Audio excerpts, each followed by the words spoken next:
Louis Pasteur. Louis Pasteur was one of the greatest scientists of all time. Pasteur made very important discoveries in biology and chemistry, and the techniques he developed helped greatly develop medical science and the agricultural and food industries. Pasteur was born in a small town in France during the year 1822. When he was a young man, Pasteur studied science at a university in the city of Paris. He soon did some excellent work in chemistry and later began his famous study of germs. Pasteur was one of the first scientists to understand that many diseases could be caused by extremely small invisible organisms. Only a few other scientists had believed this before Pasteur. He advised doctors to wash their hands thoroughly before treating patients. Pasteur also demonstrated that life forms did not arise spontaneously. His research confirmed the idea, developed by previous scientists, that a living organism would not appear unless other individuals of its kind were present.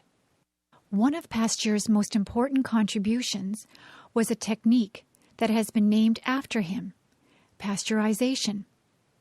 Pasteurization kills the germs that are found in drinks, such as milk or beer. Because of Pasteur's technique, people are no longer infected with diseases by drinking these liquids. Just as important as pasteurization was a technique called immunization. Pasteur found that a person or animal could be made safe or immune from a disease by injecting the person with some weakened germs that cause the disease. The body can resist the disease after being immunized in this way. Today, many diseases are prevented by the use of this technique. Pasteur's discoveries also helped to save people who had already been infected with diseases. One such disease is rabies. Rabies is a disease that sometimes occurs in animals. This disease usually kills the animal, but before dying, the animal becomes very aggressive and may spread the disease by biting a person or another animal. One day, the parents of a young boy came to Pasteur. Their son had been bitten by a dog that had the rabies disease. The parents knew that their son would die from the disease unless something could be done to save him. Pasteur agreed to help the boy, and the immunization technique saved the boy's life. Pasteur died in 1895. He was greatly admired around the world for his achievements, which have helped all of mankind. Today, Pasteur is considered to be the greatest figure in the history of medicine. Psychology. Are you interested in the behavior of people and animals? If you are, then you might enjoy the study of psychology. Psychology is the study of behavior, but this is a very large area of study. There are several different branches of psychology, each of which studies a different aspect of behavior. Social psychologists study interactions among people. For example, a social psychologist might try to learn about the situations that cause people to behave aggressively. Another question studied by social psychologists is why certain people become attracted to each other. One of the interesting problems in social psychology is conformity. What causes people to behave in the same way and to follow what others do and say? Cognitive psychologists study thinking, memory, and language. One problem studied by cognitive psychologists is how people remember numbers. For example, what is the best way to memorize some numbers? Is it better to repeat the numbers to oneself or try to attach some meaning to these numbers? A cognitive psychologist might also study language. For example, why can young children learn a second language so quickly and easily? Cognitive psychologists are also interested in the ways that people learn to solve problems, such as finding a new place. Clinical psychologists study mental illnesses. For example, clinical psychologists might try to find out the causes of depression and to figure out ways of helping people who are depressed. Other clinical psychologists might study the behavior of people who suffer from addiction to drugs so that this problem can be prevented and treated. Another topic of interest to clinical psychologists is violent behavior. It is very important to find ways of preventing violence and to change the behavior of persons who act violently. Some psychologists are interested in the measurement of psychological characteristics. For example, psychologists might develop tests to assess a person's intelligence, personality traits, or interests. These tests can be used to help people make decisions about education, occupation, and clinical treatment. Psychologists who study the behavior of animals are called ethologists. Ethologists often go into the wilderness areas to watch the activity of birds, fish, or other animals. These psychologists try to figure out why it is that some animals have instincts for various behaviors, such as parenting, mating, or fighting. Some ethologists have learned very much about the unusual behaviors observed in many animals. These are only a few of the many areas of psychology. Truly, psychology is one of the most interesting areas of knowledge.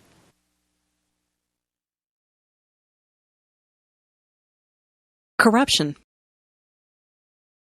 When an official of a government or business is acting dishonestly, we say that this person is corrupt. Corruption is a serious problem in many countries around the world. There are several different kinds of corrupt practices, including bribes, kickbacks, nepotism, and embezzlement. A bribe is a payment of money or some other benefit in exchange for a decision that would not otherwise be made. For example, an accused criminal might bribe a judge so that the judge would make a decision of not guilty. Another example is that a business owner might bribe a government official so that the official would allow the construction of very unsafe buildings. A kickback is similar to a bribe, except that the official receives some part of the money in a dishonest business deal. For example, governments sometimes decide which company should build a road. A company might offer money to a government official who makes the decision, so that this company will be chosen, even if it's not the best company for the job.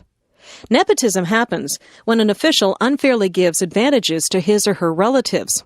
For example, a government official might hire a brother or sister to do a job, even though other people would be much better qualified for that job. Of course, all of us want to help our relatives, but it is wrong to do this at the expense of the public. Embezzlement happens when an official secretly steals some money from a company or government. For example, a manager at a company might secretly move some of the company's money to his or her own bank account, and that manager might lie about his or her expenses in order to receive more payment from the company. Corruption has very bad effects on people in several ways. Sometimes it can lead to very dangerous situations. One example of this is when unsafe construction projects are approved by officials who have been bribed. Another example is when criminals are freed as a result of bribes. Also, a country's economy can be damaged by corruption.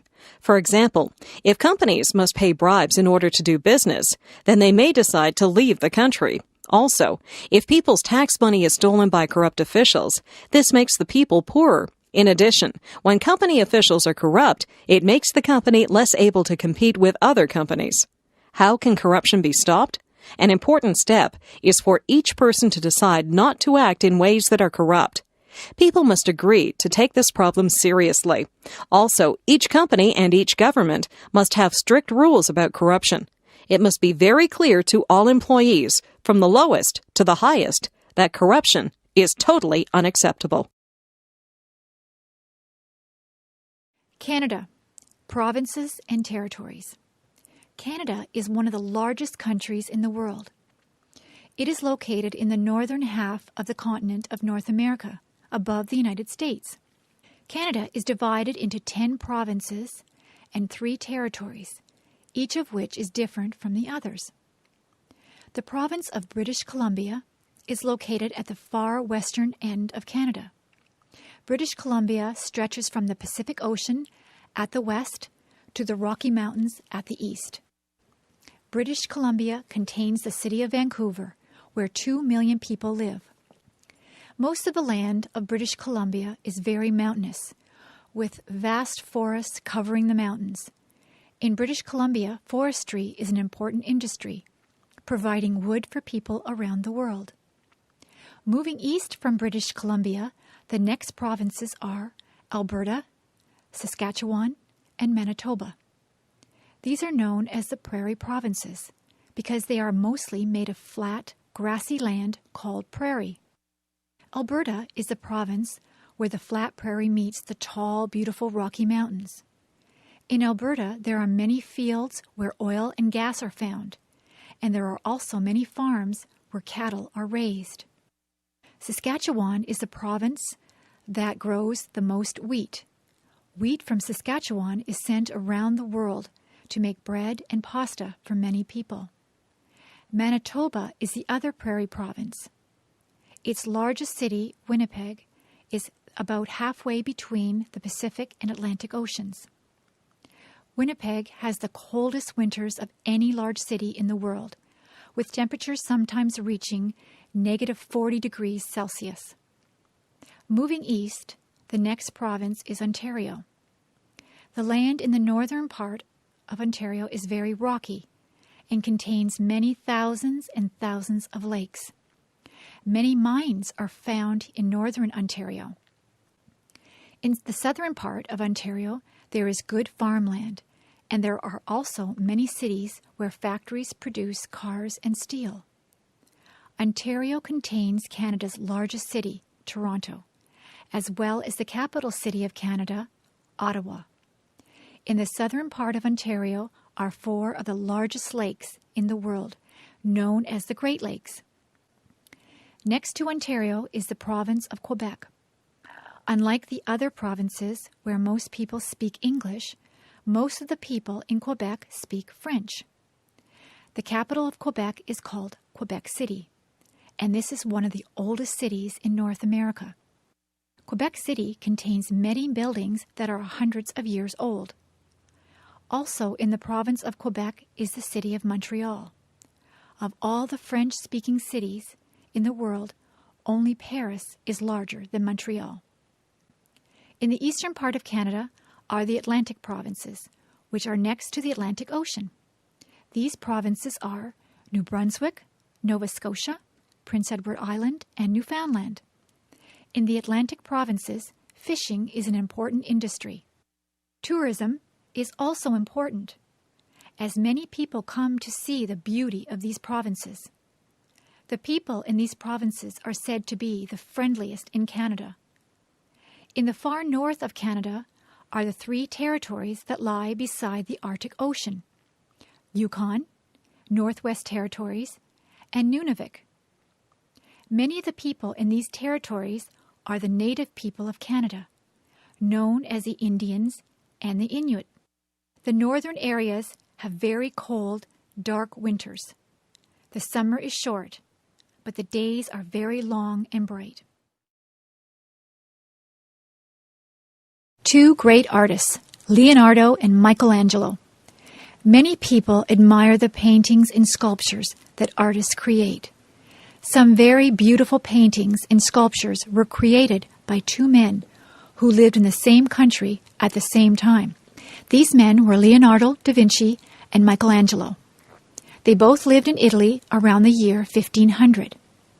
Leonardo da Vinci is most famous for his painting called the Mona Lisa. This is perhaps the best-known painting in the world. The Mona Lisa shows the head and shoulders of a dark-haired woman.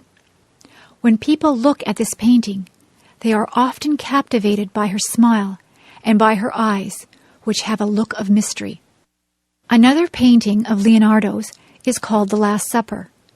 This painting shows a famous scene from the Christian religion. In this painting, Jesus Christ is seated at the middle of a long table, with his followers, the disciples, seated around him. Many of the paintings that were created at this time have a religious theme. Leonardo was not only an artist, he was also interested in engineering. He actually worked for some time as an advisor to a military leader, helping him to develop new machines for use in war. Leonardo also made rough drawings of machines that are similar to those that were invented much later, such as submarines and helicopters. Obviously, Leonardo was an extremely creative man. Michelangelo was about 23 years younger than Leonardo. In addition to being a painter, Michelangelo was also a sculptor, and many experts consider him the greatest sculptor of all time. One of his most famous sculptures is David, which is a statue of a young man who was a famous figure in the Bible. Another great sculpture of Michelangelo is called the Pieta.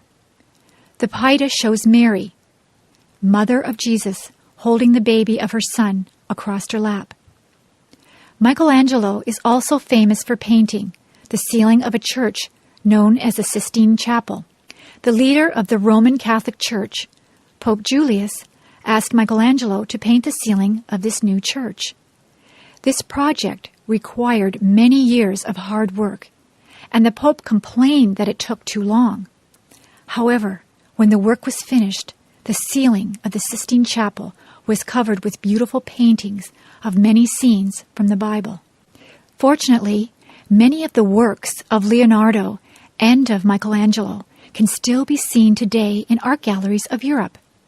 During the past 500 years, the color of the paintings had faded somewhat, but in recent years, some work has been done to restore the paintings to their original appearance. The Vikings. About 1,000 years ago, people known as the Vikings were known and feared throughout Europe. The Vikings were the people of the northern part of Europe called Scandinavia, which includes the modern countries of Denmark, Norway, and Sweden. The Vikings made their living by farming and fishing. However, by about the year 700, they began making attacks or raids upon towns along the coast of Europe in order to steal the wealth of those towns. The Vikings made their attacks very quickly and without any warning. They were very cruel to the people of the towns they attacked, and they sometimes destroyed the towns by burning down the buildings. In some parts of Europe, the local kings would often fight against the Vikings. Sometimes, however, the kings would pay the Vikings in order to persuade them not to attack. Although the Vikings were known as fierce warriors, they also built excellent ships. The wooden Viking ships, called longboats, were able to sail even in very bad weather. Many Viking longboats were about 20 meters long, but some were nearly 90 meters long. The Viking sailors used both sails and oars to move their ships. The Vikings traveled across a large area. They made many of their attacks in Britain, France, and Germany, but sometimes sailed south into the Mediterranean Sea. Other Vikings moved to the east and then south along the rivers of Russia. Some even went as far as the area that is now the country of Turkey. In some places, the Vikings decided to stay. Many Vikings settled in England and in France, and eventually they mixed with the local people. Other Vikings settled in Russia and also mixed with the people there. The most famous travels of the Vikings were in the Atlantic Ocean. Vikings sailed westward to the island of Iceland, where many of them stayed. Today, the people of Iceland were descended from the Vikings. Some Vikings sailed further west to the cold island of Greenland. Vikings lived in Greenland for several generations, but eventually they died out. Some Vikings had gone even further west and reached the Canadian island of Newfoundland. The Vikings only stayed for a few years, but they had reached North America about 500 years before Christopher Columbus. Gradually, the Vikings became converted to the Christian religion. They also stopped raiding the towns of Europe, and instead of fighting, they began trading with their neighbors. Today, the Scandinavian countries are known as very peace-loving nations. William Shakespeare. There has been many great writers in the history of English literature, but there is no doubt about which writer was the greatest. Many people consider William Shakespeare to have been the best writer who ever lived. William Shakespeare was born in the town of Stratford, England, in the year 1564. When he was a young man, Shakespeare moved to the city of London, where he began writing plays. His plays were soon very successful and were enjoyed both by common people of London and also by the rich and famous. In addition to his plays, Shakespeare wrote many short poems and a few long poems. Like his plays, these poems are still famous today. Shakespeare's most famous plays include Romeo and Juliet, Macbeth, Hamlet, King Lear, Othello, and Julius Caesar. Usually, Shakespeare did not invent the stories that he told in his plays. Instead, he wrote his plays using stories that already existed. However, Shakespeare's plays told these stories in a more interesting way than ever before. Some of the stories were tragedies, some were comedies, some described historical events. In his plays, Shakespeare revealed a very wide knowledge of many areas of life. The characters in his plays discuss many different topics, often with the knowledge of experts. But what is even more impressive about these plays is Shakespeare's use of the English language. His vocabulary was very large, and Shakespeare seemed to have introduced many words to the language. Also, many of the phrases that are said by Shakespeare's characters are now used in everyday conversation.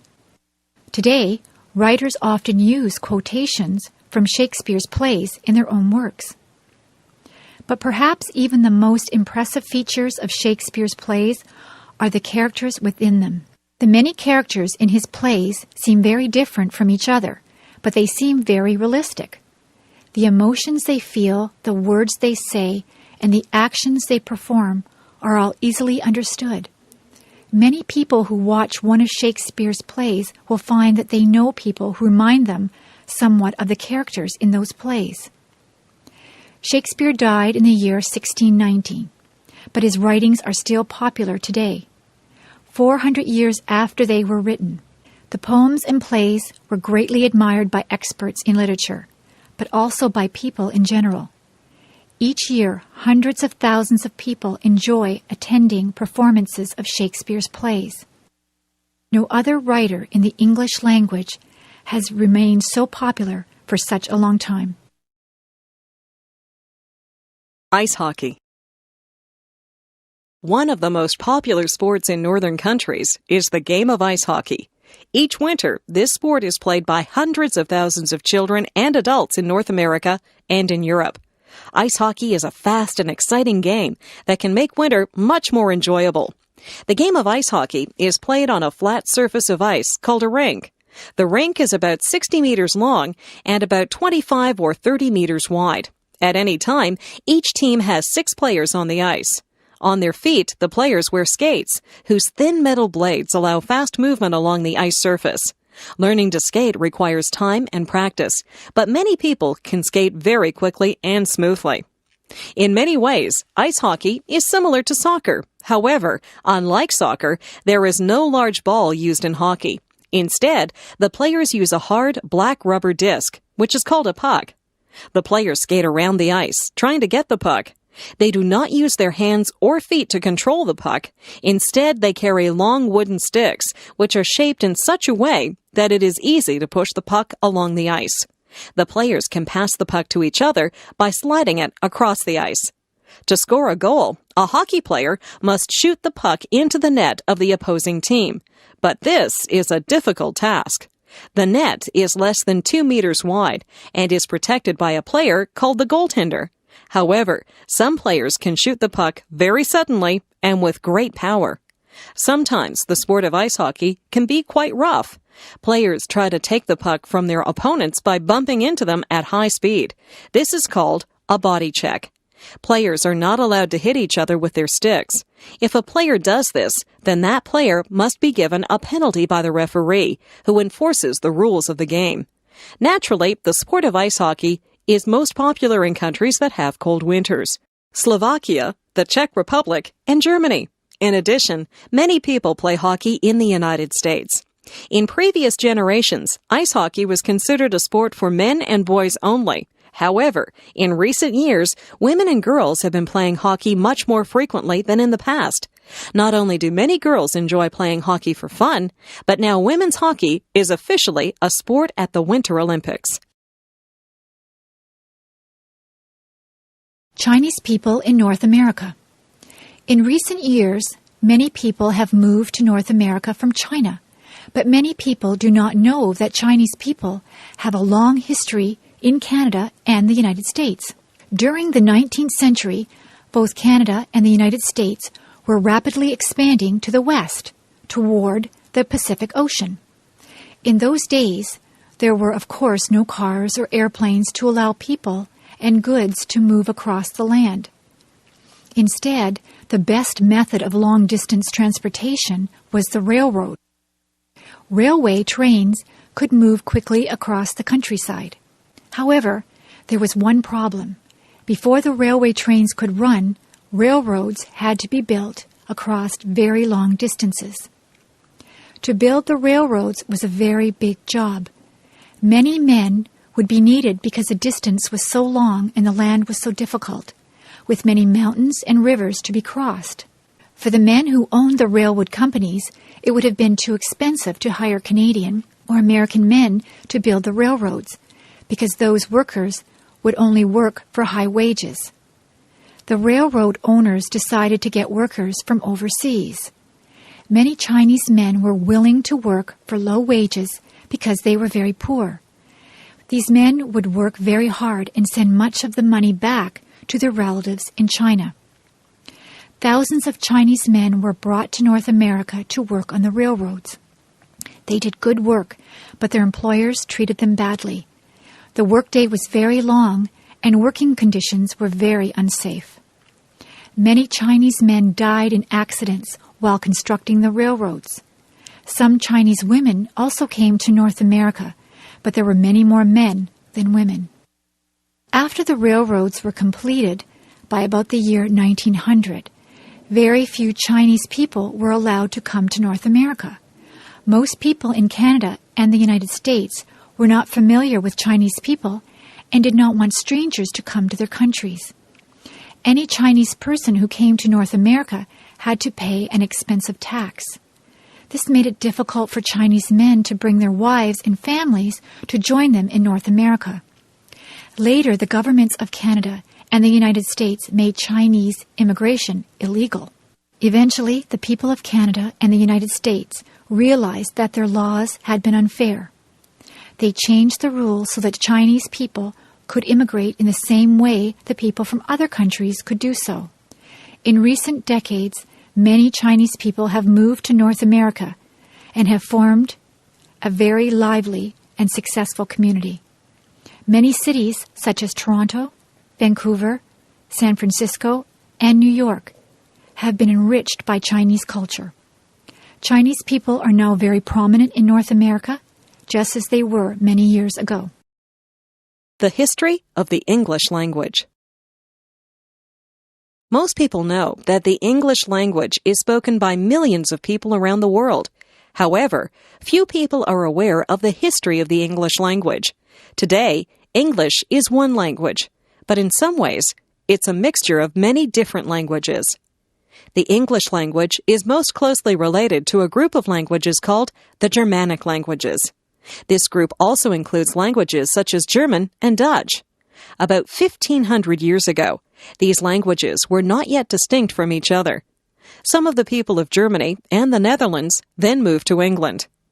Those people were called the Anglo-Saxons, and their language then evolved into English. Most of the basic words of the English language are derived from these very old Anglo-Saxon languages. For example, words for the parts of the body, for numbers, and for animals are mostly Anglo-Saxon words.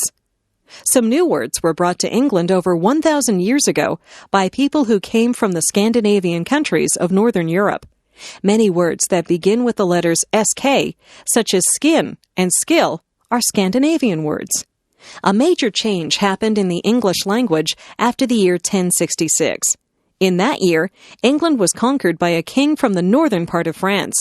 He and his followers spoke French, so French became an important language in England. During the next few hundred years, the English language absorbed a very large number of French words. In fact, today's English dictionaries contain more words of French origin than of Anglo-Saxon origin. Part of the reason why the English language has so many words is that it often has 2 words for each idea, 1 word of Anglo-Saxon origin and 1 word of French origin. Many more words entered the English language a few hundred years ago when science and technology became more widespread. Most scientific and technical words are derived from words of the ancient languages of Latin and Greek. Because there are so many of these scientific and technical words in the English language today, the influence of Latin and Greek has been quite large. Other languages have also contributed many words to the English language. Some words have come from the Celtic languages, spoken in Ireland, Scotland, and Wales. Many words have been added to the English language by immigrants who came to North America from various countries of Europe. Also, many more words have been adopted from the native languages of North America, Australia, and the Pacific, and from the languages of the peoples of Africa and Asia. All of these words have made English a very interesting language. African slavery in the Americas. One of the most tragic parts of the history of North and South America is the period of African slavery. For hundreds of years, many people were taken from Africa by force to work in the fields of many different countries in North and South America. When Europeans first came to the Americas, some of them realized that they might make money by growing crops and selling them in Europe. However, in order to make money, they would need a cheap source of labor. Few Europeans would come to the Americas to work for low wages, so instead, the landowners looked for slaves. In the areas of great farms or plantations, there were few Indians, so they used another source of slaves: Africa. The plantation owners usually obtained slaves by buying them from local kings in Western Africa. This led to many wars between rival kings within Africa who tried to capture each other's people in order to sell them as slaves. A few kings tried to avoid the slave trade, but this was very difficult. During a period of several hundred years, from the 1500s to the 1800s, about 12 million people were taken from Western Africa to the Americas. Many more people died as slaves before leaving Africa, and many more died on the ships that took them to the Americas. This was because the conditions on the ships were extremely unhealthy. The ships were far too crowded, and there was little food and water. When the African slaves arrived in the Americas, the plantation owners made them work on farms that produced goods such as cotton and sugar. In many places, they worked very hard, and many of the slaves died from overwork. They were then replaced by other slaves who arrived from Africa. However, many slaves survived despite the brutal conditions. In some places, the African slaves were able to revolt against the plantation owners. However, this was difficult because the slaves who had recently arrived spoke many different languages. Some slaves escaped into wilderness areas and were able to remain free from the plantation owners. As time went by, many people in Europe and in the Americas realized that slavery was wrong. By the 1830s, slavery had been ended or abolished in islands owned by the British and in parts of the United States. In the southern United States, slavery was ended in the 1860s during the Civil War. In some countries, such as Brazil and Cuba, slavery only ended in the 1880s. Today, many millions of people in North and South America are descendants of slaves who were brought from Africa. The effects of slavery have lasted for many generations, and there was much racial prejudice against African people when slavery ended. However, some have achieved success despite these disadvantages. Today, the people of African background in North and South America are a very important part of the population in many countries. Worries about physical appearance. Most people would like to have an attractive physical appearance, but some people become very worried about the way they look. This can sometimes lead them to do things that are unhealthy. For example, many women believe that they must be very thin in order to be attractive.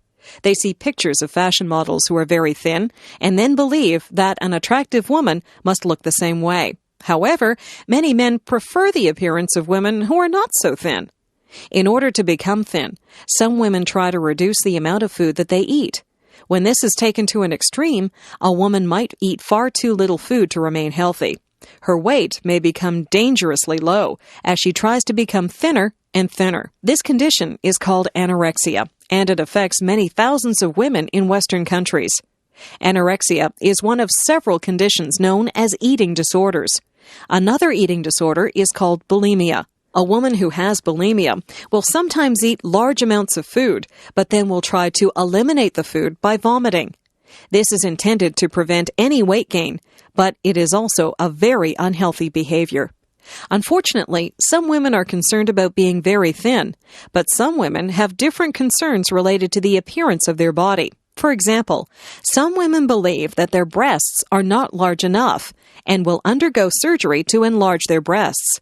In this surgery, some artificial substance is implanted inside the breast to make it larger. Many women have had this surgery, but many of them have suffered serious health problems as a result. In recent years, many men have also become very concerned about their physical appearance. For example, some men believe that they must become very muscular in order to have an attractive appearance. To achieve this appearance, some men use drugs called steroids, which make it possible to gain large amounts of muscle. However, steroids can have very unhealthy side effects. In addition to drugs, some men have used surgery to change their physical appearance. For example, some men have had implants to make their arms, legs, or chest appear larger. It is unfortunate that so many people feel so unhappy about their physical appearance and that they do unhealthy things to change the way they look. Of course, everyone should try to be healthy, but people must also learn to accept their physical appearance. Many different body types can be attractive, but there is no single ideal body type. There is no need to use unnatural methods of changing one's body. Physical fitness. In modern society, many people find that they do not get very much exercise. They travel by bus, train, or car, and they can move up or down in elevators. They have machines that do most of the heavy work that was once done by people. However, exercise is important for staying healthy. A person who exercises frequently will be physically fit. There are different aspects of physical fitness. One important element of being physically fit is called cardiovascular fitness. The word cardiovascular refers to the heart and lungs. If one's heart and lungs are in good condition, then one can exercise at a steady pace without soon getting tired. To develop cardiovascular fitness, it is important to perform some exercise that makes one's heart beat quickly. For example, a person can improve cardiovascular fitness by riding a bicycle, by running, by swimming, by rowing, or even by walking quickly. Some people go to special places called health clubs or gyms where they can use different exercise machines to develop their cardiovascular fitness. But many people improve their cardiovascular fitness by playing recreational sports such as tennis or soccer, or by dancing vigorously. By having good cardiovascular fitness, one is less likely to suffer from heart disease. Of course, there is one way to improve cardiovascular fitness that does not involve exercise. Stop smoking. Another important aspect of physical fitness is called flexibility. Flexibility refers to one's ability to stretch comfortably. For example, a healthy person should be able to touch his or her toes without bending the legs. People can perform various stretching exercises to improve flexibility. By being flexible, a person can avoid injuries that might otherwise affect their body. Yet another important aspect of physical fitness is the strength and endurance of one's muscles. Many people suffer from injuries that result, in part, from weakness of the muscles. Muscular strength and endurance can be improved by a variety of exercises. Some of these exercises involve lifting a weight, but other exercises simply involve pushing or pulling against the weight of one's own body. One example is an exercise called the push-up. In this exercise, a person lies on the floor with the face pointing down. The person bends his or her arms so that the palms of the hands are on the floor, next to the shoulders. The person then pushes with his or her arms, lifting the upper part of the body above the ground until the arms are straight. Before starting to do any exercises, it is a good idea to have a medical checkup. Some people do not want to exercise because they think it will be too much work. However, many people find that they feel very good when they exercise. Exercising can be an enjoyable and fun way to maintain health and fitness. The history of trial by jury. In most English-speaking countries, a person who is accused of a crime has the right to a trial by jury. In a trial by jury, the guilt or innocence of the accused person is decided by a group of 12 people called jurors who must listen to the evidence about the case. The idea of a trial by jury is over 800 years old, but there was a time when criminal cases were decided in other ways. Today, many of these methods seem ridiculous and cruel. Many accused people were forced to undergo a trial by ordeal. There were several different kinds of this trial. For example, in the ordeal by fire, an accused man was forced to carry a red-hot piece of iron in his hand. People believed that if the man were innocent, then the gods would protect him, and his hand would not be burned or blistered by the iron. Another form of the trial by ordeal was the ordeal by combat. If one person accused another of a crime, they would be forced to fight each other with some weapon. People believed that the gods would help the man who was right and allow him to win the fight. Yet another kind of ordeal was the ordeal by water.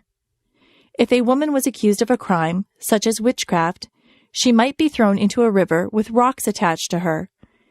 People believed that the gods would help an innocent woman and allow her to float on the water. Gradually, people realized that the trial by ordeal was a completely worthless way to judge a person's innocence or guilt. They wanted a less barbaric way to decide criminal cases.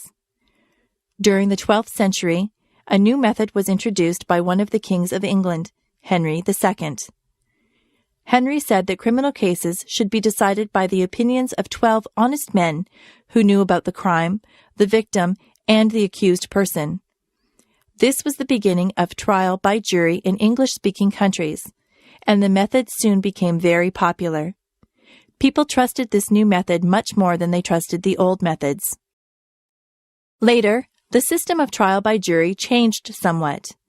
Instead of having a jury of 12 men and women who knew about the crime, juries were chosen so that the 12 people did not know anything about the crime.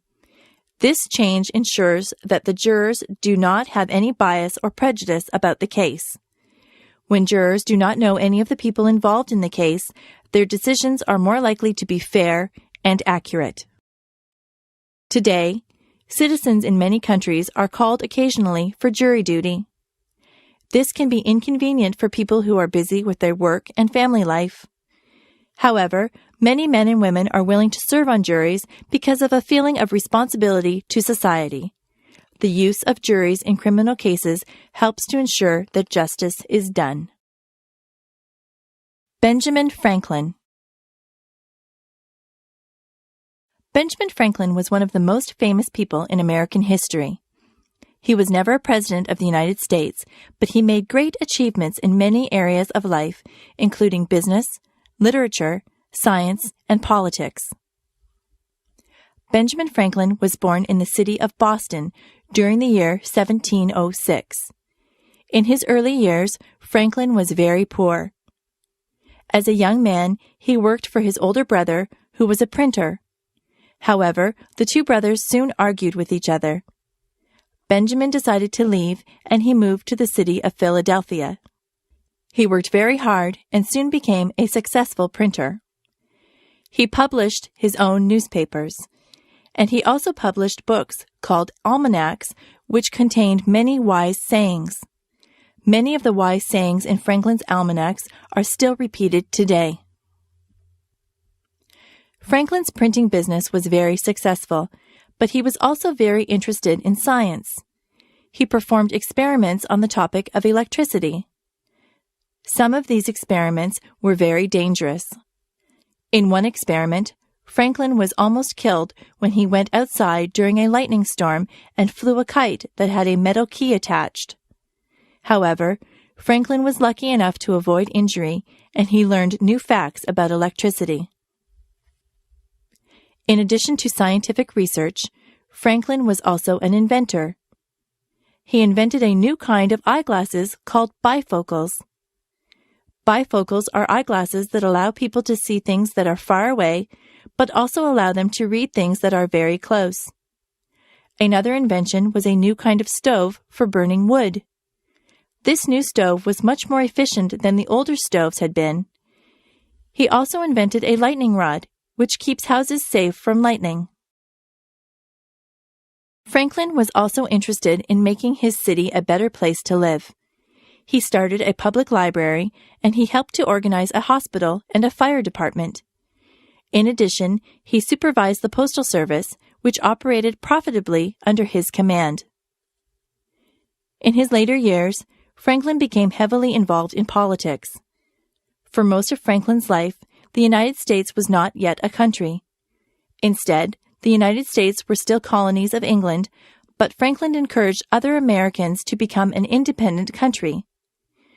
When the United States became a country, Franklin became the American ambassador to France. The French people liked Franklin very much. Franklin later returned to the United States, and he died in 1790.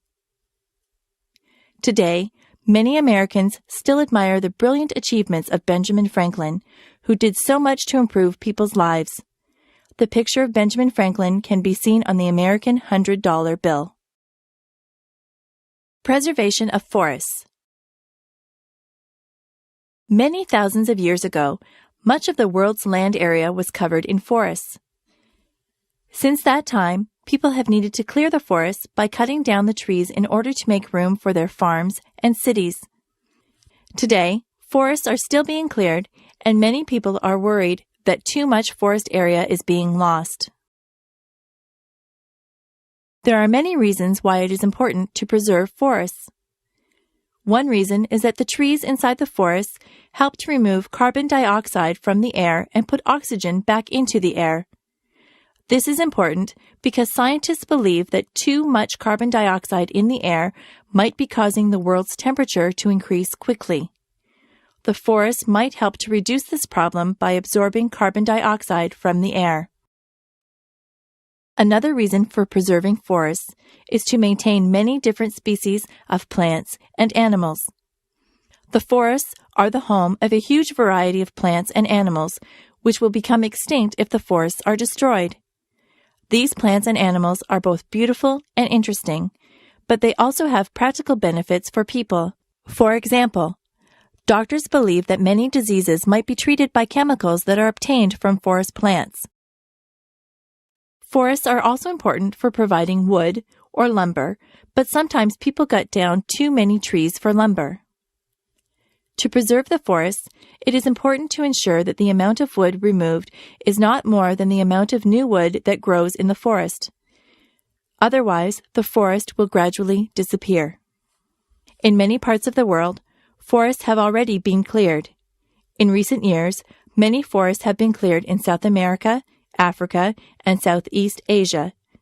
In other parts of the world, the forests have already been cleared a long time ago. There are only a few areas of the world where very large areas of forests have not yet been changed by people. These areas include the Amazon rainforest of Brazil and the northern forests of Canada, Alaska, and Siberia.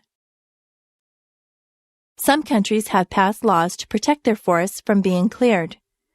For example, a country can declare its forest areas to be a national park and prevent the forest from being cut down.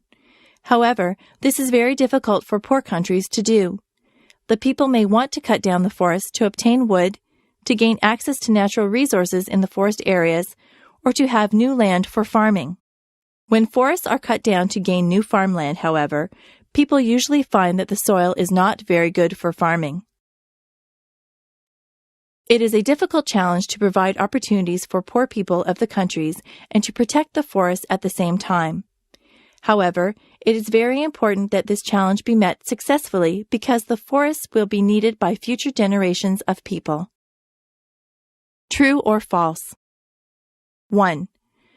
Preservation of forests is important because the trees remove carbon dioxide from the air and replace it with oxygen. 2. Plants and animals should be preserved because they are beautiful and beneficial to people. 3. Cleared forest land is often excellent for farming. 4. People have been clearing the Amazon rainforest for years. Violence on television. Nowadays, the issue of violence on television is often debated. Many people are concerned that the images of violent acts might cause the viewers to become more aggressive. Some of these people believe that there should be restrictions on violent television programs. Other people feel that individuals should be able to choose what they want to watch on TV. Many of these people believe that violent television is unlikely to affect people's behavior. One of the concerns that some people have about violent TV is that the viewers might imitate aggressive acts. For example, consider a TV program that shows professional wrestlers. Some people believe that children who watch the program might copy the actions of the wrestlers and that this could lead to serious injuries. As another example, consider a TV program that shows people shooting guns at each other. Some people believe that viewers of such a program might be more likely to use a gun in their disputes with others. Another concern that some people have with violent TV is that it might make people less sensitive to the effects of violence. In other words, people who watch many acts of violence on television might no longer be shocked by violent acts. They might then become quite tolerant of the use of violence. Some people do not believe that violence on television is likely to have harmful effects. They point out that many terrible acts of violence occurred long before television. They also argue that people can tell the difference between television and real life. That is, they say that people are unlikely to imitate violent acts and are unlikely to become less sensitive to violence in real life. Also, they argue that parents are able to prevent their children from watching violent television. Psychologists have conducted some research studies on the effects of violent television. Some studies have shown that children who watch a lot of violent TV do become slightly more aggressive as adults. Other studies have found that people behave somewhat more aggressively after watching a violent program. This is especially true for people who have an aggressive personality. Finally, some other research has found that rates of murder tend to increase slightly in the days following a televised boxing match. Nearly all psychologists now agree that violence on television does contribute to aggressive behavior in everyday life. The issue of violence on television is difficult because it is a conflict between public safety and individual freedom. Some people feel that violent TV should be restricted because it might have harmful effects on society. But other people feel that individuals should be free to watch the programs that they like. The Inuit. Not many people would want to live in the Arctic areas of northern Canada, Alaska, and Greenland. In these places, the summers are very short and the winters are extremely cold and dark. However, there are some people who have made this land their home for many generations. These people are called the Inuit. The word Inuit means person in the language of the Inuit, which is called Inuktitut. Before modern times, the Inuit had to survive by hunting. Because their homeland was in such a cold northern place, the Inuit could not make a living by farming or by gathering plants. Many of the animals that the Inuit hunted are mammals that live in the water. For example, the Inuit used boats to hunt whales. Also, they hunted seals by waiting for the seals to rise to the surface of the water. Sometimes the Inuit would hunt land mammals such as polar bears. When eating the meat of the animals that they hunted, the Inuit often ate the meat raw. This was necessary because only raw meat could provide them with enough nutrients to survive in a place where fruits and vegetables were not available. In previous times, the Inuit were known as the Eskimos, which means people who eat raw meat. However, the Inuit did not like this name. The Inuit invented many useful tools for surviving in the cold northern areas. They sewed warm clothing from the furs and skins of the animals they hunted. For transportation, they used dogs, which could pull them in sleds across the snow. For making heat and light, they used lamps that burned the fat and oil of whales. The Inuit were famous for their houses made of snow, which were called igloos. The igloos were made by cutting blocks of snow and then using these blocks to build a small, round-shaped house. People could enter or exit the igloo through a narrow tunnel. In recent decades, the Inuit have had much contact with the modern world. Inuit children now attend schools, and Inuit adults work at a variety of occupations. In some ways, the Inuit have found it difficult to adjust to the changes from their traditional ways, but the Inuit are meeting this challenge. In Canada, there is a new territory in the far north called Nunavut, where most of the people, including the leaders, are Inuit. The Inuit are famous for their beautiful artwork. In particular, Inuit carvings or sculptures are known for their excellent quality. These carvings, which nowadays are made from a kind of stone called soapstone, depict people or animals such as bears, seals, or whales. In addition to paintings, Inuit artists have produced beautiful sketches and paintings of northern scenes. Kings and Queens of England. Today, in the early 21st century, most countries no longer have kings and queens. However, some countries have remained as monarchies, including England and its former colonies. However, even in these countries, the monarch is a ceremonial figure who no longer has any real power over his or her subjects. These countries are called constitutional monarchies because they are democracies in which the monarch remains the official head of state.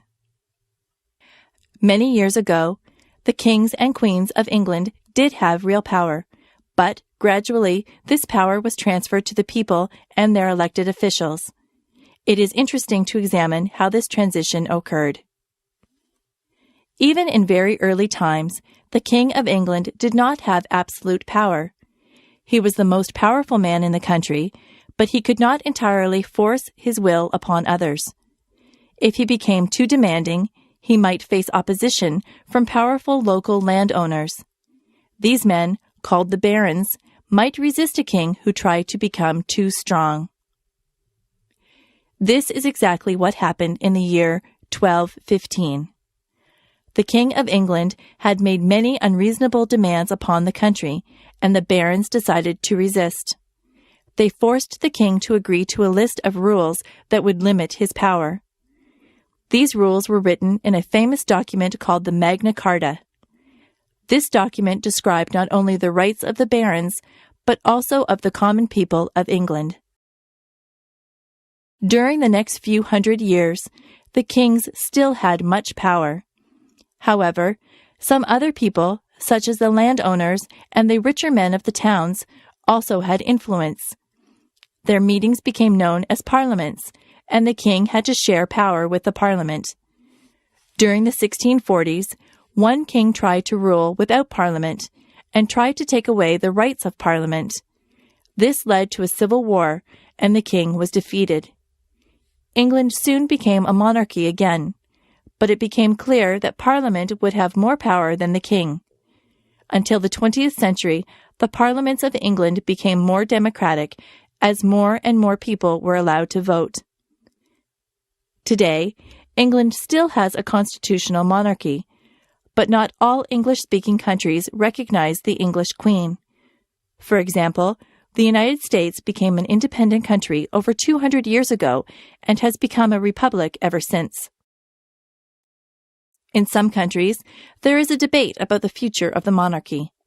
Canada, Australia, and New Zealand still recognize the Queen of England as their own queen, even though those countries are no longer governed by England.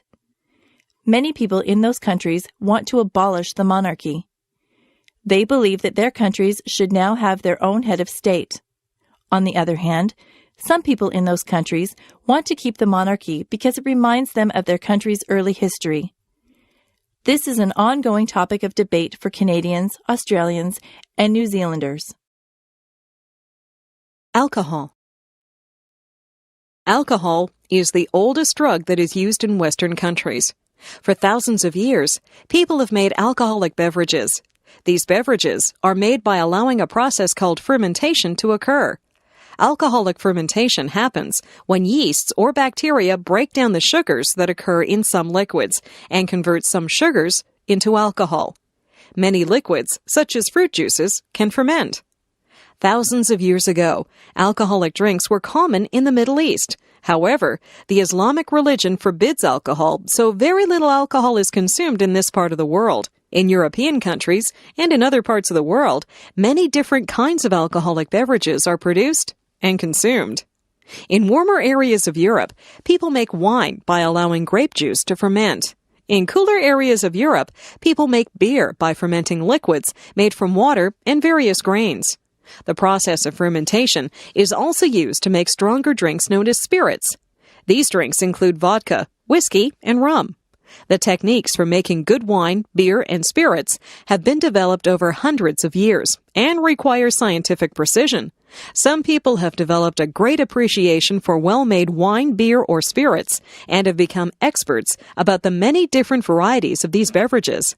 Many people appreciate the taste of alcoholic beverages, but many also enjoy the feelings that alcohol causes. Alcohol belongs to a category of drugs called depressants because it depresses the central nervous system, causing a person to feel less inhibited or restrained. Many people enjoy this feeling, but when a person drinks a lot of alcohol, he or she loses coordination, balance, and judgment. Speech may become unclear, and the person may speak too much. Some people become aggressive or depressed. When a person is under the influence of alcohol, the person is said to be drunk. One of the problems that can result from alcohol consumption is known as drunk driving. Some people try to drive a car after having consumed alcohol, but this is extremely dangerous. Each year, thousands of people are killed by drunk drivers who lose control of their cars. In recent years, attempts have been made to reduce this problem by public education campaigns and by strict laws and punishments. If you drink, don't drive. Another problem associated with alcohol is addiction, and it's known as alcoholism. Some people drink so frequently that they develop a psychological addiction to alcohol. This problem can have terrible consequences for a person's health, personal relationships, and career. Alcoholic beverages are firmly a part of Western culture, and of many other cultures also. On one hand, drinks provide many people with much enjoyment and appreciation. On the other hand, alcohol is a drug that can be abused, leading to accidents and addiction. The origins of Canada and the United States. Most people are aware that Canada and the United States are two very large countries in North America. However, most people do not know how these countries came to exist. The story of the creation of these countries is a very interesting one. During the 17th and 18th centuries, some people from England and from France moved across the Atlantic Ocean. English people lived on what is now the east coast of the United States, and French people lived in what is now Quebec, in the eastern part of Canada. The kings of England and France were often at war with each other. This meant that there was often fighting in North America between the soldiers of England and France. By about the year 1750, there were many more people in the English colonies than in the French colonies. When the next war began, the English king was determined to defeat the French and gain complete control of North America. The English assembled a large force of ships and soldiers and attacked the French at Quebec. The French fought bravely, but they were too few in numbers, and the English won the war. England then gained control of all of North America. After this war, the people of the English colonies in North America began to feel dissatisfied with their government. They were not represented in the English government, but they had to pay taxes to the English king. The taxes were used to pay for English soldiers who defended the American colonies, but the Americans did not want these soldiers. In 1775, the American settlers began to rebel, and in 1776, the Americans declared their independence. For several years, there was much fighting between the Americans and the English soldiers. For a while, it appeared that the Americans would lose, even though they fought bravely. Then, the King of France decided to help the Americans. He sent his ships and soldiers to America, and they helped the Americans to defeat the English forces. England recognized the United States of America as an independent country in 1783. However, England kept control of Canada. When the American colonies rebelled against England, some of the people who lived in those colonies did not rebel. Those people were called Loyalists because they were loyal to the king. When the war ended, the Loyalists had to leave the country. They moved northward to Canada, where they started new English-speaking colonies. During the year 1812, the Americans invaded Canada, but they were not able to conquer the country. During the 19th century, the people of Quebec continued to speak French and to maintain their French culture. Meanwhile, many more people moved to the English-speaking areas of Canada. In the year 1867, Quebec and the English-speaking colonies agreed to form a single country, Canada. By this time, there were two very large countries in the northern part of North America. Hawaii. Of the 50 states in the United States, 49 are located on the mainland of North America. The other state is Hawaii, which consists of several islands in the middle of the Pacific Ocean. Hawaii is known as an especially beautiful and interesting place. The Hawaiian Islands were formed by volcanic eruptions that pushed molten rock called lava above the surface of the ocean. Some of the islands no longer have any volcanic activity, but there are still active volcanoes on two Hawaiian islands, Oahu and the Big Island, which is known simply as Hawaii. One of these volcanoes, Mauna Loa, still erupts sometimes with spectacular explosions of lava. Another volcano, called Mauna Kea, is now dormant. These volcanoes are both very tall and reach over 4,000 meters above sea level. The air above Mauna Kea is so clear and thin that scientists use the mountain as a base for observing the stars. The islands of Hawaii are located in the tropics, and they are known for their beautiful weather. The temperatures are usually in the range of 20 to 30 degrees Celsius, and the days are usually sunny. This weather allows people to enjoy swimming and surfing on the beautiful beaches of Hawaii. Despite the sunshine, most of the islands also receive enough rainfall to support many beautiful flowers and trees. The first people to live in Hawaii were Polynesian groups who arrived from other islands in the Pacific well over 1,000 years ago. The islands were visited by European explorers during the late 18th century. During the early 19th century, the islands became unified under a single king. However, during this time, many Hawaiians died from diseases that were brought by European and American visitors. The Hawaiian Islands are excellent places for growing sugarcane and pineapples. In the late 18th century, some Americans began large farms called plantations in Hawaii. The Americans eventually gained control of the government, and Hawaii became a territory of the United States. The United States built a naval base on the island of Oahu at Pearl Harbor. This base was attacked by Japan in 1941, but it was soon repaired. The naval base is still in use today. During the 19th and 20th centuries, there were great demand for labor on the sugar and pineapple plantations. People came to Hawaii from many lands, and Hawaii became a place of many cultures. The native Hawaiians mixed with people from places such as Japan, China, Korea, the Philippines, Portugal, and Puerto Rico, as well as the mainland United States. Today, many Hawaiians can claim a diverse heritage. In 1959, Hawaii became the 50th state of the United States, with the city of Honolulu as its capital. Today, there are more than 1 million people in Hawaii, more than half of whom live in Honolulu. Each year, many more people visit Hawaii as tourists to experience the beauty of these islands. Charles Darwin. Charles Darwin made what might be the most important scientific discovery of all time, the theory of evolution by natural selection. It was Darwin who first understood how it was that plants and animals evolved over time to produce new and different species.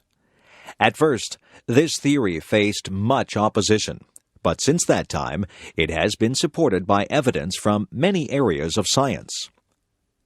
Darwin was born in a small town in England in 1809.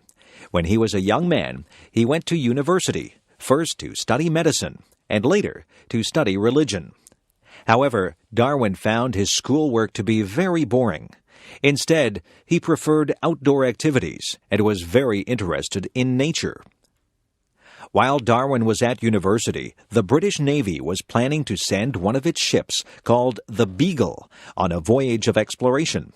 As part of this voyage, the ship would need a naturalist who could study the various plants and animals that might be found. Darwin was recommended for this job by one of his professors, who had been impressed by Darwin. Darwin was chosen as the naturalist of the Beagle, and the ship left England in 1831. The ship's voyage took Darwin around the world, and he observed many species of plants and animals on his trip. In one place near South America, known as the Galapagos Islands, Darwin observed many unusual species of birds.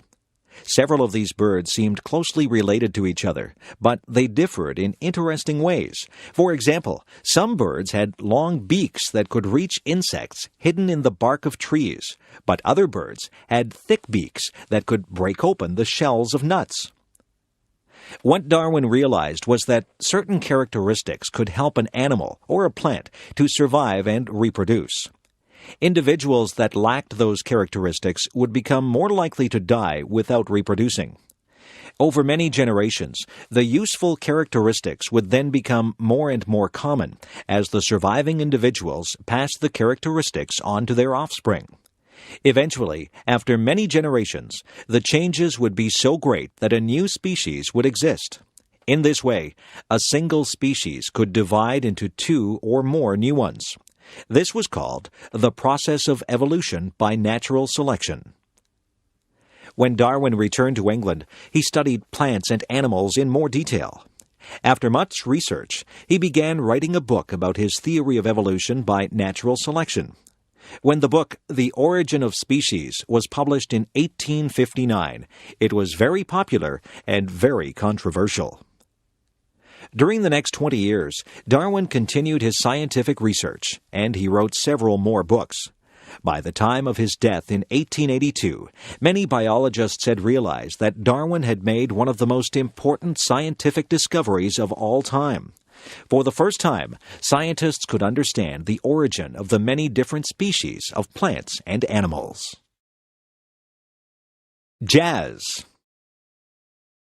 One of the most popular forms of music is known as jazz. Each year, hundreds of thousands of people attend jazz concerts and festivals in cities around the world.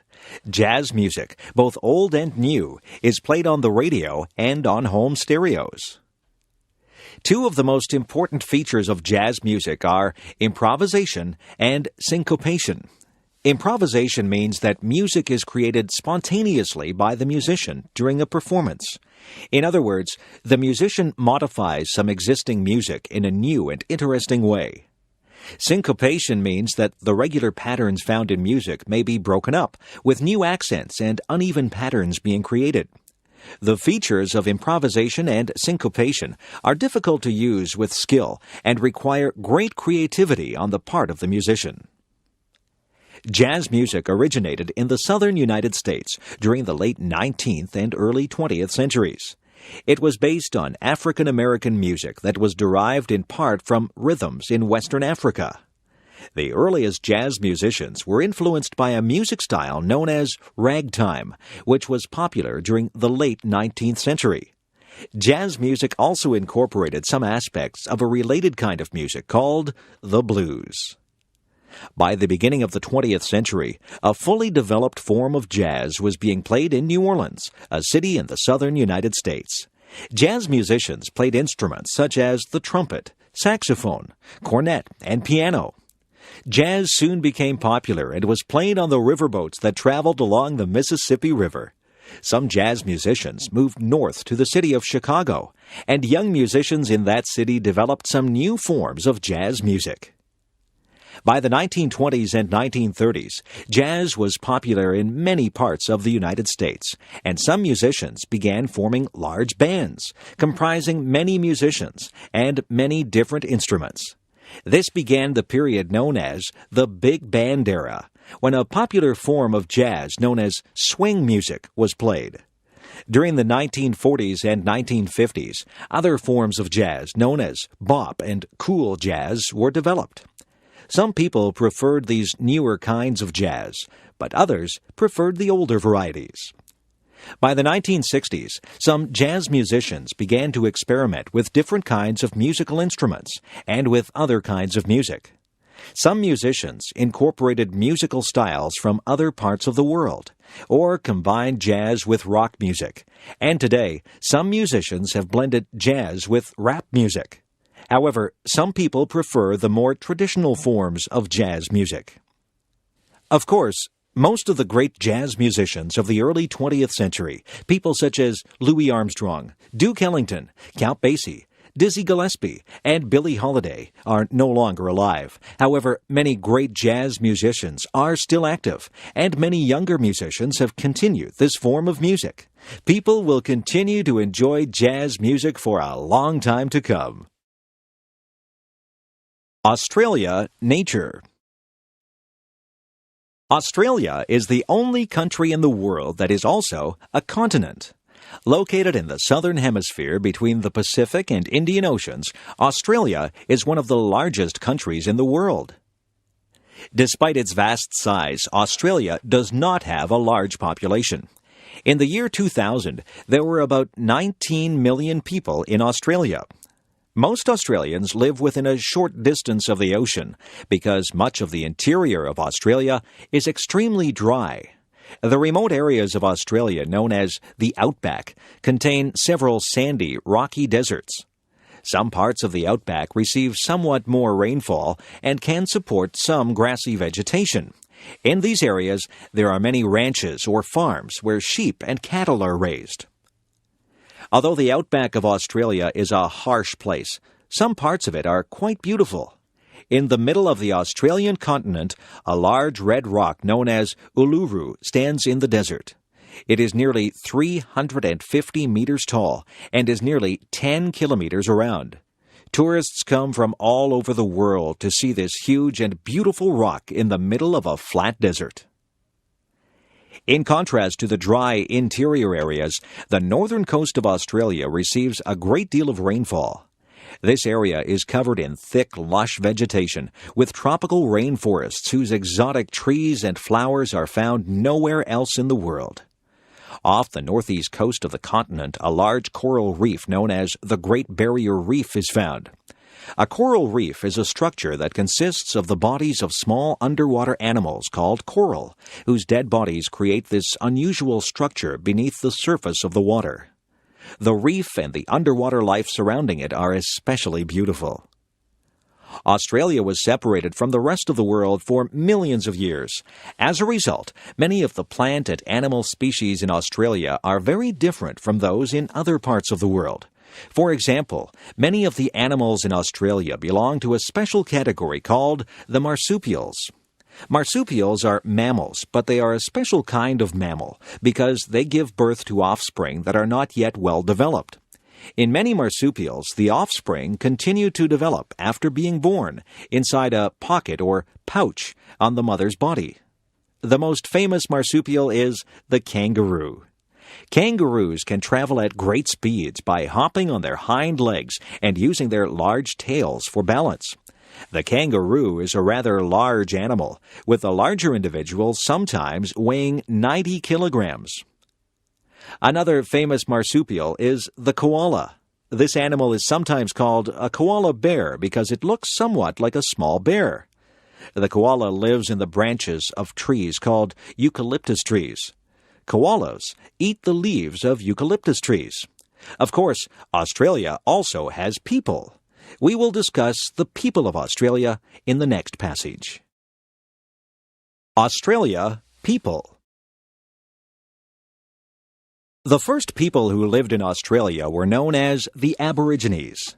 The Aborigines came to Australia by boat more than 40,000 years ago. They are the first people in the world who are known to have used boats for transportation. Even though many parts of Australia were very inhospitable places, the Aborigines survived. They lived by hunting and gathering throughout the continent, even in the desert areas where survival is almost impossible. The Aborigines felt a deep spiritual attachment to the land, and they made many beautiful paintings upon the rocks of many parts of the country. Their most famous invention is a curved hunting stick known as the boomerang. The design of the boomerang is remarkable because it can be thrown in such a way that it will turn around and return to the person who threw it. Until about 200 years ago, the Aborigines had only a very limited amount of contact with people in the outside world. The next people to migrate to Australia were from the British Isles. Beginning in the late 18th century, Australia was used as a prison colony, where common criminals and political prisoners were sent from Britain. By the middle of the 19th century, many British people moved to Australia voluntarily to begin farms or to search for gold. By the late 19th century, Britain stopped sending its prisoners to Australia, but migration continued. After the arrival of the British colonists, the Aboriginal population declined sharply. This was partly due to disease, partly due to cruel treatment by settlers, and partly due to the loss of their traditional way of life. Today, the Aboriginal population is growing again, and the Australian government has taken some steps to correct the injustices of the past. The various parts of Australia were governed at first as separate colonies, but in 1901 they joined to form a single country. Australia continued to grow during the 20th century, and after World War II, it attracted many immigrants from countries in Europe. During the past few decades, many people have moved to Australia from various parts of Asia and from other parts of the world.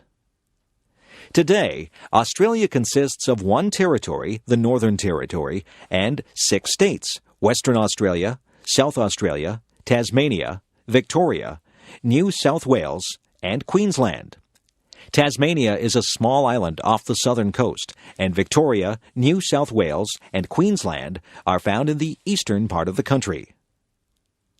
The 2 largest cities in Australia are Sydney and Melbourne, both of which are in the southeastern part of the country.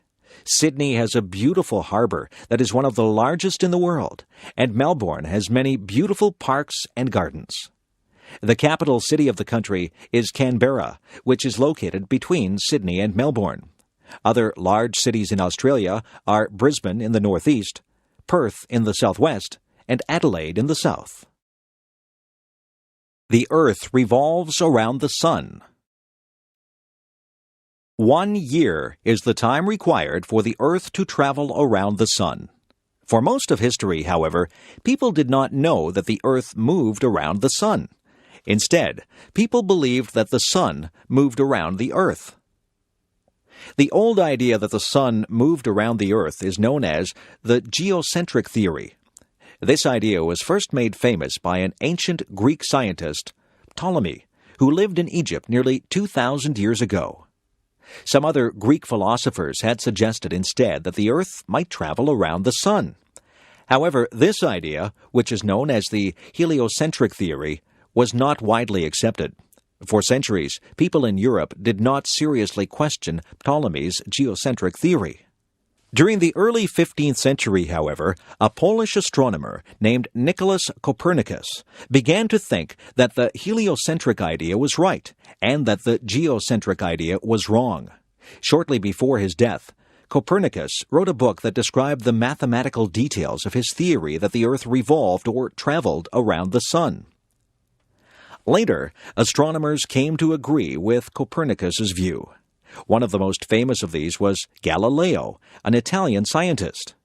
Galileo is famous for demonstrating that light and heavy objects fall at exactly the same speed unless an object is so light that it is slowed by the air. Galileo was also the first astronomer to use a powerful telescope to observe the sky. He discovered many unknown features of the moon, the sun, and the planets. When Galileo announced that he believed in Copernicus's theory that the Earth revolved around the sun, some officials of the Roman Catholic Church were angry. They argued that this theory was against the beliefs of the Church. Some church officials disagreed with his view, but the authorities decided that Galileo should be punished by house arrest. In other words, Galileo was not allowed to leave his house. Also, Galileo was forced to make a public statement that renounced his belief in the heliocentric theory. At about the same time that Galileo supported the heliocentric idea, another astronomer did some important work that supported Copernicus's view. This astronomer was Johannes Kepler, who lived in Germany. Kepler used the observations of previous scientists to figure out the motion of the planets around the Sun. He realized that the planets did not travel in circular paths, but instead in paths that were elliptical or oval in shape. Kepler's discoveries showed mathematically how the planets would revolve around the Sun. Today, everyone knows that the Earth moves around the Sun, but for a long time it seemed more reasonable to believe that the Sun moved around the Earth. We can thank the great scientists of the past who discovered the surprising truth. George Washington Carver. George Washington Carver is possibly the most famous agricultural scientist of all time. He invented hundreds of products that could be made from crops such as peanuts and sweet potatoes, and he changed the methods of farming in the southern United States. The story of George Washington Carver's life is interesting and inspiring, as it shows how some people can achieve success despite adversity. George Washington Carver was born in a small town in the American state of Missouri in 1864 or 1865. He was named after the first president of the United States. George's parents were slaves. His father was killed in an accident, and his mother was kidnapped and later died. George and his brother were raised by a married couple, the Carvers, who had owned George's mother. George was often sick during his childhood, but he showed an intense interest in nature. The Carvers taught George to read and write, and he became known locally as an expert on plants. Later, the Carvers sent George to a school for African-American children in a nearby town. After his graduation, George Washington Carver continued his education in the state of Iowa. While a student in Iowa, Carver had very little money and had to work at many jobs to afford the costs of his education. However, his knowledge of plants was very impressive, and after receiving his master's degree, he became a teacher at the college he had attended as a student. Soon, however, Carver moved south to the state of Alabama, where he worked as a teacher and researcher at a college for African American students. It was here that Carver stayed for the rest of his life, and it was here that he performed his important agricultural research.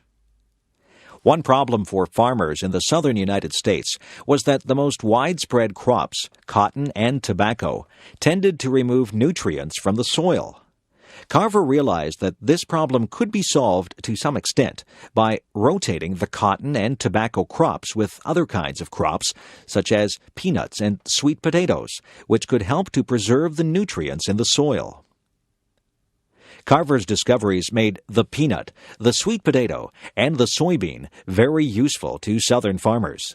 He invented the food product known as peanut butter, plus hundreds of other products. For example, Carver found ways to produce plastics, ink, cooking oil, paints, and cosmetics from peanuts and other crops. Carver also developed a new variety of cotton. Carver received many awards for his scientific research, but he was never interested in fame or fortune. When Carver died in 1943, the American government made his birthplace a national monument. Today, Carver is still known as a great agricultural scientist. The rights of the accused. In English-speaking countries, the rights of an accused person are taken very seriously. Over many centuries, laws evolved in such a way that people could not be arrested or charged without a very good reason. Of course, every country needs to enforce its laws. This means that police officers are needed, and so are prosecutors, the lawyers whose job is to make criminal charges against people who break the laws, and to prove that those charges are true. However, it is very important that people's freedoms are not taken away wrongly. People should not be punished unfairly, and people who are accused of crimes must have the opportunity to defend themselves. In some parts of the world, people can be arrested and imprisoned for long periods of time without any criminal charges being made against them. One of the most important principles of justice in English-speaking countries is that a person cannot be held by the police unless that person is charged with a crime. This principle is known by the Latin term habeas corpus. According to the idea of habeas corpus, the police are not allowed to detain a person for more than a certain period of time, usually 24 hours, unless some charge is made against the person. A judge will order the release of a person who is not charged with a crime. Another important feature of justice systems in most English-speaking countries is that accused individuals have the right to be represented by a lawyer. Most accused people want to hire an expert lawyer. However, even if a person cannot afford to hire a lawyer, the criminal court must provide a lawyer who will represent that person. The lawyer for an accused person is required to defend that person as thoroughly as possible. One of the most important aspects of justice systems in the United States and the British Commonwealth is that an accused person must be fully informed of any charges made against them. Also, any evidence that will be used to show the accused person's guilt must be shared with the accused person and with that person's lawyer. In this way, accused persons can challenge the truth of any evidence that will be used against them. Similarly, any person who acts as a witness against an accused person can be cross-examined by the accused person's lawyer. This means that the statements of a witness can be challenged by the accused person. Another important element of most English-speaking justice systems is that evidence must be obtained fairly. Police officers cannot simply enter a person's home to look for evidence of a crime. They must first have a good reason to believe that a crime has been committed, and they must obtain permission from a judge to enter the person's property. This permission is called a search warrant. Because search warrants are required, people are free from arbitrary invasions of their property by police. Finally, another important aspect of most English-speaking justice systems is that trials must be held in public, where other citizens can watch the trial. An accused person is not tried secretly. Moreover, as discussed in another passage, the accused person has the right to be tried by a jury of other free citizens. All of these rules ensure that order can be maintained without taking away the freedom of innocent people. New York City. New York City is the largest city in the United States and one of the largest cities in the world. The city of New York has a population of over 7 million people, and the surrounding urban areas bring the total to about 20 million people. However, New York City is not merely a very large city. It is also known as one of the world's leading centers of financial, artistic, and media activities. Compared with most of the great cities of the world, New York is very young. The first permanent settlements were established during the 17th century by settlers from the Netherlands. Those people named their town New Amsterdam. Soon, the colony was taken over by English settlers who renamed the city New York. New York grew quickly, and by the 19th century, it was the largest city of the United States. New York was usually the place where new immigrants to the United States would arrive.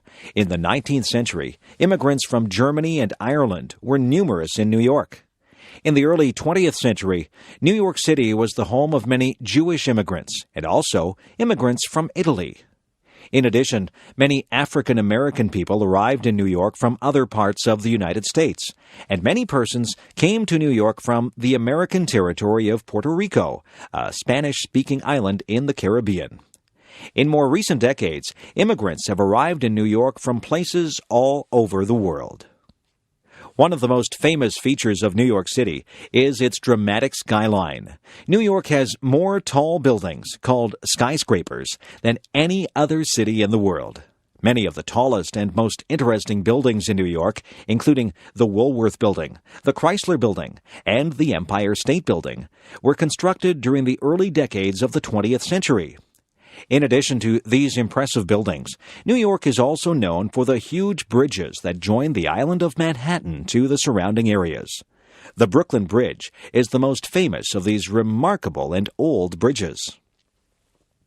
Of course, New York is famous for much more than just its architecture. New York City's financial district, Wall Street, and its theater district, centered on Broadway, are the most important in the United States. Central Park is one of the world's great urban parks, and the art galleries, museums, and concert halls are among the greatest to be found anywhere. The United Nations has its headquarters in New York City. People around the world recognize the famous Statue of Liberty, which stands on an island in the harbor of New York, and the bustling Times Square, located in the Midtown Manhattan area. Visitors to New York find it to be an extremely busy, fast-paced city and are struck by the extremes of wealth and poverty that surround it. Many people love New York City, but even those who would not want to live in New York do agree that it is a very interesting place.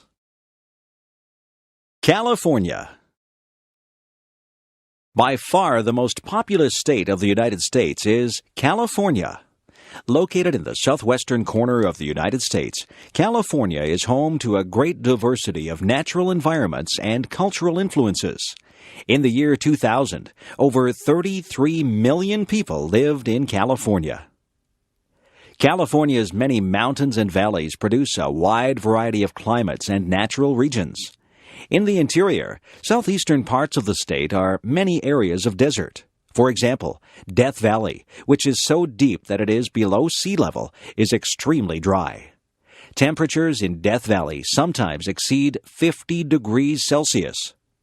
Other valleys are more pleasant and hospitable places. In the Central Valley, many farms grow vast amounts of fruits and vegetables. California also contains many tall, snow-covered mountains. On the slopes of some mountains are forests that have very large trees. Some of the giant redwood trees of California reach heights of 100 meters or more. Many of the cities in California have Spanish names. This is because many of those cities began as religious missions that were started by Spanish priests. Mexico owned California during the early 19th century, but few Mexican people lived there. The United States gained control of California during the 1840s, and the discovery of gold brought many Americans and others to California. Today, California contains some of the largest cities in the United States. Within the greater Los Angeles area, one can find Hollywood, known as the movie capital of the world. Many rich people live in suburbs such as Beverly Hills, and many poor people live in other neighborhoods throughout the city. The Los Angeles area is home to over 15 million people, many of whom have immigrated to the United States from Mexico and from many Asian countries. Los Angeles is a very large city that has spread across a great area. As a consequence, the city has many traffic jams, and air pollution, or smog, is sometimes a problem. Further north is the city of San Francisco, one of the most beautiful cities of the United States. The image of the Golden Gate Bridge, which crosses the harbor of San Francisco, is famous around the world. Also famous are the hilly streets of San Francisco and the trolley cars that provide transportation along them. San Francisco's Chinese community is one of the largest in North America, and the city also contains a vibrant artistic and cultural life. San Francisco was destroyed by an earthquake in 1906 and was damaged again in 1989. California has always had a special place in the imagination of Americans. This is hardly surprising, given the variety and diversity of this vast state.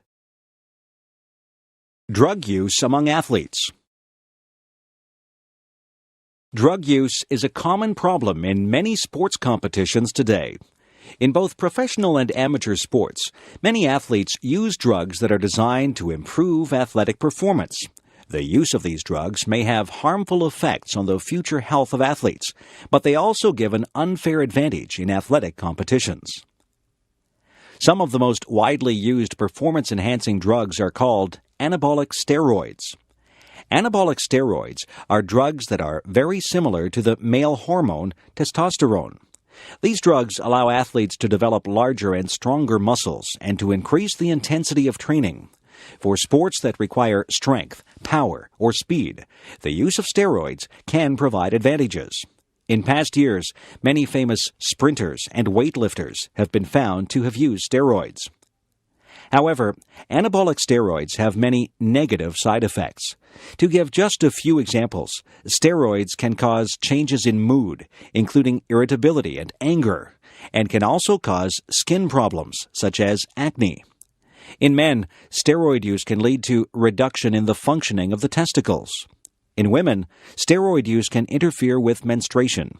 In both men and women, long-term side effects include an increased risk of some forms of cancer.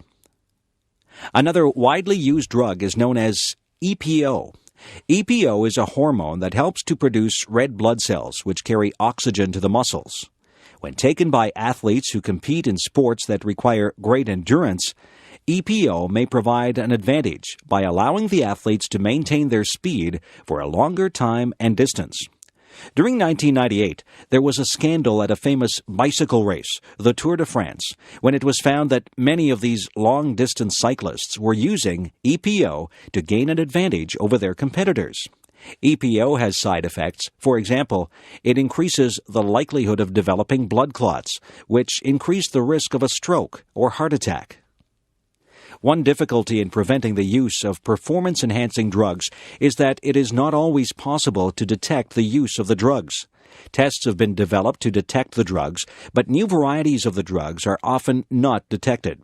Also, athletes who stop using the drugs well before a drug test may avoid being detected. Preventing the use of performance-enhancing drugs in athletes is difficult, but it is important. Most athletes want to compete without using artificial substances that provide easy advantages, and they do not want to risk their health by using these substances. If those athletes are to have a fair chance, it is necessary to prevent other athletes from gaining advantages due to the use of these drugs. Scotland. Scotland is the country that is located on the northern part of the island of Great Britain. The Scottish people are one of the four main nationalities of the British Isles, together with the English, the Welsh, and the Irish. Scotland and its people have played an important part in the history of the English-speaking world. Scotland can be roughly divided into two main regions. The lowland areas in the southern part of Scotland contain most of the population and the two main cities, Edinburgh and Glasgow. Most of Scotland's agriculture and industry are located in the lowland areas. The highland areas, together with the islands that lie off the coast of Scotland, are not so heavily populated. The lakes and mountains of the highlands are known for their beautiful scenery. One of the main themes of Scottish history is conflict with England. During the Middle Ages, the English and Scottish kings were often at war. Around the year 1300, the Scots repelled some invasions from England. During the 1600s, though, Scotland and England had the same king, and the countries were officially joined as the United Kingdom in 1701. For people in the Highlands of Scotland, the 18th century was very difficult. Most people worked as farmers on land that was owned by a few wealthy landlords. The landlords decided that they could make more money on the land if they evicted the farmers, so many of the farmers were forced to leave. The Highlanders rebelled against the king in 1745, but they were defeated. During the 18th and 19th centuries, many people left the Highlands of Scotland. They moved to the United States, Canada, Australia, and New Zealand. During the 19th century, Scotland was the first country to have universal public education for children. The country produced a great number of famous scientists and inventors during that time. Scotland is famous for its national costume. This costume includes the kilt, which is a knee-length skirt worn by both men and women. The kilt is made from a fabric that contains stripes of different colors and widths, which cross over each other to produce a pattern that is called a tartan. In the Scottish Highlands, groups of related families called clans have their own unique tartan. Another famous part of Scottish heritage is the musical instrument known as the bagpipes. The bagpipes have a distinctive sound that is easily recognized. Bagpipes were originally played to intimidate enemies in battle, but today Scottish people play the bagpipes at parades and other celebrations. People of Scottish heritage around the world celebrate their heritage on January 25th of each year. This day celebrates the birthday of Robbie Burns, the famous Scottish poet. People celebrate this day at parties where people eat a famous Scottish food called haggis. Today, Scotland remains part of the United Kingdom, but some Scottish people would like Scotland to become independent. Whatever the Scottish people decide, their country will remain a unique and interesting place. London. The city of London is one of the most famous cities in the world. In previous centuries, London was the center of the British Empire. Today, it is one of the most important cities of the emerging European Union. London is located in southeastern England on the Thames River.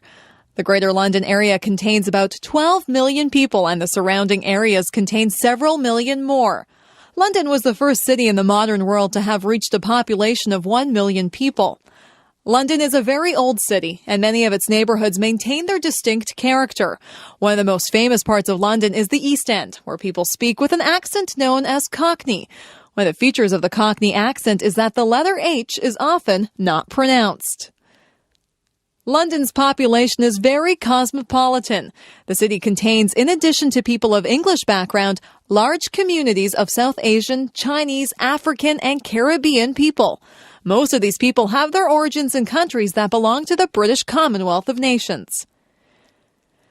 Many of the most famous buildings in London are located in a small central area. This area contains several huge churches, including Westminster Abbey, where many famous people are buried. Another famous church is St. Paul's Cathedral, which was rebuilt after the original was destroyed by fire in the year 1665. The Houses of Parliament are also found in central London. These buildings are famous for their Gothic architecture and for the sound of the large clock known as Big Ben. The Tower of London, which was formerly used as a prison, is now a popular tourist attraction. Buckingham Palace, the residence of the royal family, was first opened for public viewing during the 1990s. London is also famous for its many impressive museums, art galleries, and theaters. For example, the British Museum contains priceless objects from all parts of the world. The National Gallery holds a great collection of artistic masterpieces. The Globe Theatre has been rebuilt to appear as it did during the time of Shakespeare. Despite its age, London remains a vibrant and busy city. Most of the cultural and financial institutions in England are located in London, and the city attracts many young people from other parts of England and around the world. Of course, London is popular with tourists who come to see the many attractions of the city. Soccer. Soccer is the most popular sport in the world. The basic rules of the sport are simple. 2 teams of 11 players try to kick the soccer ball into the opposing team's goal. Only 1 player on each team, the goalkeeper, is allowed to touch the ball with hands or arms. Perhaps part of the reason for the popularity of soccer is its simplicity. The game requires no expensive equipment, merely a ball and a playing surface, preferably a large grassy area. For children in most parts of the world, soccer is the sport that is played most widely. Soccer is also known as football, especially in England. However, soccer should not be confused with American football, Australian rules football, and rugby football, which are very different sports. Although the basic rules of soccer are easy to learn, it is very difficult to master the skills of the game. The best soccer players have developed through natural talent and hard work, a remarkable ability to control the soccer ball with their feet, knees, torso, and head. They can pass the ball very accurately or shoot the ball very hard. The most famous soccer tournament is the World Cup. Every 4 years, teams representing countries from around the world play in a tournament to decide which country has the best soccer team in the world. Because soccer is such a popular sport, it is not possible for every country in the world to be represented at the World Cup tournament. To decide which countries may participate in the World Cup, it is necessary to have tournaments within various regions of the world. The countries that perform well within their parts of the world can then proceed to the World Cup. In the past, most of the available places at the World Cup have been reserved for teams from Europe and from South America. The reason for this is that soccer has been extremely popular in these continents, which have produced the winning teams in previous World Cup tournaments. Recently, however, several African and Asian countries have played quite well at the World Cup, so there are now additional places provided for teams from Africa and Asia. Someday, teams from these areas will win the World Cup. However, there will no doubt be strong competition from countries that have traditionally had very strong teams, such as Argentina, England, Brazil, France, Germany, Italy, and the Netherlands. In many parts of the world, soccer has been an increasingly popular sport for women. There are now many soccer leagues and tournaments available for women athletes, and it seems likely that the number of women who play soccer will someday equal the number of men who play soccer. Among children in many parts of the world, soccer is equally popular for boys and girls. Extinctions. Ever since human beings appeared on the earth, we have had a serious impact on other living things. One of the most serious results of the human presence has been the extinction of other species. Since the arrival of humans, many species of animals and plants have died out as a result of human activity. The extinction of species is a serious problem. When certain species are eliminated, this may disrupt the balance of nature, leading to overpopulation of some species and extinction of others. These changes may have an impact on humans. Also, some of the species that become extinct might have had benefits for human beings. For example, scientists believe that some of the plants growing in rainforest areas might be valuable for treating human diseases. If these plants become extinct as a result of human activity, then these treatments will never be found. The earliest extinctions caused by humans occurred very long ago. Modern humans emerged in Africa over 100,000 years ago, and some of those people migrated to other parts of the world. When they reached new areas, they found that it was very easy to hunt the large animals, which had not previously been hunted by humans. As these prehistoric people moved into Europe, Australia, and the Americas, they killed large numbers of large animals. Within a few hundred years, many species of animals had become extinct. For example, prehistoric people reached New Zealand less than 1,000 years ago, but they soon hunted a huge bird called the giant moa to extinction. With the beginnings of modern technology several hundred years ago, many other species were driven to extinction. Hunters armed with guns were able to kill vast numbers of animals. In North America, this led to the extinction of bird species such as the passenger pigeon, which had previously been very numerous. Other species were nearly wiped out, such as the large prairie mammals called bison.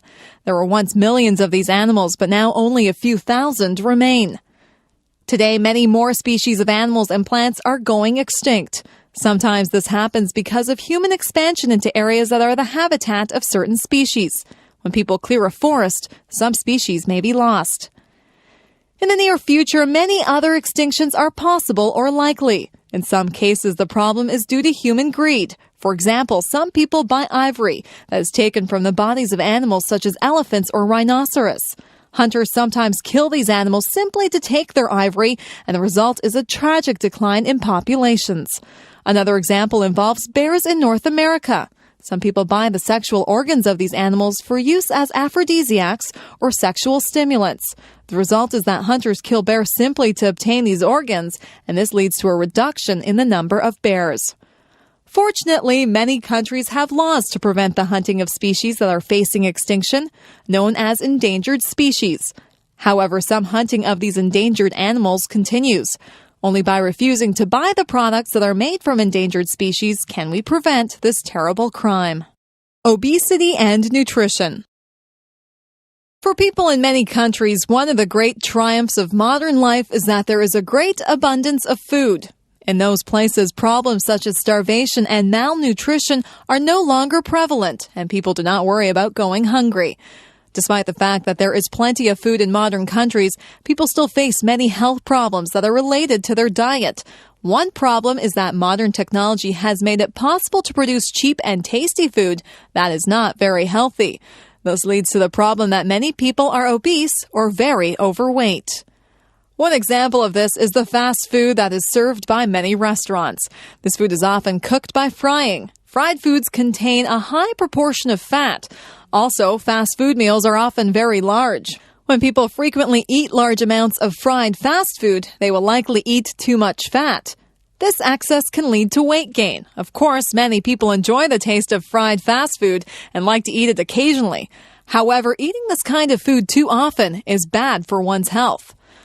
Another example of health problems caused by modern food products involve soft drinks and other sweetened beverages. These drinks, sometimes called pop, have a sweet taste that many people enjoy on occasion. However, these drinks contain large amounts of sugar. When people drink soft drinks very frequently, they consume a great deal of sugar. This excess sugar can lead to weight gain. The weight gain that can result from consuming too much fast food and too many soft drinks can have several harmful effects. For example, people who are very obese have an increased risk of heart disease and of diabetes. Of course, fast food and soft drinks are not the only causes of obesity. Other eating habits may be involved, and so are lack of exercise and genetic factors. To avoid the health problems that are associated with obesity, it is important that one does not eat too much food. However, this does not mean that one should try to eat as little as possible. People need an adequate amount of food in order to stay healthy. Also, it is important to avoid new fad diets that become popular from time to time because these are often unsafe. Some of the diets that are recommended in popular books do not contain adequate amounts of nutrients, such as vitamins and minerals. Instead, one should try to eat foods that are nutritious. For example, foods such as fruits, vegetables, grains, and lean meats have many vitamins and minerals that are needed for good health. People whose diets consists mainly of these foods will probably be much healthier on average than people whose diets contain too many foods that have high levels of fat or sugar. In addition, many of these nutritious foods are also very tasty and enjoyable to eat. Sexual harassment. When an employee is subjected to unwanted sexual advances or comments by a coworker or an employer, we say that the employee is experiencing sexual harassment. In some workplaces, sexual harassment is a serious problem. In its most blatant form, a boss may demand sexual favors from an employee and threaten to fire the employee if she fails to comply. Similarly, the employer might promise a promotion or raise in exchange for some sexual favor. Whenever an employer uses the prospect of reward or punishment as a way of obtaining sexual access to an employee, sexual harassment has occurred. This is not the only form of sexual harassment. Sometimes an employee may be subjected to demeaning comments by her employer or coworker.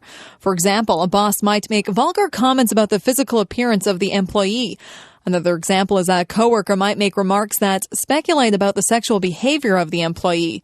In both of these cases, the employee is treated disrespectfully on the basis of her sex, so both cases would represent sexual harassment. Some forms of sexual harassment are more subtle. If a group of workers exchanges offensive jokes of a sexual nature in such a way that they can be easily overheard by other workers, then this is also a form of sexual harassment. Similarly, if workers post pornographic pictures in their workplace in such a way that they can be seen by other workers, then this also represents sexual harassment. In both cases, the workplace becomes an environment in which the employee is made to feel uncomfortable because of her sex. Sexual harassment usually involves a female employee who is being bothered by a male employer or coworker. In some cases, a woman might sexually harass a man, or one person might sexually harass another person of the same sex. However, these cases are not as common. Also, in some cases, the person who commits sexual harassment is not a boss or coworker, but a customer or a visitor to the workplace. Sexual harassment is a form of intimidation and abuse of power that causes much stress for many employees. In recent years, many steps have been taken to reduce the occurrence of sexual harassment. Educational campaigns have been designed to teach people that sexual harassment is wrong. Stronger penalties for sexual harassment have been introduced. Another way to reduce the prevalence of sexual harassment is to develop a culture of respect in the workplace. People need to be aware of how their jokes or comments might be perceived by others, and to imagine how they would feel if one of their relatives were subjected to sexual harassment. Employers and employees must recognize that sexual harassment is a serious concern and treat potential cases of sexual harassment very seriously. Each company should have clear policies about sexual harassment, and each should establish a fair and efficient process for dealing with complaints of this kind. In this way, the workplace can be a comfortable environment for all persons. Cultural differences, individualism, and collectivism. The many cultures of the world differ in a great variety of ways. One of the most interesting ways in which cultures vary is in the extent to which they are individualistic or collectivistic. An individualist society and a collectivist society are different in many ways. In an individualistic culture, each person tends to think of himself or herself in terms of his or her own characteristics and preferences, the things that make the person unique or different from others. In a collectivistic culture, each person tends to think of himself or herself in terms of his or her social relationships and roles, the things that make the person a part of a larger group, such as an extended family or an ethnic group. Another difference between individualist and collectivist cultures involves the tendency to help others.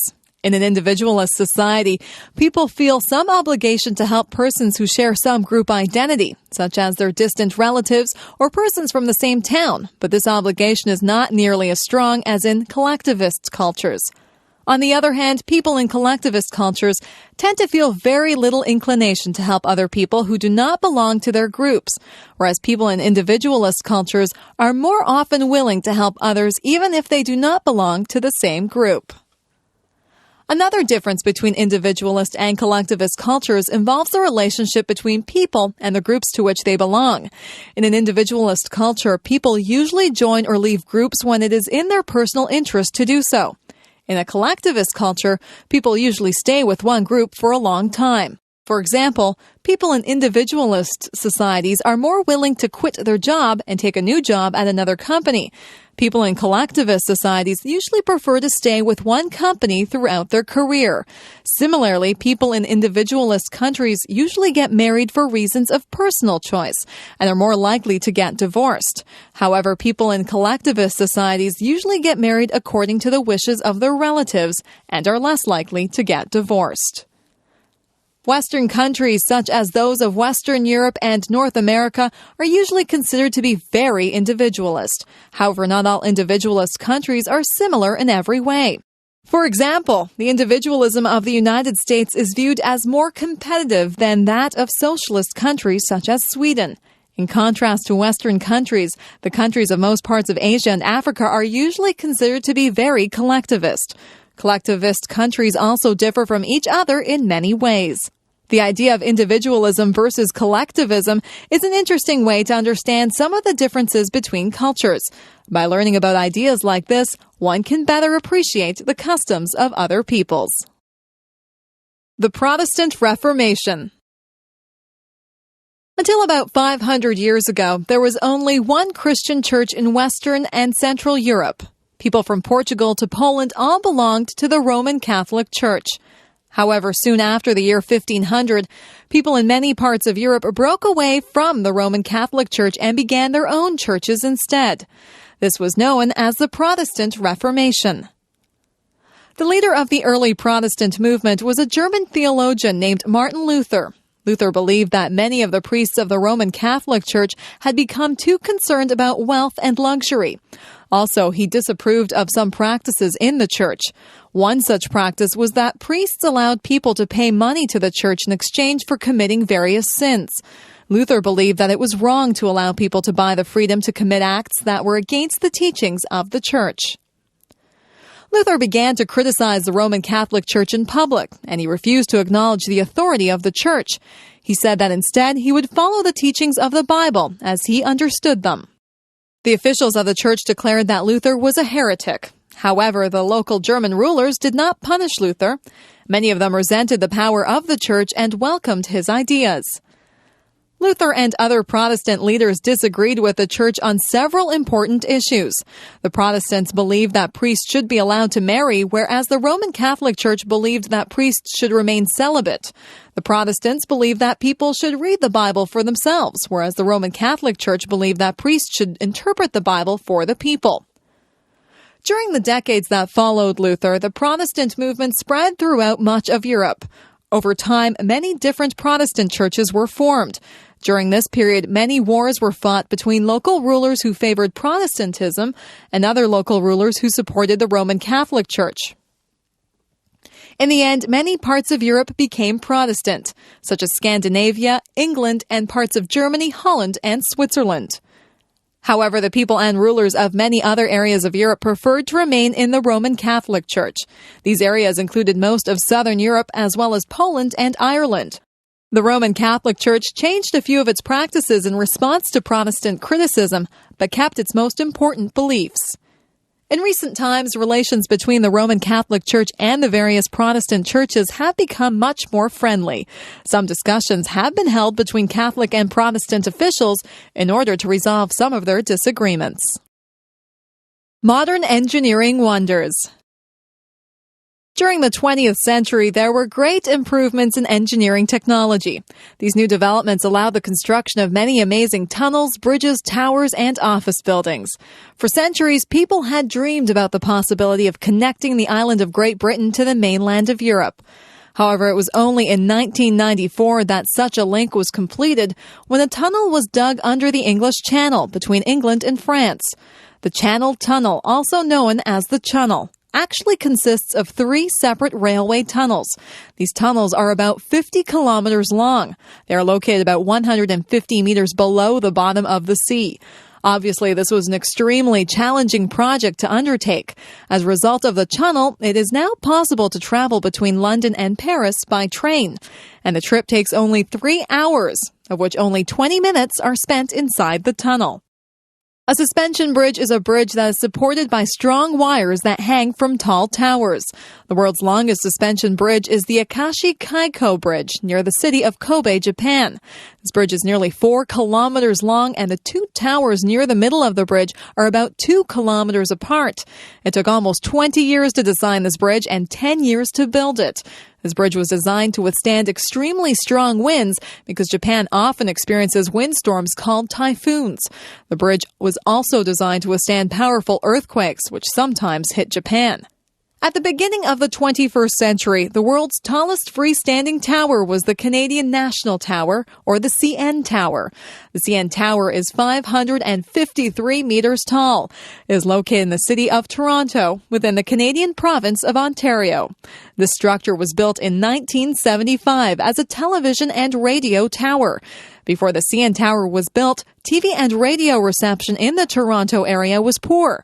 This was because the TV and radio signals were blocked by the buildings of downtown Toronto. When the CN Tower was built, this problem was solved. Of course, the CN Tower is also a famous tourist attraction. People can ride in the very fast elevators that take them to observation areas, which are at about 350 and 450 meters above the ground. Although the CN Tower is the world's tallest tower, it is not an office building.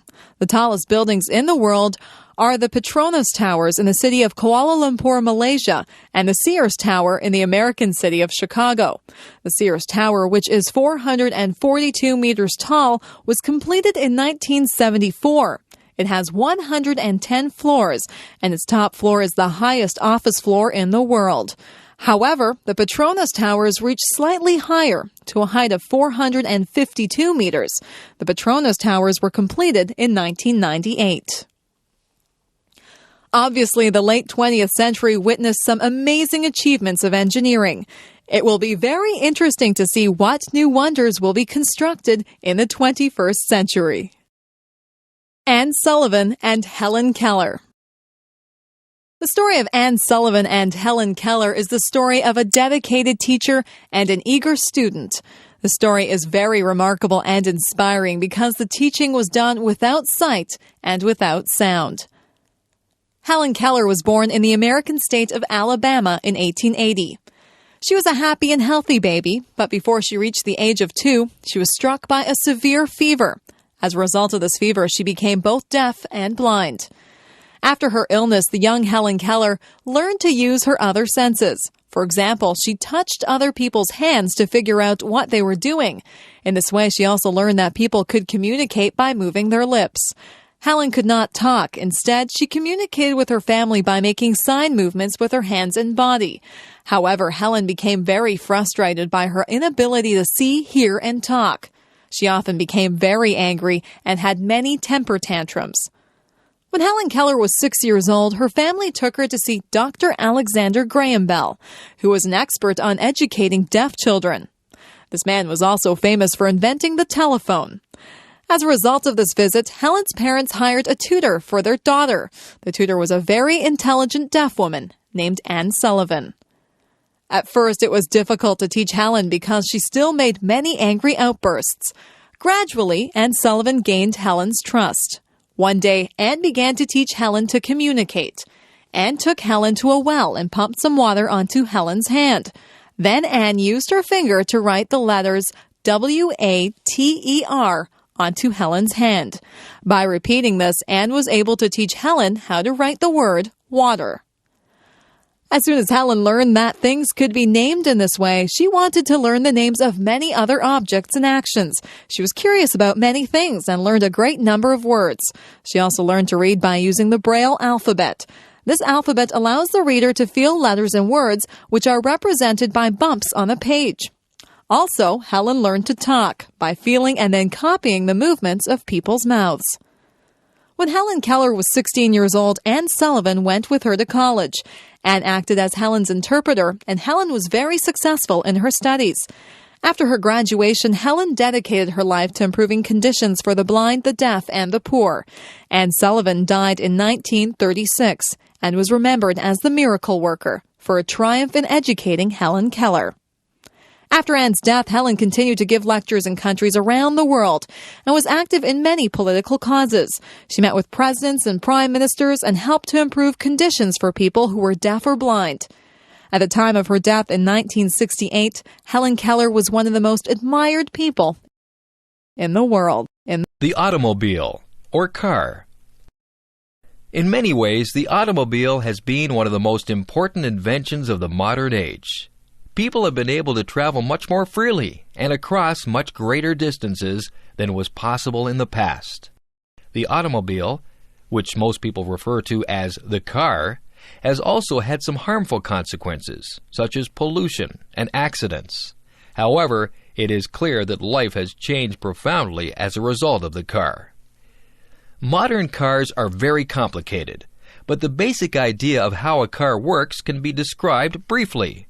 When the keys are turned in the ignition of the car, this creates a spark that ignites some gasoline vapor inside a cylinder.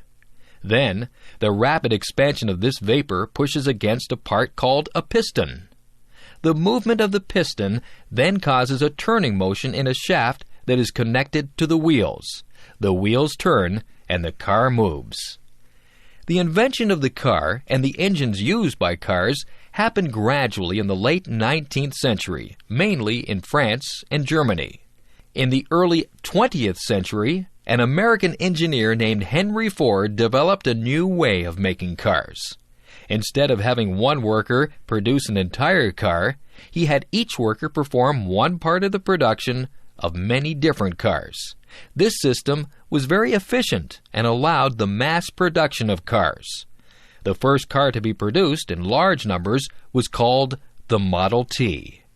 The Model T Ford and other cars that were soon produced in large numbers were cheap enough that many people could afford to buy them. Many new roads were built and paved throughout North America to allow cars to be driven from town to town. People were able to travel much more easily and to visit places that had previously been difficult to reach. Some problems also came with the widespread use of cars. One of these problems was air pollution, because car engines burn gasoline, which produces poisonous exhaust fumes. Gradually, new laws and new technology have led to reductions in the air pollution that is caused by cars. Moreover, cars today are much more fuel efficient than they were in the past, requiring less gasoline to travel a given distance. However, this pollution is still a problem because of the many millions of cars that are used each day. Another problem has been car accidents, which have caused many thousands of deaths each year.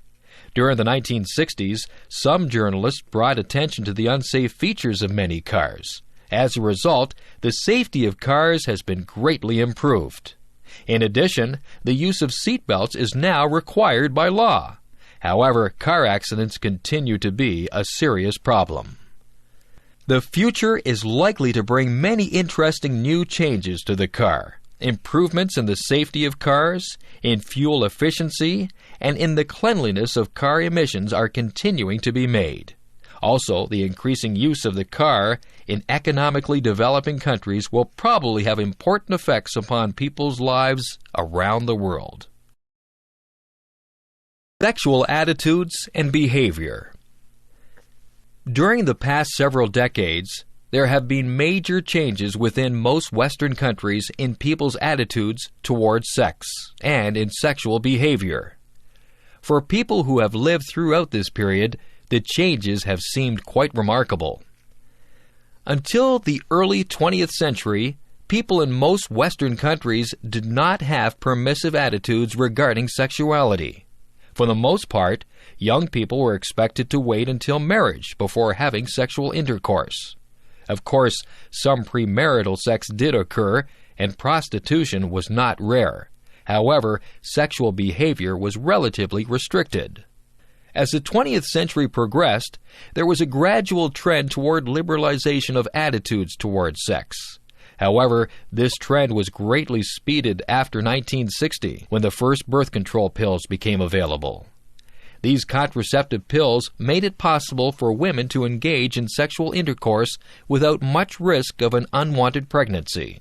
As a result, many women were more willing to have premarital sex than was previously the case.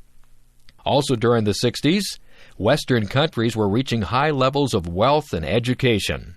A new and very large generation of young people was approaching adulthood, and there was a mood of rebellion against traditional norms. There was an increase in the number of people who engaged in sex before marriage, and also a greater openness about such behavior. By the 1970s, sexual attitudes had become quite liberal, and many young people were quite promiscuous in their sexual behavior.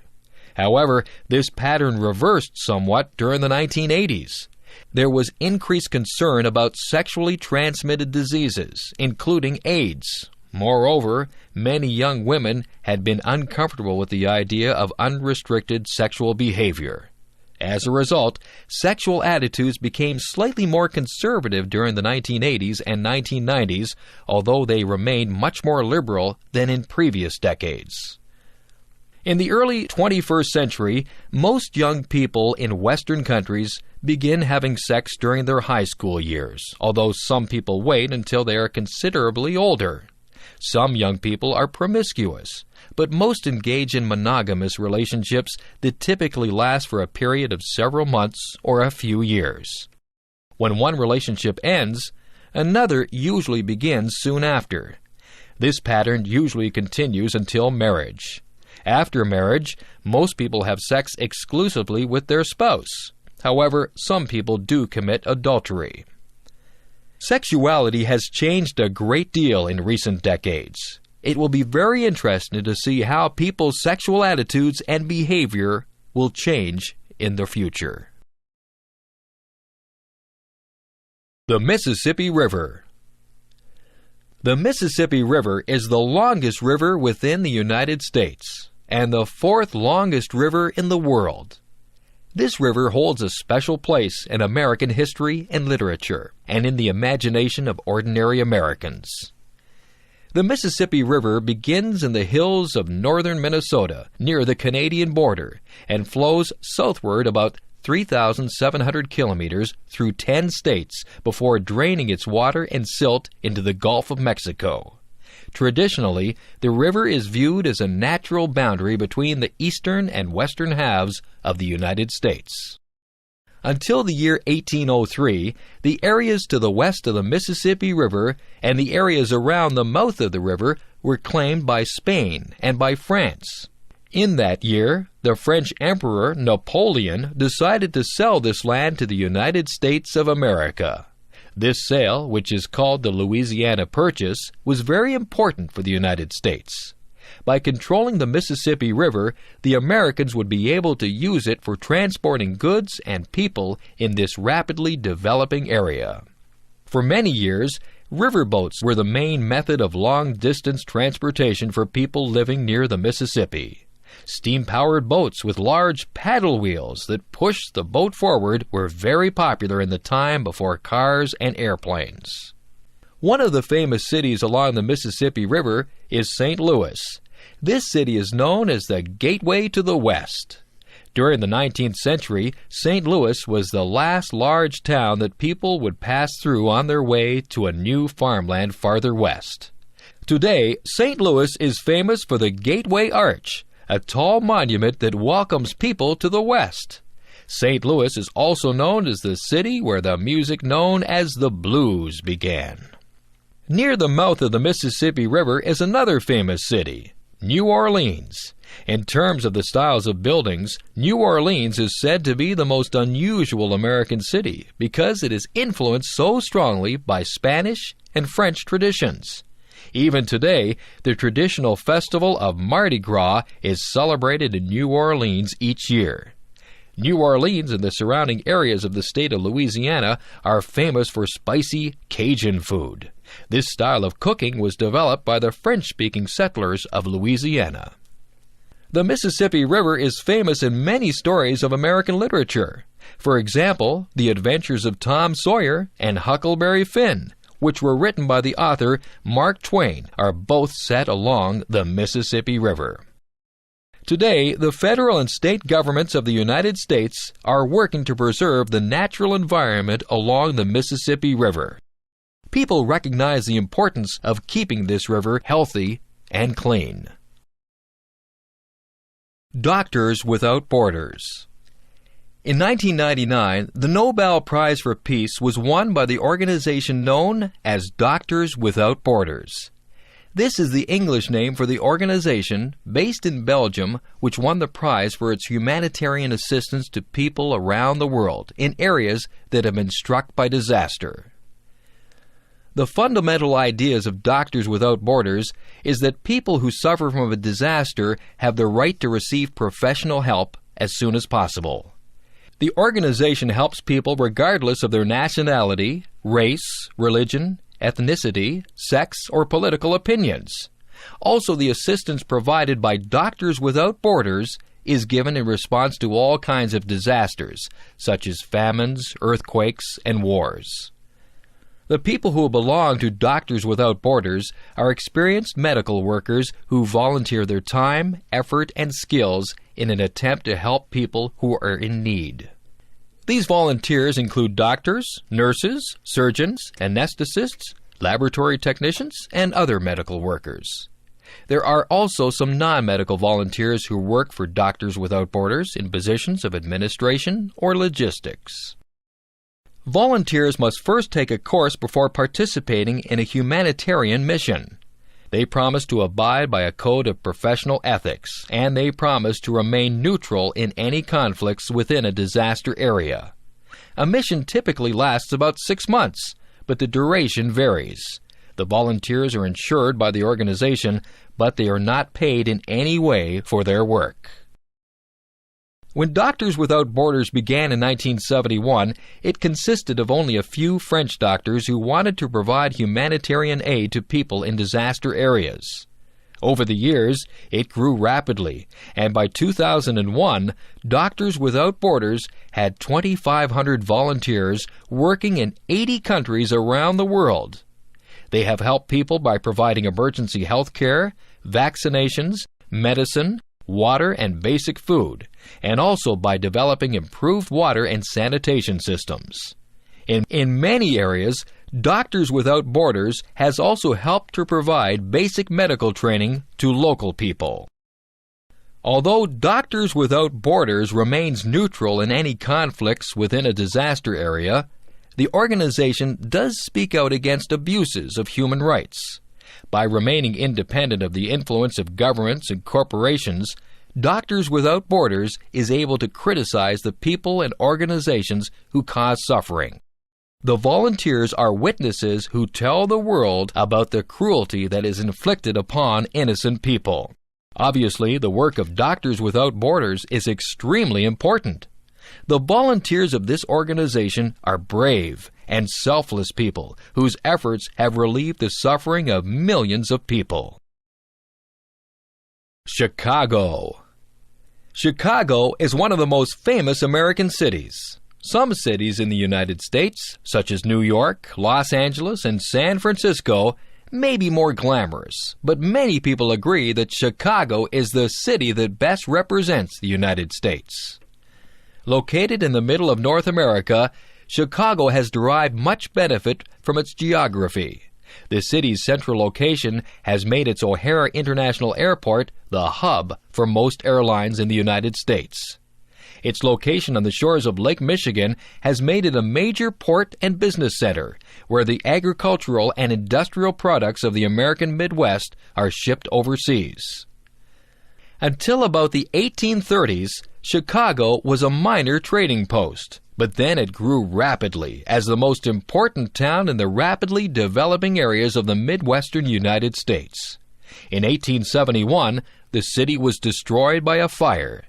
It is often said that the fire started when a cow knocked over an oil lamp. It took about 20 years for the city to be completely rebuilt, but it continued to expand. In 1882, the first skyscraper was built in Chicago.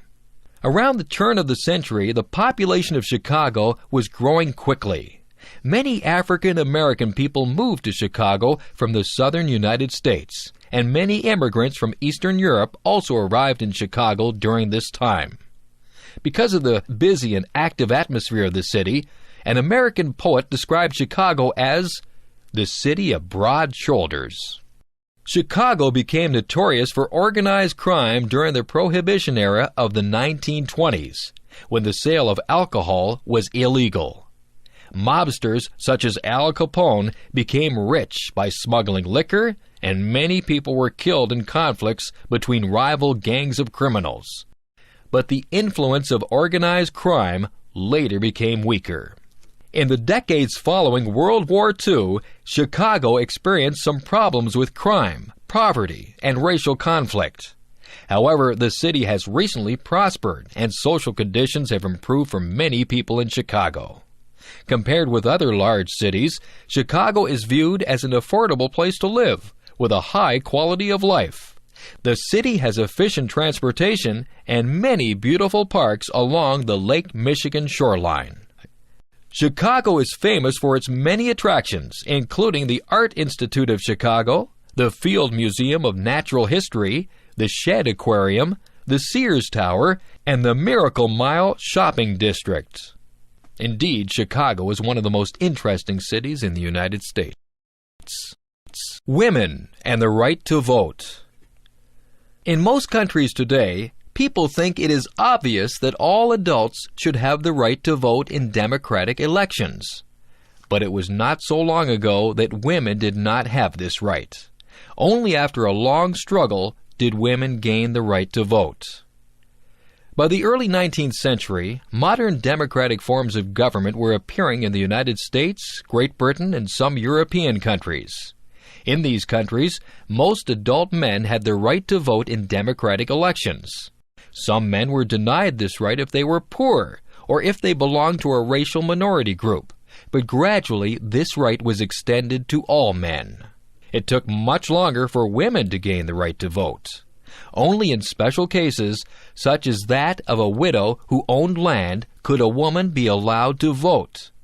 Many men believed that it was not necessary for women to vote, because they assumed that the husband should decide on behalf of his wife.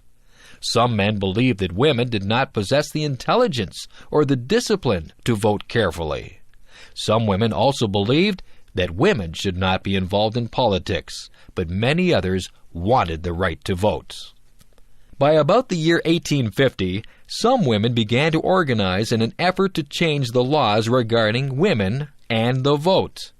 This movement was known as the woman suffrage movement, because the word suffrage means voting. Leaders such as Susan B. Anthony and Elizabeth Cady Stanton brought attention to this issue and persuaded many people that women should vote. The first part of the United States to recognize women's right to vote was Wyoming in the year 1869.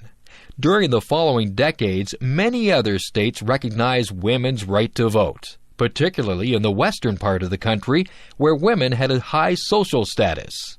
However, the United States was not the first country to recognize women's right to vote at the national level. The first country to recognize women's right to vote was New Zealand in 1893. Soon after, Australia also allowed women to vote, and so did the Scandinavian countries of Northern Europe. But in countries such as the United States, Canada, and Great Britain, women could not yet vote. Women in those countries struggled to gain the vote. For example, in Great Britain, Emmeline Pankhurst and her daughters participated in hunger strikes. During World War I, 1914 to 1918, women's work efforts were very important to winning the war, and people's attitudes were increasingly in favor of women having the right to vote. Women then gained the right to vote in Canada, the United States, and Great Britain. Gradually, other democracies around the world also recognize women's right to vote. Today, it seems difficult to believe that women were not allowed to vote only a few generations ago. But there is still progress to be made. In most countries, women are underrepresented among political leaders. Perhaps the day will soon come when women are elected as often as men. Charles Dickens. Charles Dickens is considered one of the greatest writers in the history of English literature. Dickens wrote his many novels during the 19th century, but those novels remain popular even today. Literary experts admire his genius at describing the lives and personalities of the many characters in his books. Charles Dickens was born in England in 1812. His father was a clerk who worked for the Navy. Unfortunately, his father was not good at managing money, and the family soon went deeply into debt. In those days, people who owed money were sent to prison, and their families were sent to places called workhouses. When Charles's father was unable to pay the debts, Charles was sent to a workhouse, where he had to work long hours, and Charles's father was sent to prison. After a few years, the family regained its freedom, but the experience had a lasting effect upon Charles. As a young man, Charles Dickens worked as a journalist in the law courts and in Parliament, but he soon began writing stories for newspapers. These stories were very popular with the readers. Soon Dickens began writing entire novels for the newspapers. Each month, the newspaper would publish another chapter of Dickens' latest novel. One of Dickens' most famous early novels is called Oliver Twist. This is the story of a young man who is poor and alone in the city of London and becomes involved in criminal activities to support himself. The characters in this novel have a very wide range of personalities, but seem very real to the reader. The book exposed the conditions that face the poor people of London and helped to encourage reforms aimed at improving those conditions. Perhaps Dickens' most popular novel is A Christmas Carol. In this story, a rich but stingy old man, Ebenezer Scrooge, refuses to give his employee a day off at Christmas and refuses to donate money to help the poor. But while sleeping, Scrooge is visited by ghosts from his past, present, and future. These ghosts show Scrooge how badly he has behaved. When Scrooge wakes up, he becomes a kind and generous man who fully appreciates the spirit of the Christmas holiday. Another famous novel of Dickens is A Tale of Two Cities. This is a story of the violence and upheaval during the French Revolution.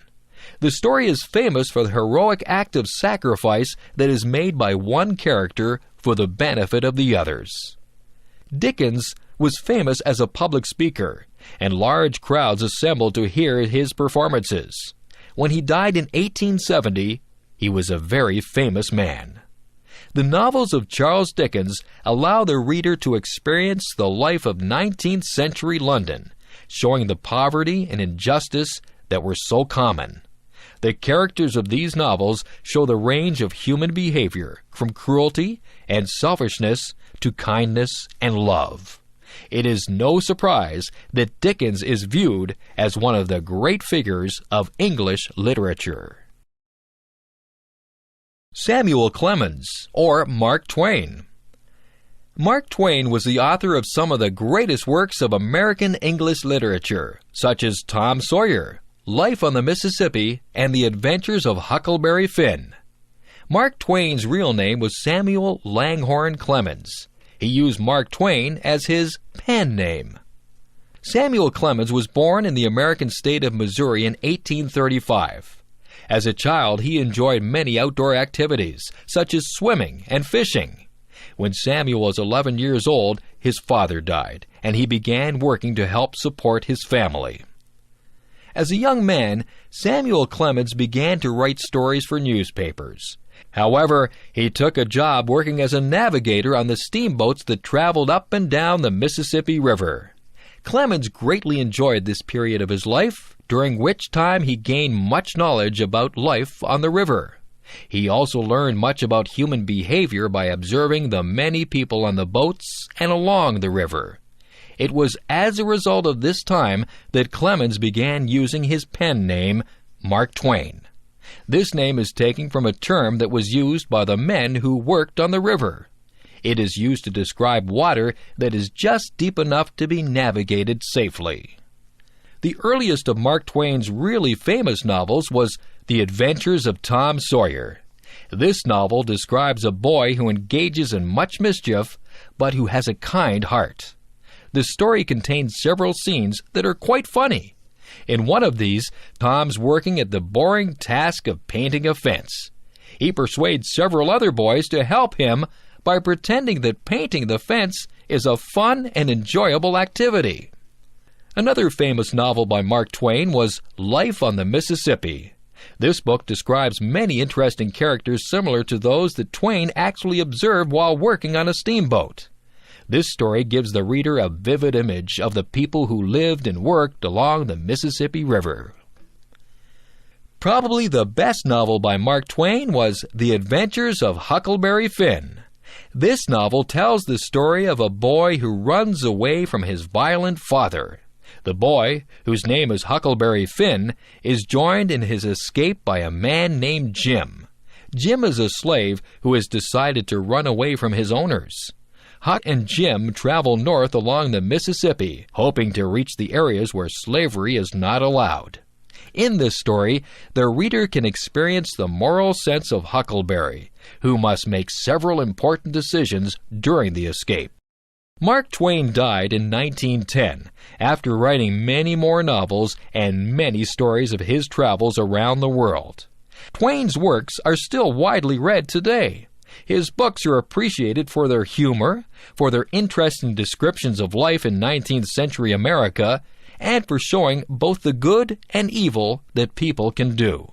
Many critics consider Twain to have been the greatest American writer. The islands of the Caribbean. The Caribbean Sea is the large body of water that lies north of the northern tip of South America.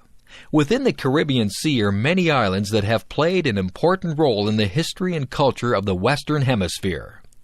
By far, the largest island in the Caribbean is Cuba.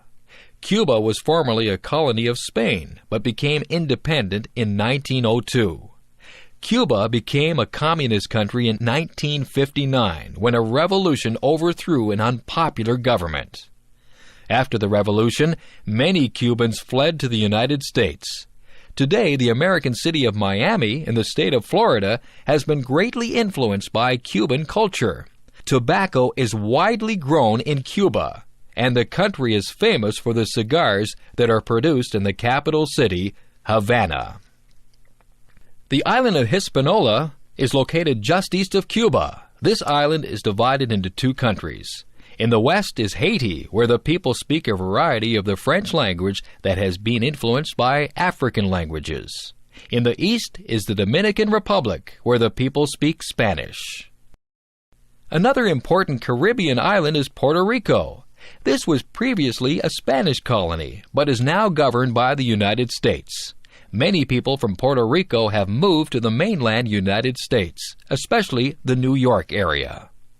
In many other islands in the Caribbean, English is the main language. The largest of these islands is Jamaica, which is located just south of Cuba. Most Jamaicans are the descendants of African people who were brought to work as slaves on sugar plantations. Jamaica is famous as the birthplace of the style of music called reggae, which was popularized in other countries by Bob Marley, a famous Jamaican musician. Another important English-speaking Caribbean island is Trinidad. This island is located just north of South America. The population of Trinidad is very diverse. The largest groups of people are descended from people who came from Africa and India, but there are many other nationalities also. Trinidad is famous for a style of music known as calypso, and for musicians who produce pleasant sounds by playing steel drums. There are also many other smaller islands in the Caribbean, each with its own unique features. Many of these islands possess fine beaches and are popular tourist destinations. The warm weather of the Caribbean makes it a popular place for North Americans who must live through cold winters. North American Indians. The first people who lived in North America were the Indians. The name Indians is actually not very accurate because the people are not from India. But when the first Europeans came to North America, they mistakenly believed that they had reached India, so they referred to the people as Indians. In different parts of North America, the Indians had very different cultures and very different ways of making a living. On the west coast of North America, many large rivers flow into the Pacific Ocean. In these rivers is an abundance of fish, such as salmon. The Indians in these areas obtained much of their food by fishing. They lived in settled villages and became experts in carving wood from the tall trees of the area. They carved large canoes for traveling on the rivers and oceans, and they also carved tall totem poles. Totem poles were carvings of various animal or human figures, and often the poles had a mythical or spiritual significance for the people who carved them. Many beautiful totem poles can be seen in cities such as Vancouver or Victoria, in the Canadian state of British Columbia, or Seattle in the American state of Washington. The Plains Indians lived in the central prairie of North America. The various nations of the plains lived by hunting large animals called buffalo or bison. Horses were brought to North America in the 16th century by the Spanish. The Indians who lived in the prairie areas had learned to become experts at riding horses, and on horseback they could hunt the giant herds of bison. They followed the buffalo from place to place. The Plains Indians lived in portable houses called teepees, which were made by sewing together buffalo skins and holding them in place with wooden poles. In the southwestern United States, some Indians lived by farming. In this dry area, the Indians raised several crops, such as corns, beans, and squash. Many of the Indians in these areas lived in large settlements where the houses were made from stone or dried mud. The people were experts at weaving, and they made clothing and blankets that had beautiful artistic designs. Near the eastern coast of North America, many Indians lived by a combination of farming and hunting. These people lived in fortified villages, some of which were inhabited for many years at a time. In some places, they built large earthworks that can still be seen today. In the forests of northern Canada, the Indians lived primarily by hunting, fishing, and gathering. Like the Indians of the prairie regions, they often moved from place to place in search of game animals to hunt. Today, the Indians of North America no longer live in their traditional ways. However, several Indian languages are still spoken by many thousands of people. Also, many Indians in the United States and Canada are very interested in maintaining the cultural traditions of their ancestors.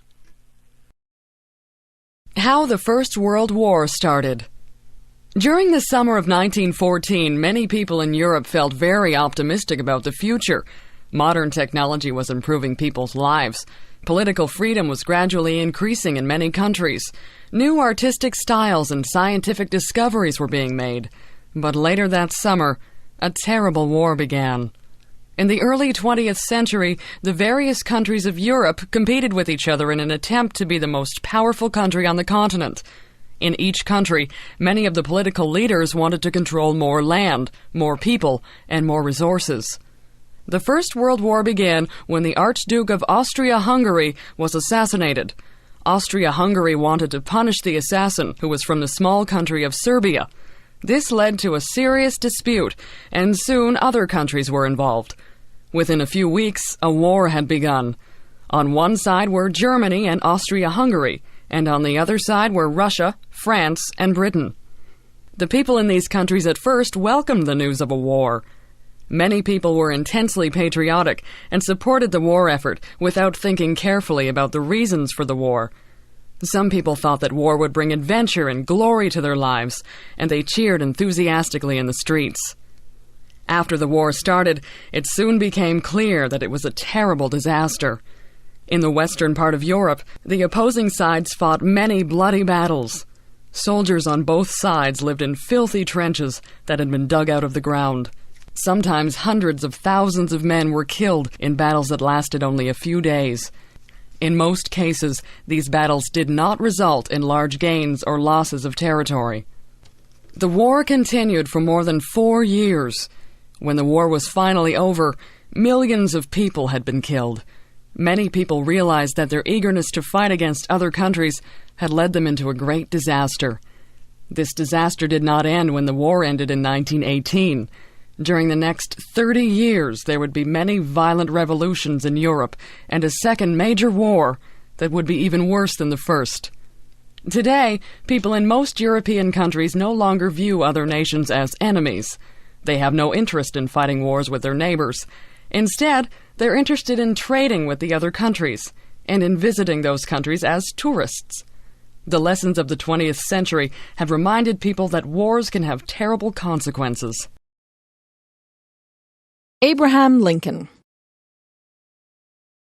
When historians are asked to choose the greatest presidents in the history of the United States, one of the names most frequently mentioned is Abraham Lincoln. Lincoln was president during the greatest ordeal that ever faced the United States, the Civil War.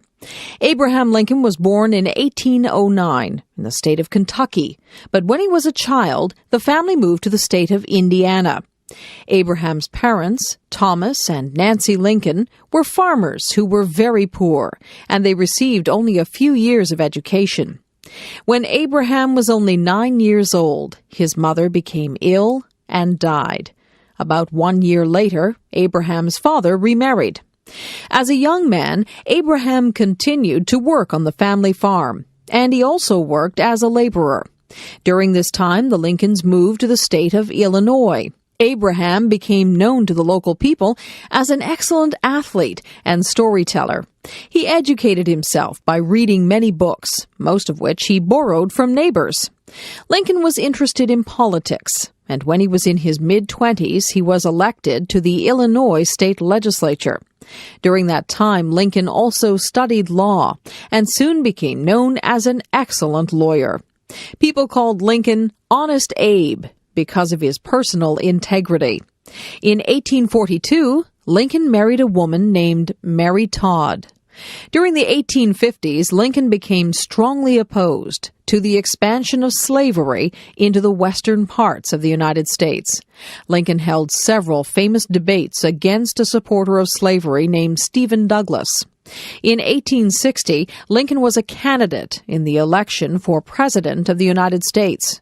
During this election, the issue of slavery and its expansion was very prominent. Lincoln won, but soon after, several of the southern states decided to secede from the United States and form their own country. A few months later, fighting started between those southern states and the federal government, which was supported by the northern states. Lincoln managed the Civil War with skill and determination. Gradually, the North began to win the war. In 1863, Lincoln made the Emancipation Proclamation, which freed the slaves. Later that year, Lincoln gave his most famous speech, the Gettysburg Address. The Civil War had brought terrible suffering to many Americans, and people were very bitter after the war. But Lincoln wanted the country to become united again, and he urged people to forgive. However, in April of 1865, only months after the war ended, Lincoln was shot and killed by an assassin. Many people, even Lincoln's critics, mourned his death. In the generations that have passed since Lincoln's death, he has continued to be viewed as a great president. Some historians have criticized Lincoln for not being more strongly opposed to slavery, but others have defended him, saying that Lincoln's approach to the issue was realistic and humane. But nearly all historians agree that Lincoln was an honest and brave leader during the most difficult period in American history. Two great musicians, Mozart and Beethoven. Much of the music of 18th and 19th century Europe is still enjoyed by many people. Two of the greatest musicians of that time were born only 34 years apart, and actually knew each other for a short time. These great musicians were Mozart and Beethoven. Wolfgang Amadeus Mozart was born in Austria in the year 1756. As a child, Mozart was a music prodigy. He began composing music before his 5th birthday, and by the time he reached his teenage years, Mozart had already written many symphonies and other musical works. As a young man, Mozart worked as a concertmaster for the Archbishop of Salzburg in Austria. He also traveled to various European cities. When he was in his mid-20s, Mozart moved to the city of Vienna. Mozart had difficulty earning a living, but during this time he wrote some excellent operas and string quartets. Many people did not yet appreciate the greatness of Mozart's music. In his early 30s, Mozart became the court musician for the Emperor of Austria, and during the next few years, Mozart continued to write many beautiful works of music. Mozart died in 1791, but although his life was short, his productivity had been enormous. The beauty, grace, and technical precision of his music is still greatly admired, and he is considered one of the greatest musicians of all time. When Mozart was in Vienna, he met a young musician named Ludwig van Beethoven. Beethoven performed some music for Mozart, who was greatly impressed by the talent of this young man. Beethoven had been born in Germany in 1770, and from an early age he had displayed a great aptitude for music. Beethoven moved permanently to Vienna in 1792. He studied music under some famous composers and became known for his outstanding skill in playing the piano. Beethoven began to compose more of his own music, and these works became very popular. When in his late 20s, Beethoven began to lose his hearing. He continued to compose excellent music, but he became more withdrawn and performed less frequently. By the year 1817, Beethoven had become completely deaf, and he could no longer perform music. However, his creative genius did not deteriorate. Instead, Beethoven created many of his greatest works despite his deafness. It was Beethoven's influence that began the Romantic era of music, which followed the Classical era of the 19th century. Beethoven died in 1827, but his music remains famous for its beauty and originality. His greatest symphonies, such as the Fifth Symphony, are among the world's best-known works of music. Today, the works of Mozart and Beethoven are still popular among those who appreciate great music. Music fans can look back with wonder at the musical creativity that flourished in Vienna more than 2 centuries ago. Amelia Earhart. Amelia Earhart was one of the most famous airplane pilots of all time. She is famous for the impressive travels that she made in her airplane, for the mystery surrounding her death, and for showing that women could perform great feats of aviation. Amelia Earhart was born in the American state of Kansas in the year 1897. After graduating from high school, Earhart decided to become a nurse. She worked as a military nurse in Canada during World War I, treating injured soldiers. After the war, she returned to the United States and became a social worker. But in 1920, she saw airplanes in a stunt flying exhibition, and early the next year, she took her first ride in an airplane. It was then that Amelia Earhart decided to become a pilot. Within a few months, Earhart saved her money and bought a small airplane. She flew frequently and improved her skills as a pilot. In 1928, she joined 2 men in a flight across the Atlantic Ocean. But Amelia Earhart's greatest exploits were still to come. In May 1932, she attempted to become the first woman to fly solo, or alone, across the Atlantic Ocean. She flew east from the island of Newfoundland and faced cold weather, high winds, and dense fog. But she successfully crossed the ocean and landed her airplane in a farmer's field in Ireland. When news of her flight reached the United States, Amelia Earhart had become very famous. Later flights by Amelia Earhart were equally impressive. She became the first person to fly from Hawaii to California, across 4,000 kilometers of Pacific Ocean. She also became the first person to fly from Mexico City to the New York City area. But in 1937, she planned her most ambitious flight, a journey around the world.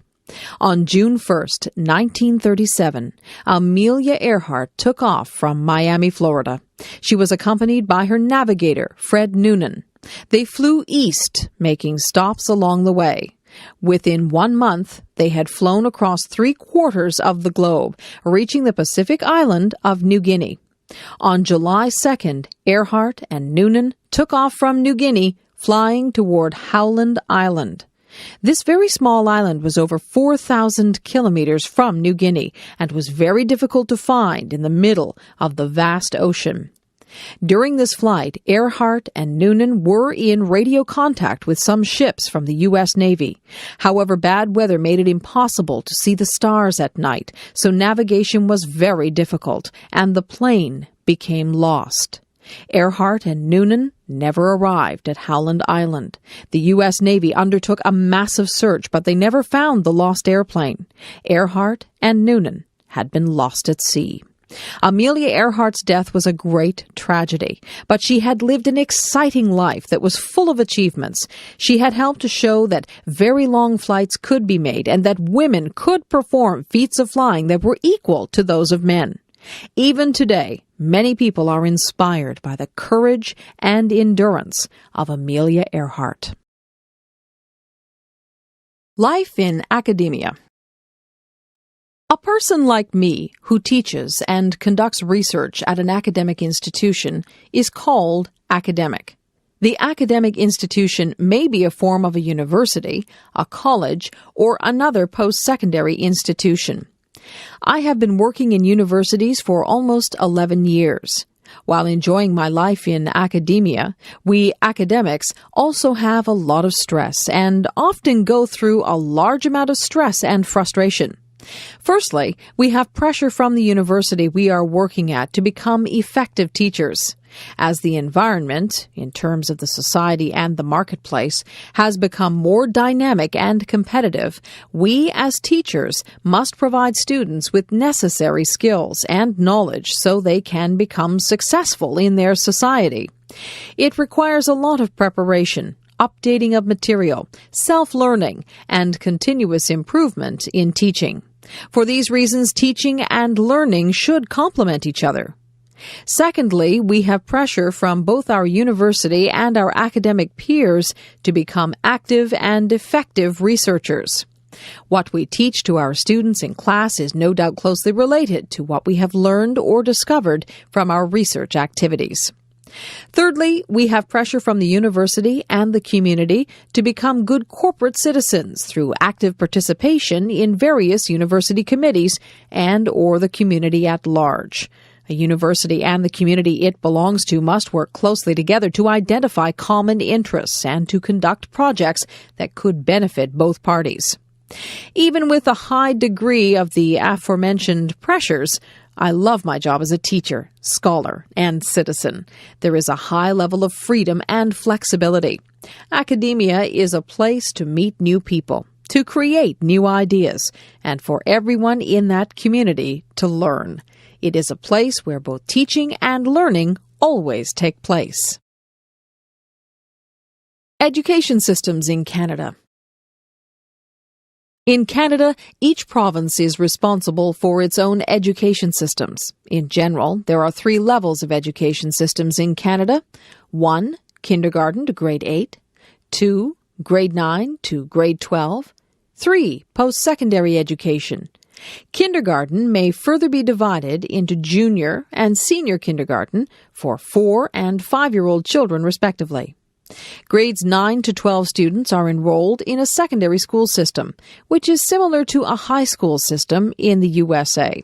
Some cities and towns may have a junior high school system, which accommodates children from grade 7 to grade 9.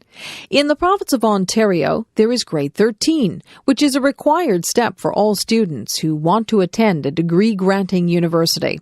This feature has been unique for Ontario, but the province has decided to abolish it in order to be consistent with other provinces' secondary education systems. By year 2003, when grade 13 is completely abandoned, the number of students entering a university or college is expected to be almost doubled, called double cohort. Post-secondary education system in Canada includes universities, community colleges, university colleges, and other private institutions providing post-secondary education, such as skill training and continuing education. A university is a standing-alone, degree-granting institution that offers certificates, diplomas, and bachelor, master, PhD degrees. There are about 50 universities throughout the country, most of which are publicly funded institutions. Some of the most recognized universities include the University of Toronto, McGill University, the University of British Columbia, and Queen's University. A community college offers a variety of programs for students who want to learn technical skills, skills that they can apply to the real world quickly. These programs are usually 1 or 2 years in length, emphasizing hands-on experience in a classroom setting. It grants certificates and diplomas and offers a variety of training courses for people who want to upgrade themselves with the current markets and new technologies. A university college, as the name implies, is somewhat in between a community college and a university. This type of institution is common in British Columbia, the most western province in Canada. It grants certificates and diplomas by itself. However, it is not able to grant university degrees alone, although it often offers all the courses required for a university degree. The curriculum for a degree program is usually designed in conjunction with the university, which actually grants degrees to the university college students. Business education. What is business? A business includes all the activities involved to create and sell a product or service. The most important functional areas of business include accounting, finance, marketing, production operations, and human resources management. Accounting is a field of business that records and reports the flow of funds through a firm on a historical basis and produces important financial statements such as balance sheets and income statements. It also produces forecasts of future conditions, such as projected financial statements and financial budgets, and evaluates the firm's financial performance against the forecasts. The finance area of business supports a firm in decisions concerning the financing of the firm's business and the allocation and control of financial resources within the firm. Major activities of finance include cash and investment management, capital budgeting, financial forecasting, and financial planning. The cash and investment management activities forecast and manage the firm's cash position and short-term and other securities. The capital budgeting activity involves evaluating the profitability and risk of proposed capital expenditures. The financial planning process evaluates the present and projected financial performance of the firm and projects the firm's future financial needs. The marketing function of business is concerned with the planning, promotion, sale, and distribution of existing products or services in existing markets, and the development of new products and new services in order to better serve existing and potential customers with quality products and services. It is also responsible for customer relationship management, product planning, pricing, advertising, after-sales service, and market research and forecasting.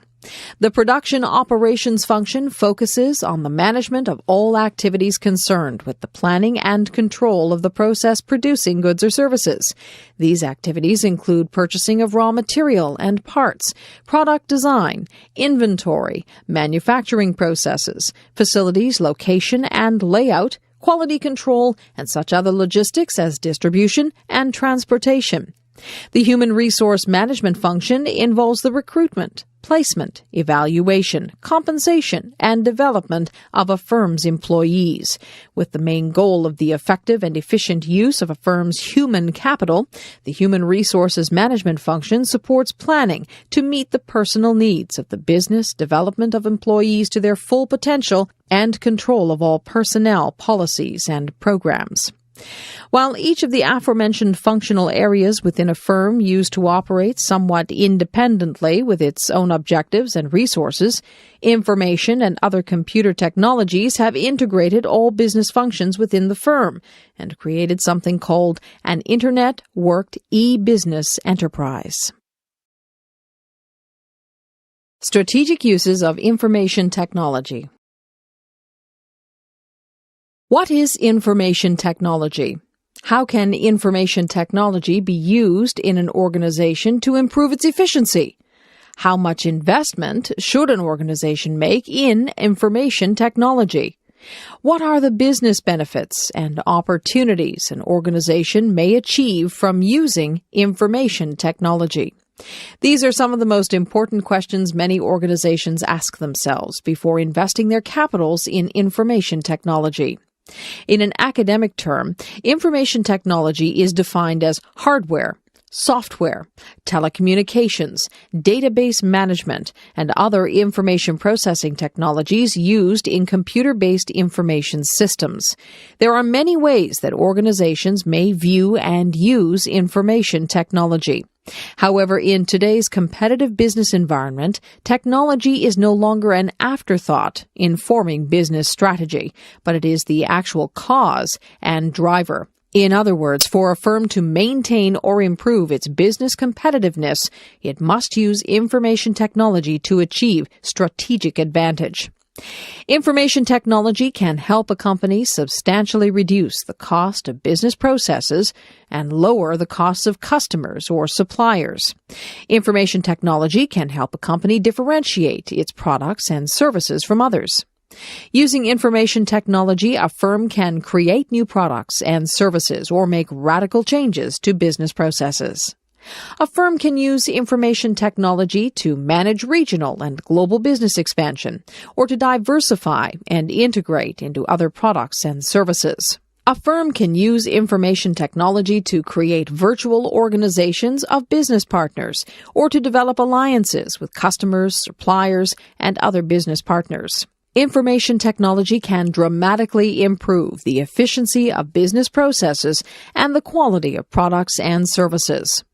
Using information technology, a firm can build a strategic information base of all the information collected. Some experts argue that use of information technology has become a strategic necessity rather than a strategic advantage, because most competitive advantages don't last more than a few years. Whether the statement is true or not, most companies may not want to wait too long before investing in information technology, because it would be tough to catch up later once you get behind your competitors, especially when everyone is playing with newer, better technology. E-commerce. Electronic commerce, or simply e-commerce, is more than just buying and selling products or services online. It encompasses the entire online process of developing, marketing, selling, delivering, servicing, and paying for products and services. E-commerce systems rely on the resources of the Internet and other computer networks to support every step of the process. Through an e-commerce system, customers can order and make payment for the products or services they purchase online and receive support at the company's websites through the Internet. It also allows customers and suppliers to participate in product development via Internet news groups and email exchanges. There are three basic types of e-commerce applications: business to business, B2B, business to consumer, B2C, and consumer to consumer, C2C. Business to business, B2B e-commerce, is the online automation of purchase and sale transactions from business to business. Many companies use secure internet or extranets for their business customers and suppliers to access to their websites, while some may rely on electronic data interchange, EDI systems. Cisco Systems, a leading manufacturer of computer networking equipment, makes about 40% of its sales online. These activities include order taking, credit check, production scheduling, and technical support to their customers. General Electric and the United Parcel Service, UPS, are a few of many other firms that offer B2B e-commerce sites. Business to consumer, B2C e-commerce, creates electronic marketplaces where businesses promote and sell products and services directly to consumers. In this form of electronic commerce, which has grown into a multi-billion-dollar market, businesses can bypass intermediaries such as distributors or retail outlets. Companies like Amazon.com and Dell Corporation offer e-commerce websites that provide virtual storefronts and multimedia catalogs, interactive order processing, secure electronic payment systems, and online customer support. Consumer to consumer, C2C e-commerce, is an important alternative for business to business or business to consumer e-commerce. In this form of e-commerce, consumers can buy and sell products and services with each other in an auction process at an auction website. Through an online auction site like eBay, one of the most successful C2C e-commerce models, consumers or businesses can participate in or sponsor consumer or business auctions. Other forms of consumer-to-consumer e-commerce include personal advertising of products or services by consumers at electronic newspaper sites, consumer e-commerce portals, or personal websites. The first 5 years of my life in Canada. I left Korea 25 years ago for Toronto, Ontario, Canada. I was 17 years old at that time. Now everyone knows how old I am. As any immigrant who left his or her own country for a new place looking for a better life, I believe the first 5 years of my living in Canada were the most challenging ones. It did not take a long time for me to realize that I would have to face one of the biggest challenges in my life, the language problem. Although I had learned English in high school for almost 5 years before coming to Canada, I did not find it useful in day-to-day living at this new place. My frustrations stemming from lack of my English conversation skills included ordering food at a fast food restaurant, phone conversation, and conversations with neighbors. The most frustrating moment was my inability to explain to other people when I was accused of something I did not do. Knowing that I was not able to defend myself properly due to lack of conversation skills, a few people often took advantage of me for their own benefits. However, throughout the years, I met a lot of good people who gave me strength and encouragement. Among those people in my heart, I still remember Mrs. Overholtz. Mrs. Overholtz was working in the counselor's office at the high school I attended for 2 years, and she gave me a lot of valued advice and direction in regards to my academic life as well as my personal one. My dear friends in my high school also helped me, not only to survive in the new country, but also taught me the new cultures and systems. Some of them went to the same university as I did, while others went to different institutions. I am still in contact with many of them, but wherever they are, I believe they are making a positive contribution to the society. I owe the most to my father, my mother, who passed away 7 years ago, and my brothers. We were neither rich nor poor, but we stuck together all the time. My parents taught me love, care, and kindness through their actions, not just their words. It was from my family that I got strength when I was weak. It was my family who listened to me when I needed to talk. It was my family who really was happy for me when I told them good news. The first 5 years of my life in Canada surely was one of the most difficult times in my life. I believe, however, that it was also an important time in my life for me to become a more mature and independent human being. I thank all of those who played a role in some way to help me out during the transition period of my life. Great Lakes. The Great Lakes are a group of 5 large freshwater lakes in North America that are interconnected by natural and artificial channels. They are, from east to west, Lake Ontario, Lake Erie, Lake Huron, Lake Michigan, and Lake Superior. Most of them, except Lake Michigan, which lies entirely within the United States, form part of the border between the United States and Canada. The Great Lakes are bordered by the Canadian province of Ontario and by 8 U.S. states, including, from west to east, Wisconsin, Minnesota, Illinois, Indiana, Ohio, Michigan, Pennsylvania, and New York. Large cities like Chicago, Detroit, Cleveland, and Toronto lie on the shores of the Great Lakes system. The Great Lakes system, with a combined surface area of 244,100 square kilometers, holds about 20% of the world's fresh surface water. Lake elevations decrease to the east and south. Lake Superior, the largest lake, at 82,100 square kilometers, is also the largest freshwater lake in the world. Its outlet is the St. Mary's River, which enters Lake Huron after falling about 7 meters over a series of rapids. Lake Huron and Lake Michigan lie at the same elevation. Water flows from Lake Michigan to Lake Huron. Lake Michigan is deeper than Lake Huron, but the latter is larger in area, at 59,600 square kilometers. Lake Huron drains into the St. Clair River, which falls about 3 meters between Lake Huron and the small, shallow basin of Lake St. Clair. Lake St. Clair is connected to Lake Erie by the Detroit River.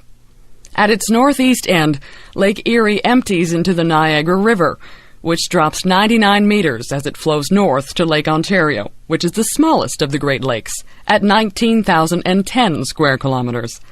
Lake Ontario is linked with the Atlantic Ocean via the St. Lawrence River. The Great Lakes, interconnected by rivers, straits, and canals, are a natural resource of tremendous significance in North America. They serve as the focus of the industrial heartland of the continent, and together form one of the world's busiest shipping arteries. The lakes also form an important recreational resource, with about 17,000 kilometers of shoreline, rich sport fisheries, and numerous beaches and marinas. Canadian Rocky Mountains.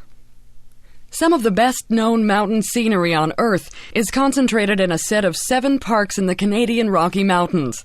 There are 4 national parks in the Canadian Rockies: Banff, Jasper, Yoho, and Kootenay, and 3 British Columbia provincial parks: Mount Robson, Mount Assiniboine, and Hamber. The 7 preserves located along the Alberta-British Columbia border attract more than 9 million people annually. Banff National Park became Canada's first national park in 1885 and the birthplace of Canada's national park system. It is home to a variety of distinctive natural features and cultural and historical sites.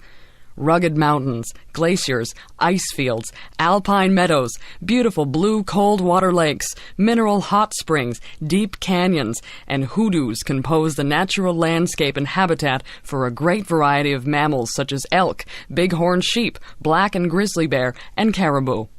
Jasper National Park is the largest and most northerly of the Canadian Rocky Mountain parks. The park is less commercialized than Banff, so it can still keep many natural beauties and scenery. Its scenery includes deeply gouged Malign Canyon, picturesque Malign Lake, the thunder of Sanwapta Falls, the serene beauty of glacier-covered Mount Edith Cavell, and Miette Hot Springs. As one of 39 national parks in Canada, Kootenay National Park represents the southwestern slopes of the Canadian Rocky Mountains. From glacier-clad peaks to semi-arid grasslands, where even cactus grows, Kootenay is rich in variety and is one of the largest protected areas in the world. Yoho National Park, representing the western slopes of the Rocky Mountains region, holds the secrets of ancient ocean life, the power of ice and water, and unique plant and animal communities that continue to evolve today. Awe and wonder is a natural response for this place of rock walls, spectacular waterfalls, and soaring peaks.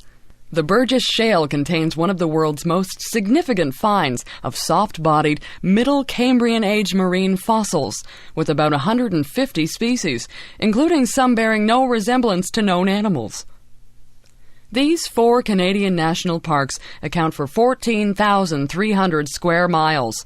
The 4 national parks, along with the 3 British Columbia provincial parks, form the UNESCO Rocky Mountain Parks World Heritage Site, one of the largest protected areas in the world. For the record, what is the world's tallest mountain and highest elevation? Of course, Mount Everest, on the border of Nepal and Tibet, China, is the world's tallest mountain and highest elevation, with a peak at 29,035 feet, or 8,850 meters. The National Geographic Society revised the height of Mount Everest in 1999 from 29,028 feet, or 8,848 meters, due to new GPS calculations. What is the world's tallest mountain from base to peak? Mauna Kea in Hawaii is the one.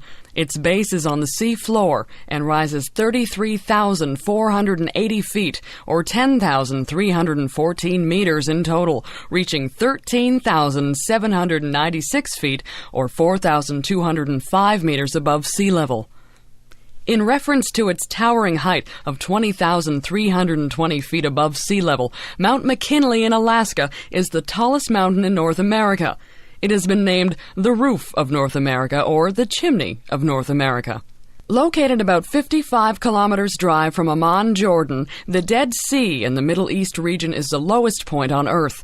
The sunset touching distant hills with ribbons of fire across the waters of the Dead Sea brings a sense of unreality to culminate a day's visit to the lowest point on Earth, some 1,320 feet or 400 meters below sea level. En route, a stone marker indicates sea level, but the Dead Sea itself is not reached before descending another 400 meters below this sign. As the name suggests, the sea is devoid of life due to an extremely high content of salts and minerals. But it is these natural elements which give the waters their curative powers, recognized since the days of Herod the Great, more than 2,000 years ago. They also provide the raw materials for the renowned Jordanian Dead Sea bath salts and cosmetic products which are marketed worldwide. Badwater Basin, the floor of Death Valley National Park in California, is the lowest point in the Western Hemisphere, with 282 feet or 85 meters below sea level. Death Valley National Park, established in 1933, has more than 3.3 million acres of spectacular desert scenery, interesting and rare desert wildlife, complex geology, undisturbed wilderness, and sites of historical and cultural interest. Canadian universities.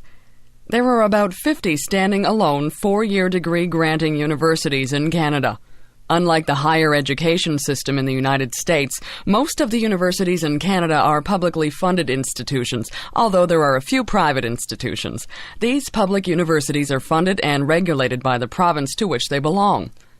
In British Columbia, there are 4 publicly funded universities: University of British Columbia, Simon Fraser University, University of Victoria, and University of Northern British Columbia, and 1 private university, Trinity Western University.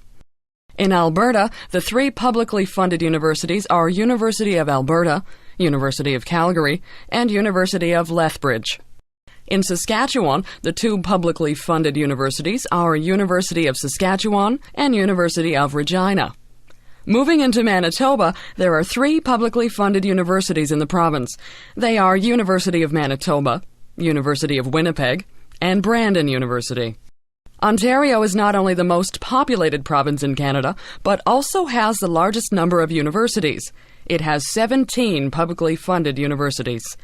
They are, from west to east and south to north, University of Windsor, University of Western Ontario, University of Guelph, University of Waterloo, Wilfrid Laurier University, McMaster University, Brock University, York University, University of Toronto, Ryerson University, Trent University, Queen's University, University of Ottawa, Carleton University, Laurentian University, Nipissing University, and Lakehead University.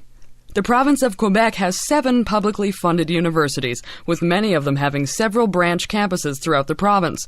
They are University of Montreal, University of Quebec, Laval University, Concordia University, McGill University, University of Sherbrooke, and Bishop's University.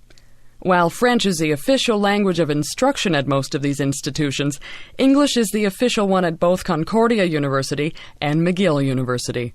Canada's Atlantic provinces have the rest of the 50 universities in Canada. They are University of New Brunswick and University of Moncton in the province of New Brunswick, Acadia University, Dalhousie University, Mount Allison University, Mount St. Vincent University, St. Mary's University, and Nova Scotia Agricultural College in the province of Nova Scotia, University of Prince Edward Island in the province of Prince Edward Island, and University of Newfoundland in the province of Newfoundland and Labrador. Banff National Park. Banff National Park is Canada's oldest and most famous national park. It was founded in 1885 after the discovery of the cave and basin hot springs. From humble beginnings as a 26-square-kilometer hot springs reserve, Banff National Park now consists of 6,641 square kilometers of unparalleled mountain scenery nestled in the heart of the magnificent Canadian Rockies. Each year, millions of visitors come to Banff to marvel at the emerald waters of Lake Louise, walk amongst the flower-filled heavens at Sunshine Meadows, and drive beneath the towering, jagged peaks lining the Icefields Parkway between Banff and Jasper. 10,000 years ago, natives camped on the shores of the Vermilion Lakes, beneath the wind-swept peak of Mount Rundle. They were the only people here to enjoy the mountain landscape, the beautiful sunrises, and the hot springs. Nearly 10 millennia later, a struggling nation forged a crazy dream of connecting itself from sea to sea with steel rails, and from this railway venture was born Canada's most famous park, Banff National Park. Banff National Park contains some of the most spectacular mountain scenery in the world. Snow-capped peaks, glistening glaciers, ice fields, alpine meadows, blue cold crystal clear lakes, raging rivers, mineral hot springs, deep canyons, hoodoos, and sweeping vistas are just one part of the allure of Banff National Park. The park is also the home of some of North America's wildest creatures, including black and grizzly bears, caribou, and wolves. Banff and Lake Louise are 2 major towns in Banff National Park. As the largest town in the park, Banff is Canada's highest town at 1,384 meters, 4,540 feet above sea level.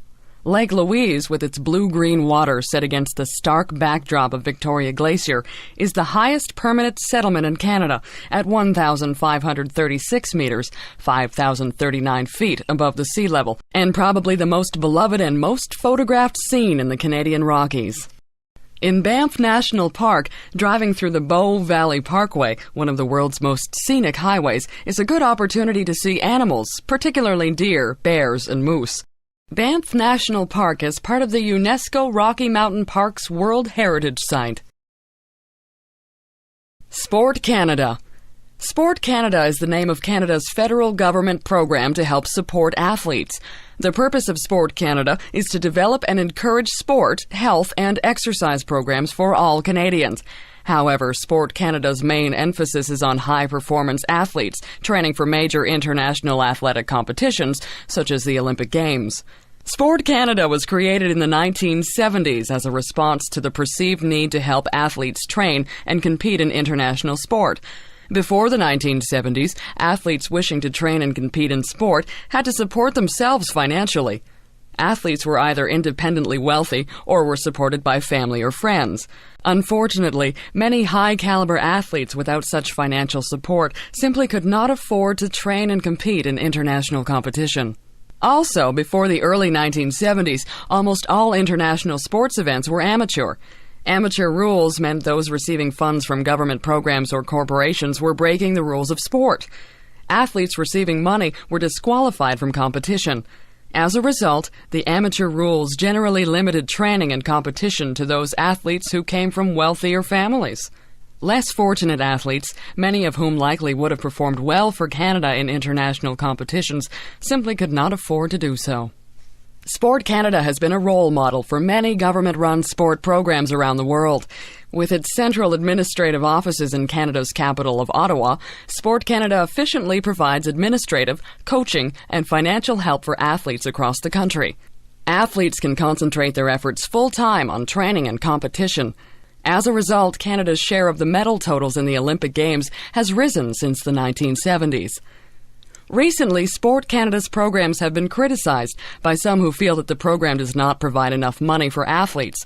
While it does provide financial assistance to athletes, the amount paid is well below Canada's minimum wage. Critics point out that athletes work full-time and perform an important function for the Canadian government and people. As a result of this criticism, the Canadian government has provided more money for athletes. However, the amount is still below the minimum wage level. As a result, the amount paid to athletes is likely to rise in the future. As long as it effectively manages problems such as funding, Sport Canada will continue to provide the Canadian public with international caliber athletes who compete with the very best in the world. The National Hockey League. The National Hockey League, or NHL, is the largest and most successful North American professional hockey league. The NHL provides Canadians and Americans with the highest caliber and most entertaining hockey on the continent. The NHL was created in 1917 by a group of Canadian and American businessmen.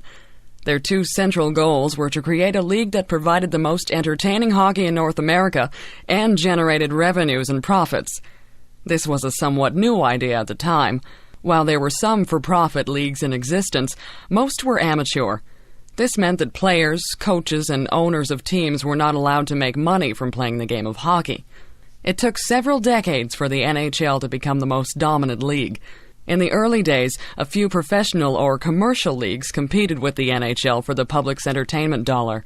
Leagues competed vigorously for the best players in order to be successful and attract spectators and fans. While this was beneficial to players because they could command higher salaries, it was bad for business because owners' expenses skyrocketed. As a result, many teams and leagues went bankrupt. By the 1930s, however, the NHL remained as the only major professional league in North America. This effectively kept players' salaries down and reduced expenses. The NHL's team owners realized that in order for the league to be a successful commercial business, they would have to stop competing against each other off the ice. This was best accomplished by ensuring that only one major league existed, so that competition was reduced. To this day, the same business model is followed, and the NHL is still the only major professional hockey league in North America. For several decades in the mid-20th century, the NHL owners were extremely successful financially. They generated very high profits because, having a monopoly in the hockey market, they could limit the sale and trade of players. When players signed onto a team, they generally did so for life, and at the pay rate determined by the owner. Players were forced to accept these conditions because there were no other leagues in existence. This all changed in the 1970s when players organized to form a players' union. Through the collective bargaining process, players gradually fought owners for higher pay and greater rights. Today, many players are very wealthy for this reason. If it was not for the players' union, it is likely they would still be working in similar conditions to those during the early days of the NHL, low pay and little freedom to move from team to team. With NHL owners and players cooperating, the NHL continues to be the most successful and entertaining hockey league in North America. Teams across Canada and the United States compete for the prized Stanley Cup, the most sought-after trophy in North American hockey. Drug use in sport. Athletes using drugs to enhance performance has become one of the greatest problems facing elite international sport. Major sports organizations, such as the International Olympic Committee, are putting a lot of time, effort, and money into the detection of drugs. The race between athletes using drugs and detection agencies seems to be just as fierce as sport competition itself. Athletes have been using drugs or other stimulants to enhance performance for centuries. Even athletes in the ancient Olympic Games in Greece used various stimulants to enhance performance. However, since the 1950s, the degree of drug use has risen to a level never before seen in human athletic history. Drug testing began in the Olympic Games in the 1960s. One of the first sports to encounter drug use was cycling. During the 1960 Summer Olympic Games in Rome, Italy, a cyclist died from an amphetamine use. In 1967, another cyclist died in the Tour de France cycling race. Around the same period, bodybuilders in the United States were experimenting with newly developed synthetic steroids that built muscle mass. As a result, the International Olympic Committee started testing for steroids during the 1976 Olympic Games in Montreal, Canada. Probably the most famous case of an athlete using drugs was Canadian sprinter Ben Johnson. After winning the 100-meter sprint in the 1988 Summer Olympic Games in Seoul, South Korea, Johnson's drug test was found to be positive. Johnson took a synthetic steroid to build muscle mass and enhance power. Eventually, Johnson was stripped of his gold medal. In the aftermath of Johnson's positive drug test, the Canadian government conducted a federal inquiry into the drug use in Canadian sport. The government inquiry was the largest one to have been conducted in any country up to that point in time. The results of the inquiry found that drug use among Canadian athletes was very common. The inquiry stated that there were problems beyond just individual athletes, such as Johnson taking drugs to enhance performance. Indeed, it was stated that there was a moral crisis throughout sport. Today, the race between drug detection agencies and athletes who use drugs continues. In January 2000, the International Olympic Committee created a new agency to detect drug use, the World Anti-Doping Agency, WADA. WADA has provided increased resources for drug detection, especially in Olympic sports. Hopefully, WADA will be able to keep pace with the current moral crisis in sport. Participaction. Participaction was the name of the Canadian government program designed to encourage Canadians to get and stay physically fit. Created in 1971 by the federal government, Participaction was successful in encouraging Canadians to be active and to stay healthy. Participaction was created by the Canadian Liberal government of Prime Minister Pierre Trudeau. Trudeau believed that sport and recreation should play an important role in the lives of Canadian citizens. His government took 2 steps towards the accomplishment of this goal. First, a government agency was created to provide funds for high-performance athletes, such as those training and competing in the Olympic Games. A second agency was created to encourage participation and physical activity in the general Canadian population. It was out of this second agency that Participaction was born. Participaction became famous in the 1970s because of a series of television commercials. In these commercials, a young Canadian in his 20s was seen being outrun by a 60-year-old Swedish man. The message was that Canadians had become lazy and inactive. This was probably true of Canadians at the time. Physical fitness was not highly encouraged in schools, especially for women. Also, the government played little role in encouraging physical activity before Participaction. The result of Participaction was impressive. Canadians became more active in the years following the program's inception. Also, fitness and activity were encouraged through physical education programs. Participaction was seen as a positive program because it got Canadians active while reducing healthcare costs caused by inactivity and poor physical conditioning. Recently, Participaction was terminated by the federal government because of a lack of funding.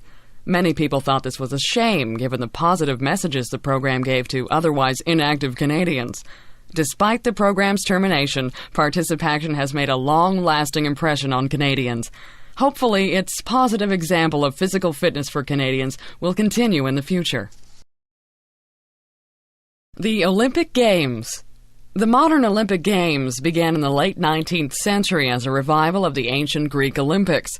Now, just over 100 years old, the modern Olympic movement is the biggest and most important sports movement in the world. In fact, many people believe the Olympic Games to be the most important cultural event of any kind in the world. The modern Olympic Games were the brainchild of Frenchman Baron Pierre de Coubertin. De Coubertin's dream for an international sports event and cultural movement became a reality in 1894 at the International Athletic Congress in Paris. After the Games were constituted in 1894, the first Olympic Games was held in Athens, Greece in 1896 in recognition of the ancient Greek Olympic Games. The original purpose of the Olympic Games, in de Coubertin's mind, was to celebrate and strengthen the physical, mental, and cultural qualities of humanity. The Games would blend sport with culture, tradition, and education. The philosophy of Olympism is based on the joy of physical and mental effort and the respect for universal ethical principles. De Coubertin envisioned creating a more noble and sympathetic humanity through the Olympic movement. The sports events themselves de Coubertin modeled after the English public school sports system. He saw in upper-class English boys' sport the qualities of camaraderie, nobility, and honesty. Most importantly, however, was adherence to the rules of sport, in particular the rule that stated sport ought to be amateur in nature. De Coubertin believed participants should never participate in sport for the purpose of making money. To do so would contradict the underlying philosophy of sport. Breaking the amateur rule in de Coubertin's time was as serious a violation as taking drugs to enhance performance is in today's world of sport. Over time, the Olympics grew to be the largest international festival of any kind. Today, debates exist as to the degree to which the modern games adhere to de Coubertin's original intent. On the one hand, Olympic sport is truly international in nature, as de Coubertin would have wanted it. On the other hand, it is doubtful that de Coubertin would have admired the existence of politics, commercialism, and drug use in sport. The Olympics have become truly international, but perhaps at a price. There is little question that the Olympic Games hold out the possibility for fulfilling de Coubertin's original goal of sport contributing to a better, more peaceful, and understanding world. Sport in Canada. There is a long and rich history of sport participation in Canada. Many of the sports and games Canadians currently play can be traced back to the early days of Canadian history. In the 19th century, sport and games in Canada were not highly organized. Few people had the time or money for playing games. The harsher aspects of everyday life took precedence. However, around the turn of the century, several amateur sport organizations emerged. These groups attempted to organize sports competitions, set rules, and develop teams and leagues. As a result, organized competitions quickly grew in number around this period of time, especially in the 50-year period between 1870 and 1920. Some of the earliest organized sports in Canada were rifle shooting, rowing, track and field, rugby, football, skating, cricket, and golf, among others. Many of these sports were imports of sporting traditions from Great Britain. This made sense given that many of the leaders of early amateur sports organizations were recent British immigrants to Canada. An example of early Canadian sport can be seen in the sport of rowing. Imported from the rowing traditions in England, rowing was one of the most famous sports in early Canadian history. Although relatively few Canadians actually rowed themselves, many participated as spectators. Rowing races between Canadian oarsmen and between Canadians and international competitors were famous events. Also, gambling or betting on the outcome of races attracted many spectators. The most famous Canadian athlete of the times was Ned Hanlon, 1855 to 1908. An oarsman, Hanlon remains to this day one of the most famous athletes in Canadian history. In fact, during his life, he was famous throughout the world. A Canadian and world champion several times over, Hanlon was a fierce competitor. However, Hanlon was also famous for his appeal to spectators. He made a regular practice of gaining a seemingly insurmountable lead over his rival, and then stopping to wave at the crowds on the shoreline. He would even slow down during a race, allowing his competition to catch up to him, only to take the win at the last moment. These exploits made Hanlon one of the first showmen in sport. He recognized the importance of the entertainment value of sport. Sport in Canada has developed rapidly since Hanlon's time. Today, Canada has a complex system of amateur sports organizations and professional leagues. In addition, in the 1960s, the federal government of Canada became directly involved in the pursuit of healthy lifestyles and sporting traditions of Canadians. Today, the government provides funds for elite amateur athletes preparing for world championships and the Olympic Games. The athletic role models produced by these government programs are crucial to Canadians in general. Professional sports in Canada. Canada is a relatively young country, existing as a separate national and political entity only since 1867. As a result, its sporting traditions are relatively young as well. Most of the professional teams and leagues in Canada developed only in the last 30 years or so. However, athletes playing their respective sports for money dates back to the late 19th and early 20th centuries. Canada has 6 National Hockey League NHL teams, 8 Canadian Football League CFL clubs, 2 Major League Baseball MLB clubs, and 1 National Basketball Association NBA team. There are also smaller professional soccer and lacrosse leagues in Canada. It is estimated that professional sports and leagues throughout the country contribute over $600 million in value to the country's economy and account for over 23,000 jobs. Of the professional sports, hockey has the longest history and the greatest cultural influence on Canadians. The NHL has been in existence since 1917. However, organized professional and amateur leagues existed in Canada long before then. Many small-town teams competed for local or provincial championships and had a strong influence on those Canadians who had little access to or knowledge of big city teams in Toronto or Montreal. In fact, it was not until NHL games were broadcast on the Canadian National Radio Hockey Night in Canada radio broadcast that many Canadians had experienced an NHL game.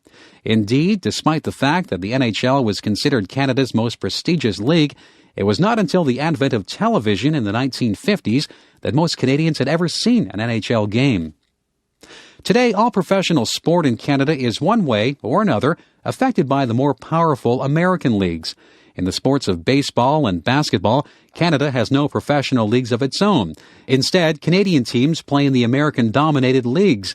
These leagues require a large, concentrated audience in order to generate revenues for the team and, in turn, the league in general. As a result, the major team franchises exist in the large urban centers, Toronto, Montreal, and Vancouver. Even between those cities, the teams are not evenly spread. Probably the most famous teams in the American-dominated leagues are both Toronto teams, the Blue Jays in Major League Baseball and the Raptors in the National Basketball Association. Many Canadians worry that the American dominance of professional sport is a threat to Canadian independence. As an important component of national culture, sport reflects and reinforces the norms and values of Canada. However, the most sought-after and visible teams in Canada are ones in American-dominated leagues. Even the National Hockey League, once considered a secure Canadian sports icon, has its corporate offices in New York. Debates about the threat of American-dominated professional sport to Canadian sovereignty will undoubtedly continue in the future. Ned Hanlon. Edward Ned Hanlon, 1855 to 1908, was one of the most important athletes in Canadian history.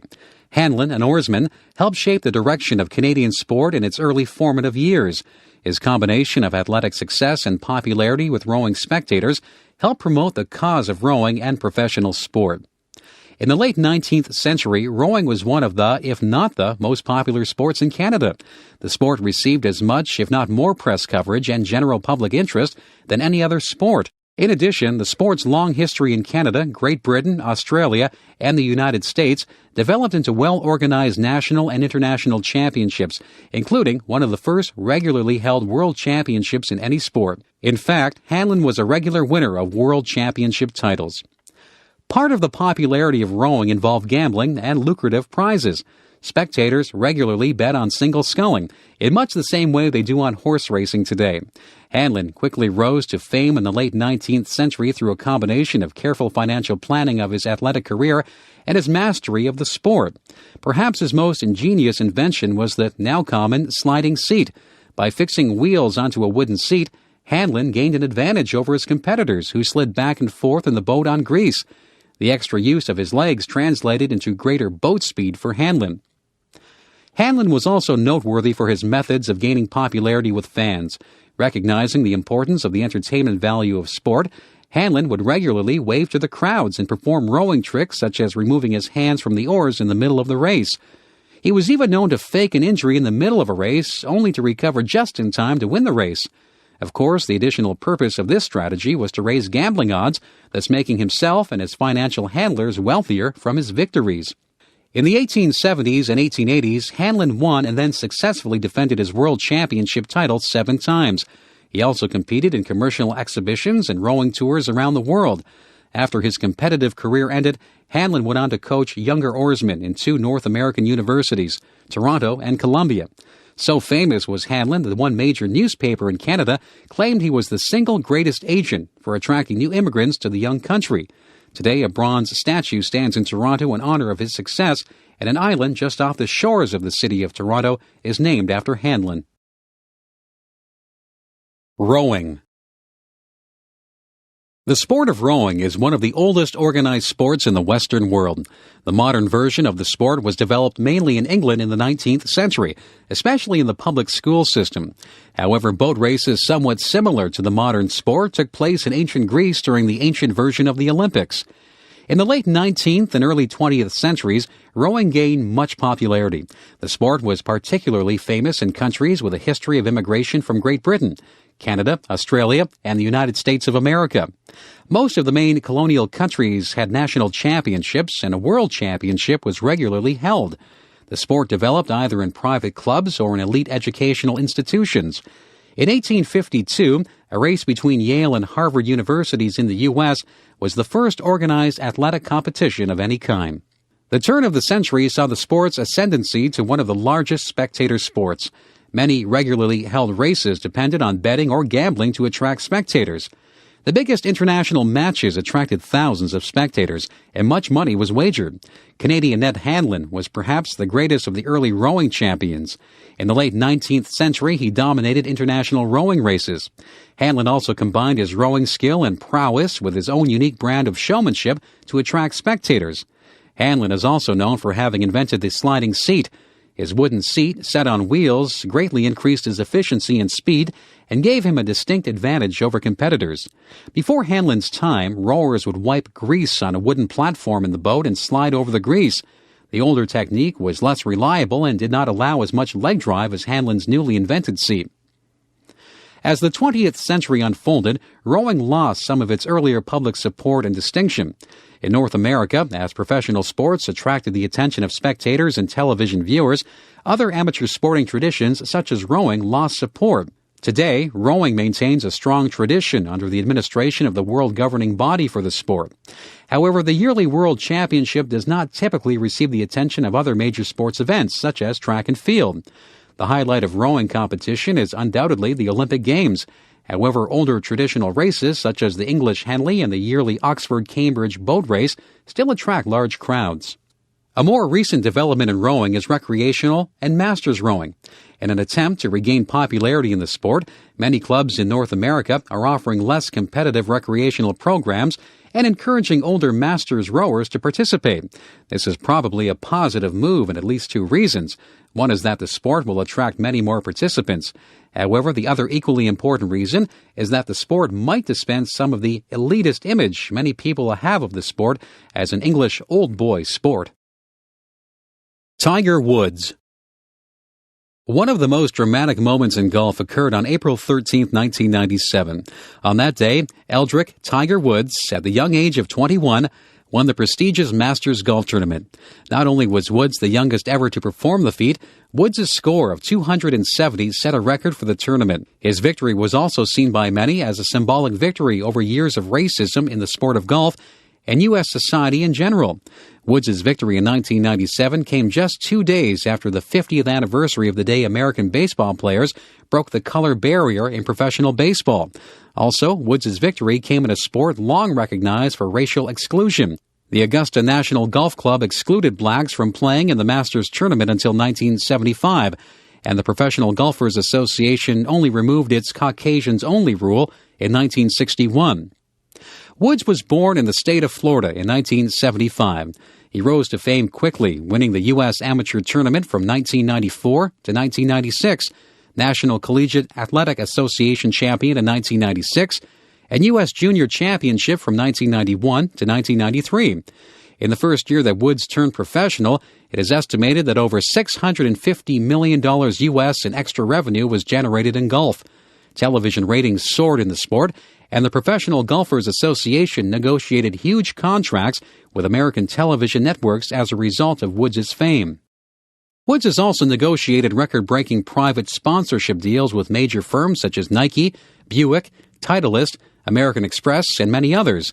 In fact, Woods negotiated deals in the millions even before he turned professional. Truly an international sports celebrity, Woods sees himself as someone destined not only to be a great athlete, but also a person who will have some significant social or political impact on the world. It is not clear, however, what that impact will be. But there is little question that he will be one of the, if not the, richest athletes in history. Woods is destined not just to be a multi-millionaire, but a billionaire. Heralded by some as the first black champion in a traditionally racially secluded sport, he has also been received more cautiously by those who see the limitations of using black sports stars as role models for youth. Only a tiny fraction of African Americans have even the remote chance of becoming sports stars in any sport, especially golf. The odds, in fact, are so small that there is a much greater chance of winning a lottery. However, by some accounts, as many as 80% of African American youth aspire to make a living from playing sports. Meanwhile, 45% of African American children live below the poverty line in the U.S. If the trajectory of Woods' career continue on its current path, it is possible he will satisfy his father's wishes for Tiger, to make an impact on the world. It will be spiritual and humanitarian, and it will transcend the world of golf. Globalization and sport. One of the most recognized and widely debated terms in recent times is globalization.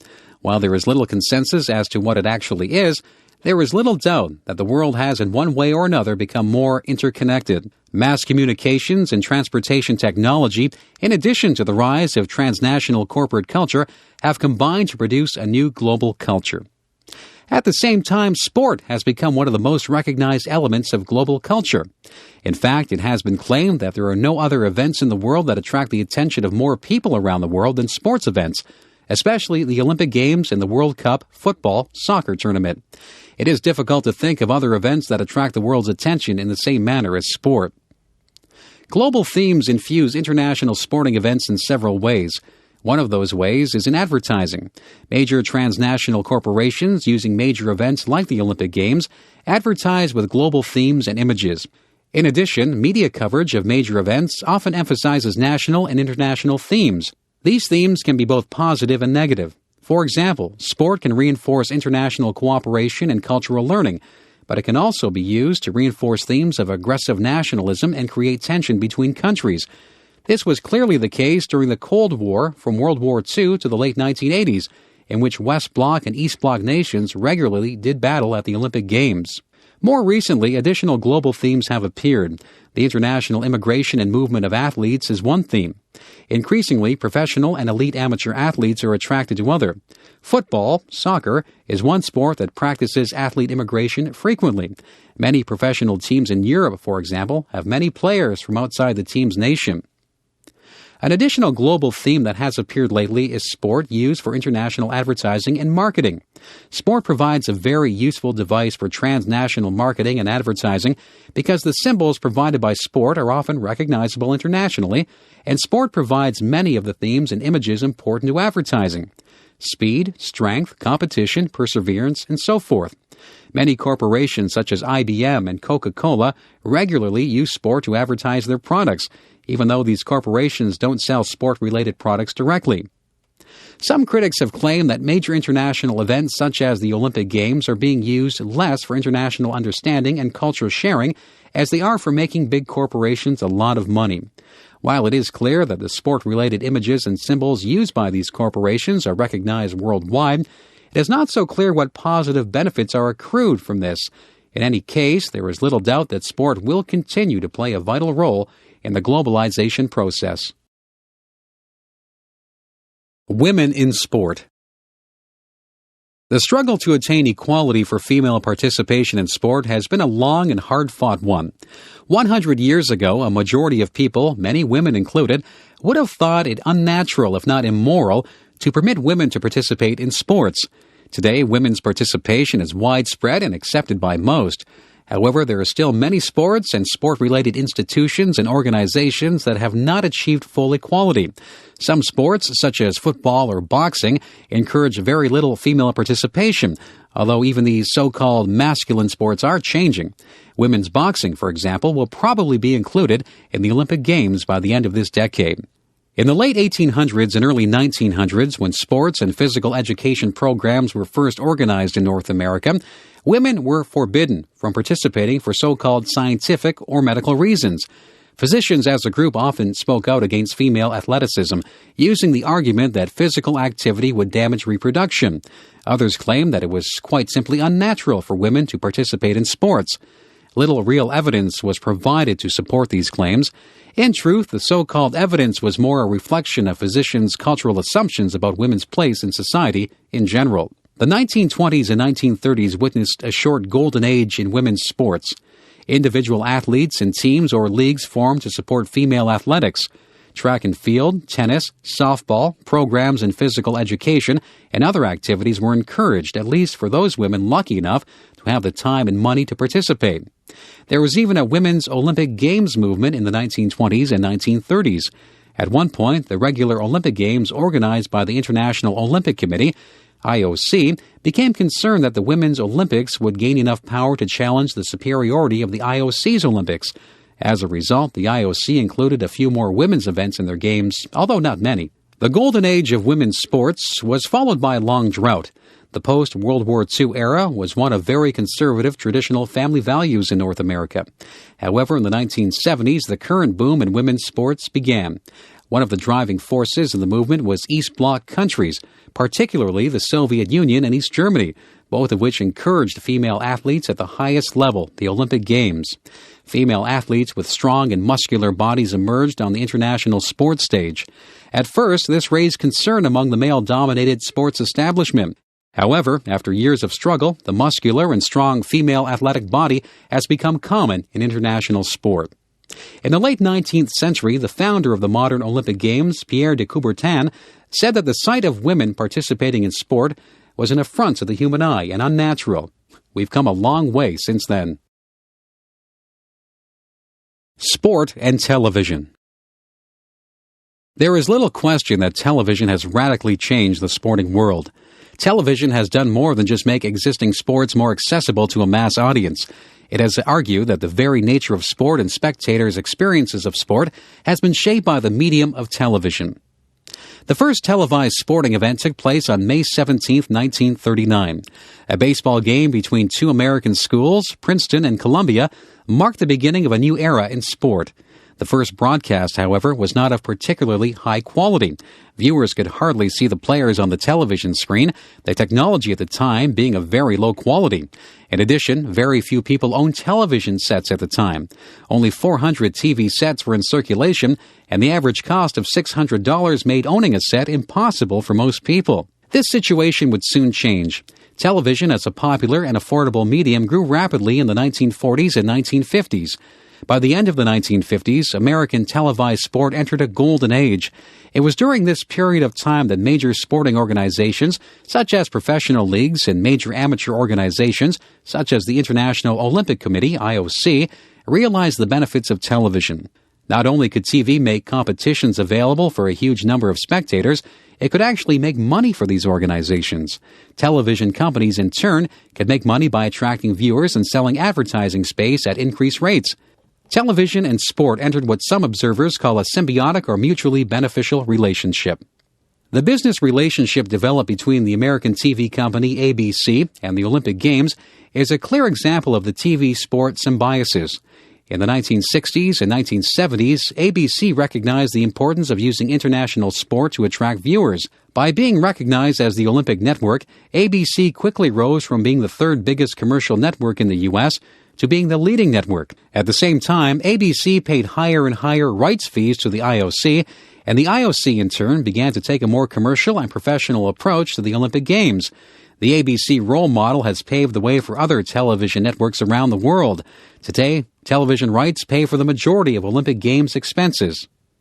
The television and sport relationship has come a long way since the first Princeton-Columbia baseball game. Today, more people experience sport as spectators through the medium of television than they do as regular participants in sport. The television and sport relationship, then, presents a bit of a paradox. While on one hand it has made sport more visible for more people, it has perhaps done so at the expense of actual participation in sport. Nike.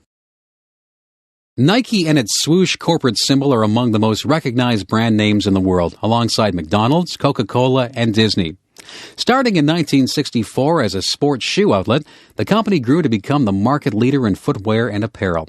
Nike has since diversified into a range of activities, including sports event promotion. Owned by Phil Knight, Nike has become synonymous with world-class sport, especially through its sponsorship of events and elite athletes such as Michael Jordan and Tiger Woods. Nike is so ever-present in the sports consumers' minds that a survey conducted during the Atlanta Summer Olympic Games in 1996 revealed an extremely high awareness of Nike, despite the fact that Nike was not an official sponsor of the Games. Nike's success has, to a great extent, been due to the fact that the company and its swoosh symbol have become ubiquitous in consumers' minds. Nike has even run television commercials without even mentioning its own name, being confident enough that the checkmark swoosh is more than enough to make the company known. Phil Knight has been the main inspiration behind Nike and its corporate direction. A competent, although not elite, middle-distance runner at the University of Oregon, Knight went on to Harvard Business School, where the Nike idea emerged out of a paper he developed for a class on entrepreneurship. Knight's former coach, Bill Bowerman, developed lightweight running shoes that became the new company's trademark in the early days. From these modest beginnings, Nike eventually grew to become the sports giant it is today.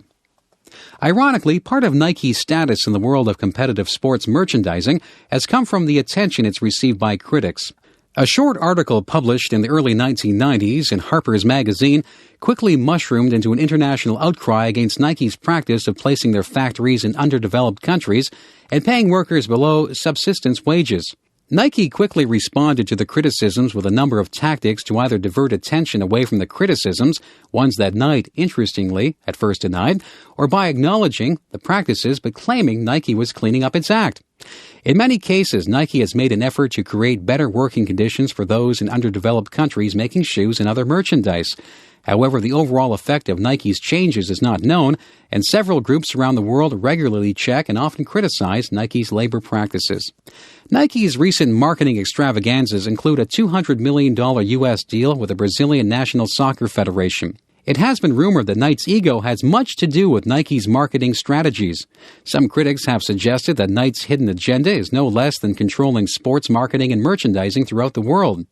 Nike's corporate headquarters in Oregon reflect these aspirations. Nike's buildings and surrounding grounds are constructed very much like a religious cathedral, only with elite athletes and Knight himself as the gods. Arthur Ashe. Arthur Ashe, 1943 to 1993, was one of the most exceptional tennis players in the history of the sport. Born in Richmond, Virginia, Ashe served in the United States Army and had a good early amateur career. By the end of his life in 1993, Ashe was recognized not only for his tennis, but also for his political campaigns on behalf of racial equality in the United States, Haiti, and South Africa. Also, as a victim of AIDS, Ashe campaigned for AIDS research near the end of his life. When Ashe turned professional in 1969, he was an African-American player in a sport completely dominated by whites. At the peak of his career in the 1970s, Ashe won the Australian Open, Wimbledon, and doubles titles at the French and Australian Opens. Interestingly, Ashe encouraged young blacks not to waste their energies on sports. Instead, he recommended channeling energy into academic and vocation-related studies. His recommendation seems appropriate to this day.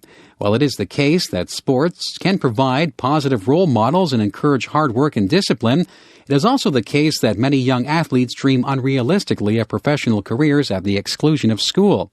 The odds of successfully making a professional league are statistically next to impossible. Despite his own success, Ashe recognized this. Mindful of racism in American society, Ashe always thought of his own career in terms of the general experience of blacks in America. He wrote several books recounting these ideas. Ashe's historical writing on the history of African Americans in sport spawned a multimedia series, A Hard Road to Glory. Today, while a few more blacks have been successful in sports traditionally dominated by whites, it is still the case that whites dominate. The recent successes of athletes like the Williams sisters in tennis and Tiger Woods in golf sometimes conceal the fact that these sports are still predominantly white. According to Ashe's thinking, it would be a mistake to take one role model such as Tiger Woods and from that conclude that race problems in sport no longer exist. Like any institution, race relations in sport should be thought of for their long-term trends, not individual exceptions. Arthur Ashe contracted the HIV virus through a blood transfusion and died of AIDS in 1993, aged 50. While since his death he has become revered and respected, in the 1980s, near the end of his life, he was unpopular for his ideas. However, his combination of political campaigning and athletic prowess made him a revered figure in American history. Bjorn Borg. The professional career of tennis player Bjorn Borg was one of the most interesting ones in recent sports history. Borg's success in his sport came at an early age. Borg won Wimbledon when he was only 20 years old. However, by the time he was 26 and in the prime of his career, Borg inexplicably retired from professional tennis.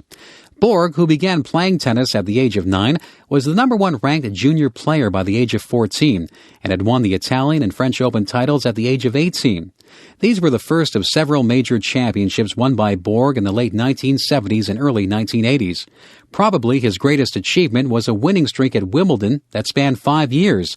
Between the years 1976 and 1982, Borg enjoyed almost complete dominance in competitive tennis. His retirement in 1983, then, was a bit of a puzzle. Although his tennis skills waned somewhat in the previous year, he was still one of the top players on the tour and only 26 years old. Even stranger was the fact that Borg refused to reveal the reasons for his retirement. Following his retirement, Borg encountered a number of personal problems, which kept him in the media spotlight, even though he was no longer playing competitive tennis. 5 years after his retirement, an emergency hospital procedure saved his life. While Borg claimed he had food poisoning, it was suspected he had a barbiturate overdose. In 1991, Borg attempted to make a comeback on the professional tennis tour, only to fail miserably. His insistence on using a wooden racket at the time, when all of the world's top players were using synthetic fiber rackets, didn't help matters. At the same time, Borg's second wife attempted to commit suicide, and the couple divorced in 1993. Eventually, Borg disappeared into obscurity, and there is little news of his life today. These sad stories about the latter part of his career aside, Borg was an important figure in modern tennis history. He was the sport's first modern media star and icon. Teenage girls conferred upon him a status comparable to a rock star. His face adorned T-shirts and other merchandise, making him the most marketable tennis player in history. Borg's career was a catalyst for Swedish tennis players. Those who followed in his footsteps and held him up as their hero included tennis stars Mats Wilander and Stefan Edberg.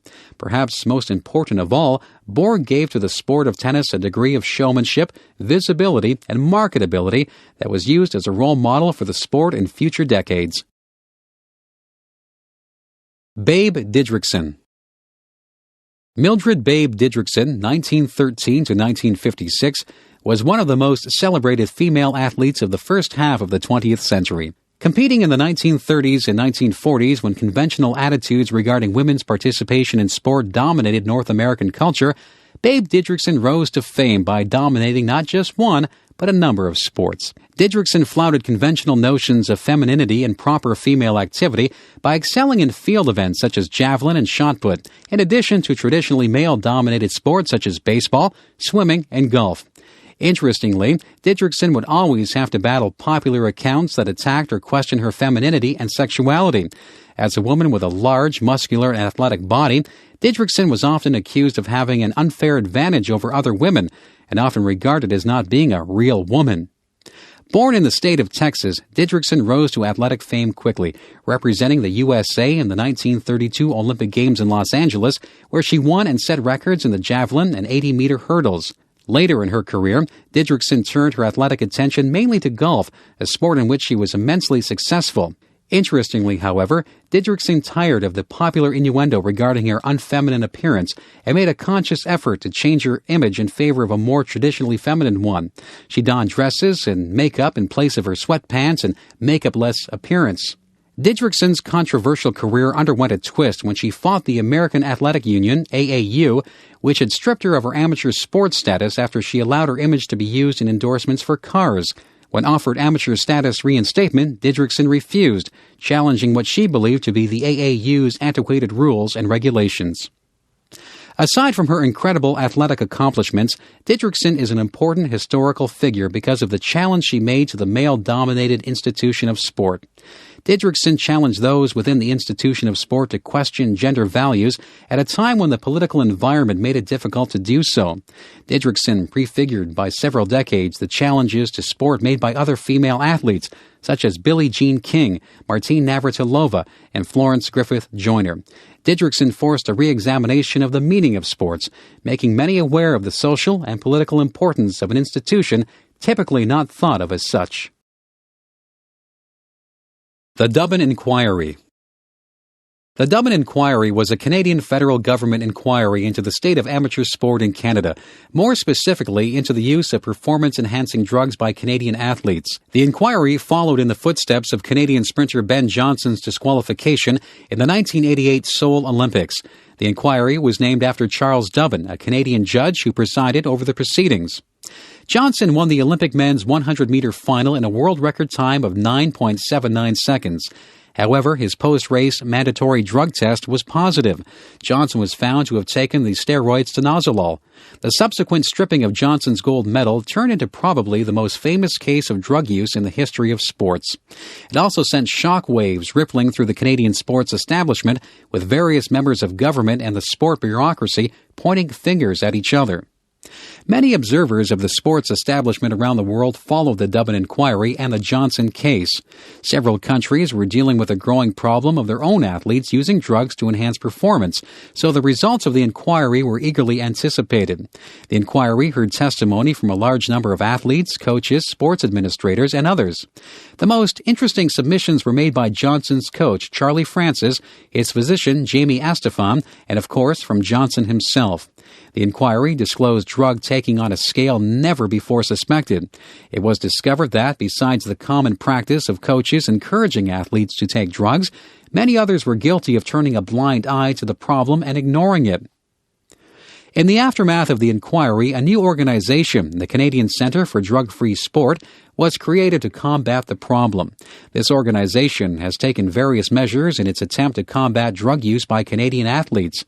However, critics of the Dublin Inquiry have accused the inquiry of being little more than a government inquisition, the real purpose of which was to direct attention towards individual athletes and coaches and away from the government itself.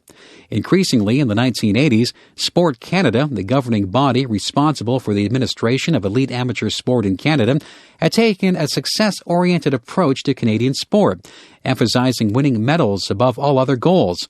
The result, critics have pointed out, was to put immense pressure on Canadian athletes, leading in turn to drug use, among many other extreme measures to enhance performance. The Dublin Inquiry, in other words, has had mixed reviews. A further indication of the effectiveness of the Dublin Inquiry can be seen in the state of Canadian sport since the inquiry. Despite attempts by the Canadian Centre for Drug-Free Sport to educate athletes and coaches on the dangers of drug use, there is little doubt that rampant drug use continues. This has led some observers of the Canadian sports scene to claim that drug use is less a reflection of individual athletes who cheat, but more a reflection of a cultural and institutional epidemic in sport. Drug use has perhaps become so common in the culture of elite sport that dealing with the problem by punishing individual athletes might be ineffective. FIFA. Created in 1904 with 7 member nations, FIFA, Fédération Internationale de Football Association, is the international governing body of soccer. Soccer is the most widely watched and played game in the world. FIFA organizes the World Cup, which takes place every 4 years. In many ways, the development of FIFA follows the organization of the sport of football, soccer itself. At the start of the 20th century, it was primitive in its organization and loosely structured. However, by the end of the century, FIFA had affiliations in all 6 continents with over 170 member countries. Alongside the International Olympic Committee, FIFA is the largest sports organization in the world. At the time of FIFA's creation, soccer had gained a following in several countries, in large part due to British settlements. It was not until 1863 that the sports of soccer and rugby were formally separated in England. While both sports were important in British culture in the 19th century, it was soccer that took off around the world at a much more accelerated rate. As the 20th century progressed, countries like Holland, Germany, Spain, Brazil, and many others became as good as, and in many cases better at the game than, the founding country. The World Cup began in 1930 in Uruguay. By then, FIFA had attained enough power and the game was so widespread that a world championship was justified. By the time the 1998 World Cup was staged in France, 112 countries competed. Despite the sport originating in England, that country did not win a World Cup until 1966. One notable exception to the soccer fanaticism that is seen in many countries around the world is the USA. There's always been a problem developing soccer in the country that dominates so many other professional and amateur sports. One of the main reasons for this is the country is inundated with its professional sports system. For one reason or another, the USA has opted for sports traditionally played in relatively few countries: American-style football, basketball, and what many consider to be the quintessential American sport, baseball. There is also the problem soccer presents for American television networks. Successful sports in the USA have usually been ones appropriate for commercial television. Soccer, with its 2 45-minute halves and long uninterrupted play, is less than ideal for commercials and advertising-based American television. The most recent evolution in soccer has been in the women's game. The 1999 Women's World Cup held in the USA was an unqualified success. Indeed, FIFA's president proclaimed that the future of football is female. International Olympic Committee. The International Olympic Committee, IOC, was formed in 1896 to govern the organization and development of what were understood to be a modern version of the Greek Olympic Games. Its first president was Dimitros Vikalis, a Greek, and its secretary was Frenchman Pierre de Coubertin. De Coubertin's energy and his vision have been the true inspiration behind the modern Olympic movement. The IOC has effectively governed the Olympic movement for over 100 years. However, that period of time has seen many conflicts and controversies within the IOC and in the Olympic movement as a whole. At first, the main obstacle de Coubertin faced to creating an international Olympic movement was the lack of organization of sport internationally. Early sports organizations, most of them amateur, had trouble organizing their own sports and leagues nationally. As a result, cooperating with the IOC internationally was an extreme challenge. In the early years, de Coubertin's own vision for the Games dictated much of the IOC's policies and procedures. His prejudices also influenced the movement. For example, de Coubertin was adamant in his rejection of female athletes' participation in the Games. An embodiment of Victorian ideals and prejudices, de Coubertin thought women's place was in the home and bearing and raising children. Indeed, he thought of women's competition as unnatural, immoral, and indecent. As a result of de Coubertin's powerful position within the IOC, it would take many years to have women participating in any significant way. The IOC has always claimed a hands-off approach to political struggles and controversies surrounding the Games, claiming, now for over 100 years, that the IOC is not a political organization and that the sport in its purest sense, one represented best by the IOC, of course, is inherently non-political. The IOC has always had trouble answering critics who point out obvious exceptions to the claim. At the simplest level, the act of competing under national flags, something the IOC encourages, is a political event. At a higher political level, the Olympic Games have been used for political demonstrations through boycotts, and the Olympic movement was probably the most visible means of symbolically fighting the Cold War. The post-World War II years were lean ones for the Olympic movement. The IOC and hosting cities and nations often had trouble breaking even. At its worst, the Games went into great financial debt, most notoriously in the Summer Games in Montreal in 1976.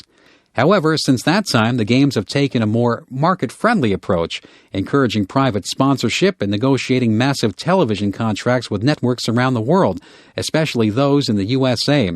As a result, the IOC is a much more financially solvent organization than it was a few decades ago. However, it is not clear that the IOC is following its founder's original plan for the movement. After all, de Coubertin was a pure amateur at heart. The current commercially oriented Olympics would make de Coubertin concerned, to say the least. Earvin Magic Johnson. Earvin Magic Johnson is recognized as one of the best basketball players in the history of the sport. He will also be remembered as the first sports performer of international stature to declare openly that he had contracted the HIV virus. Magic Johnson was born in the state of Michigan and quickly rose to fame in the state by becoming an outstanding player for Michigan State. At 6'9", Magic was a formidable player. An enthusiastic sports reporter gave Magic the nickname to him during his high school years. During his college years, he developed a rivalry with another future National Basketball Association NBA superstar Larry Bird, then playing for the Indiana State basketball team. Their rivalry will become one of the main forces to generate interest in the NBA in the early 1980s. During his playing days in the NBA from 1979 to 1991, Johnson was named the league's most valuable player 3 times. He also became attractive to commercial advertisers during a period when it had become less taboo to use African-American athletes to endorse products. Johnson, however, was always guarded about his comments regarding racial issues. However, he was active in charity work and in general maintained a very positive light in the public's eye throughout his career. On announcing his retirement, Johnson stated that he had contracted the HIV virus from unprotected heterosexual sex. However, tales and rumors circulated in the press and in popular discourse about Johnson's sexual exploits during his days as an NBA superstar. Ironically, Johnson, upon retirement, became a spokesperson for safe sex. Another famous sports star, tennis player Martina Navratilova, criticized Johnson and pointed out that if the same comments had been made publicly by a female, she would have been labeled a slut. Navratilova probably made a good point. Not only was Johnson's public image a positive one, but also he was actively seen as a role model for heterosexual family life. The events and controversies surrounding Johnson's retirement probably raised his status as an athlete in the public eye, making his career that much more notable. There is little question, then, that the combination of incredible athletic prowess and the events surrounding his retirement will bestow among Magic Johnson a prestigious position in sports history. Michael Jordan. Michael Jordan is one of the most recognized sports figures in the world. To understand the breadth of his fame, it's probably best to think of Jordan in 2 senses, as a person and an athlete with incredible athletic prowess and skill, and as a cultural and media icon. The second way of thinking about Jordan is probably equal to the first. After all, it was his endorsement of dozens of commercial products, spots in movies, and in general, his commercially and market-produced image that made Jordan so famous worldwide. Jordan was born in 1963, one of 3 sons of a corporate executive. He attended North Carolina University from 1981 to 84 and was then drafted to the National Basketball Association's NBA Chicago Bulls. During the same year, he co-captained the USA basketball team to gold in the 1984 Summer Olympic Games in Los Angeles. Jordan's fame was quickly accelerated with the help of his agent at a marketing firm. After winning the NBA's Rookie of the Year distinction, Jordan quickly began signing a series of marketing contracts that would eventually create the iconic image known throughout the world. The most notable marketing endorsement contract came with Nike Corporation. Nike built much of its marketing and commercial strategy around Jordan in the 1980s and early 1990s. With his own line of Nike-produced basketball shoes and clothing, Jordan established himself as a marketable commodity. The relationship between Nike and Jordan would be a mutually beneficial one. It elevated Jordan to international prominence while helping push Nike to #1 status as world sports merchandisers. Jordan's athletic status was also aided by the fact that his was a career with relatively little controversy. Unlike many other superstar athletes, social and political controversies surrounding Jordan were rare, and when they did occur, these were minor. In 1992, he got himself into a bit of trouble when he did not allow his image to be used by the NBA for the licensing of leisure wear and memorabilia in the run-up to the Summer Olympic Games. In addition, once at the Games, Jordan, being contractually committed to Nike, refused to wear the official sponsor Reebok's warm-up suits. The issue was resolved when Jordan and his teammates wore the U.S. flag and extra-long lapels to cover the Reebok logo. In 1993, Jordan made a surprise announcement of his retirement from the NBA at the age of 30. He signed as a free agent to play Major League Baseball with the Chicago White Sox and played unsuccessfully, as it turned out, with the White Sox minor league affiliate. Jordan then made a brief comeback in the NBA, only to retire soon after. History will recognize Jordan not only for his athletic prowess, arguably the best the sport of basketball has ever seen, and for his iconic status in the later 20th century world of sports marketing and image production. Billie Jean King. During her competitive days, Billie Jean King was one of the most successful players in women's tennis. However, King is probably more recognized for her political support of women's tennis and her fight to achieve respect for lesbian and gay athletes in tennis and in sport in general. Born in Long Beach, California in 1943 as Billie Jean Moffitt, she began playing tennis at the age of 11. King learned the game playing on municipal courts rather than the route most successful players take in tennis in the private clubs. When King began competing in the elite levels of tennis, the sport was strictly amateur. She first entered Wimbledon in 1961, and only 2 years later, she advanced to the final. She won her first Wimbledon title in 1966 at the young age of 22. Her first place prize for winning was a $60 gift voucher for Harrods department store. By the end of her remarkable career, King would amass a remarkable 39 Grand Slam titles. Although women's tennis was amateur, King and a few other players began arguing for professional status. Indeed, King's competitive performances and training regimen took on a very professional tone. In fact, it was King and not men's player John McEnroe who started the practice of arguing against umpires' decisions on the court. Although it's the latter player who is better known for such antics. King's training and competitive practices made her a truly modern and professional player, but they also cost her much public support. King's major initiative was to start a professional tour, which began in 1968. Operating outside the auspices of the official tournaments and organizations, the new professional tour had trouble attracting many of the top international players. Interestingly, Wimbledon allowed professionals soon after King's tour started. The rest of the world's tours permitted professionals soon after. Among King's other major political initiatives, she aligned herself with the pro-abortion movement, Title IX legislation in the U.S., the purpose of which was to equalize girls' and women's funding and education.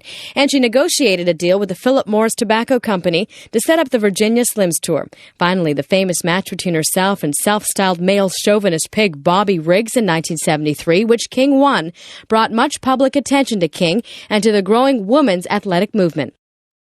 Finally, in 1981, it was revealed that King had a lesbian relationship with her secretary.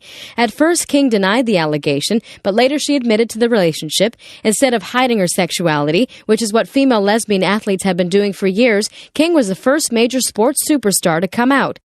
As such, King will be justifiably recognized as one of the first and most important fighters for the sexual rights of gays and lesbians in sport. Marathon. Few sports events integrate the competitive side of sport with the social and playful side of sport like marathon running. This might seem like a strange thing to say about what is such a rigorous and physically challenging event. However, major city marathons attract both serious competitors and less serious runners in the same event, and often generate a citywide party atmosphere leading up to and during the event. The competitive marathon was introduced as part of the modern Olympic Games in 1896. The purpose of the event was to mimic the ancient Greek Games, despite the fact that no such event was held in ancient Greece. However, according to legend, in 490 BC, a Greek soldier ran from Marathon to Athens to take news of a Greek military victory over the Persians. The runner collapsed with exhaustion and died. Interestingly, the first winner of the modern-day Olympic marathon in Athens, Greece, was Spyridon Lous, a Greek runner. As the 20th century unfolded, major track and field meets integrated the marathon into their schedules.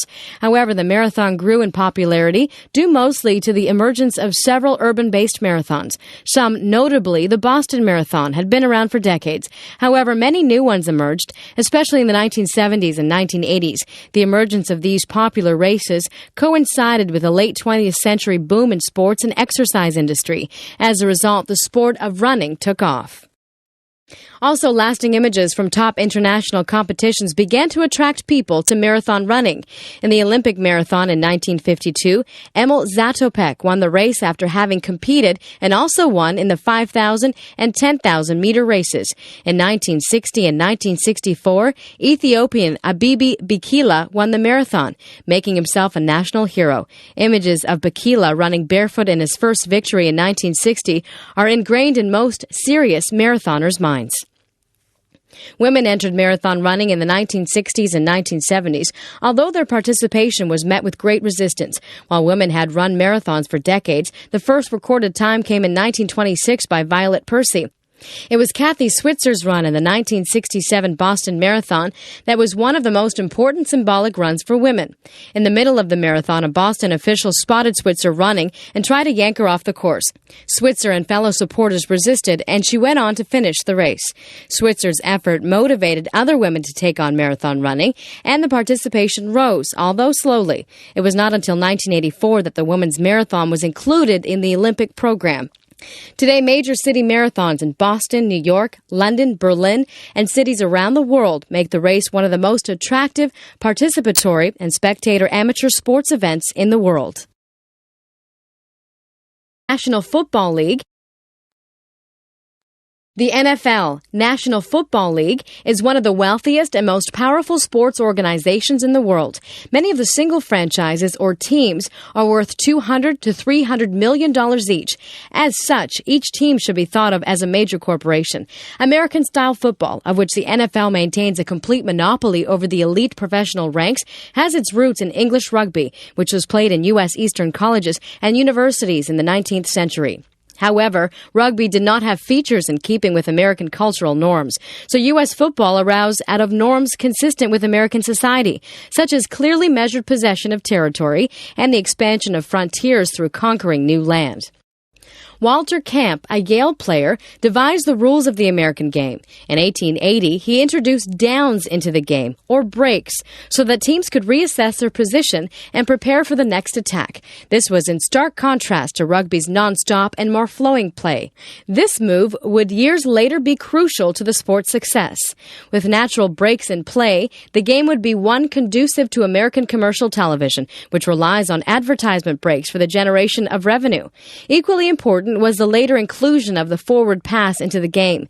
This made the game appear more offensive, and the famous Hail Mary long pass is to this day one of the most dramatic plays in sport.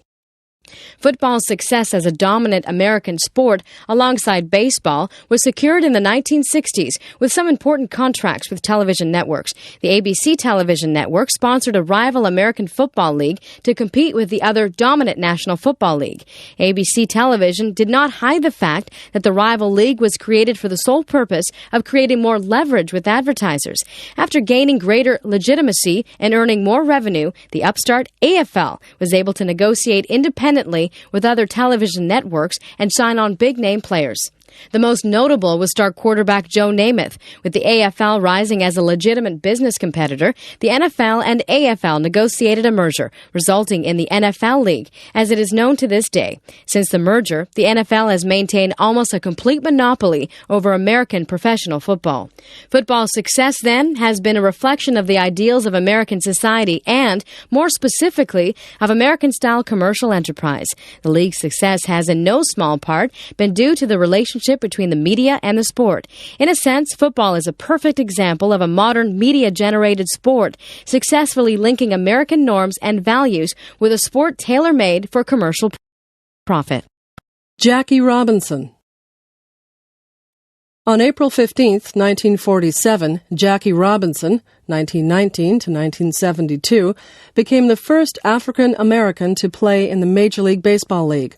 On that day, he started for the Brooklyn Dodgers. The so-called color line had existed in baseball and many other sports for decades in American sports, the complete segregation of whites and blacks into separate leagues and teams.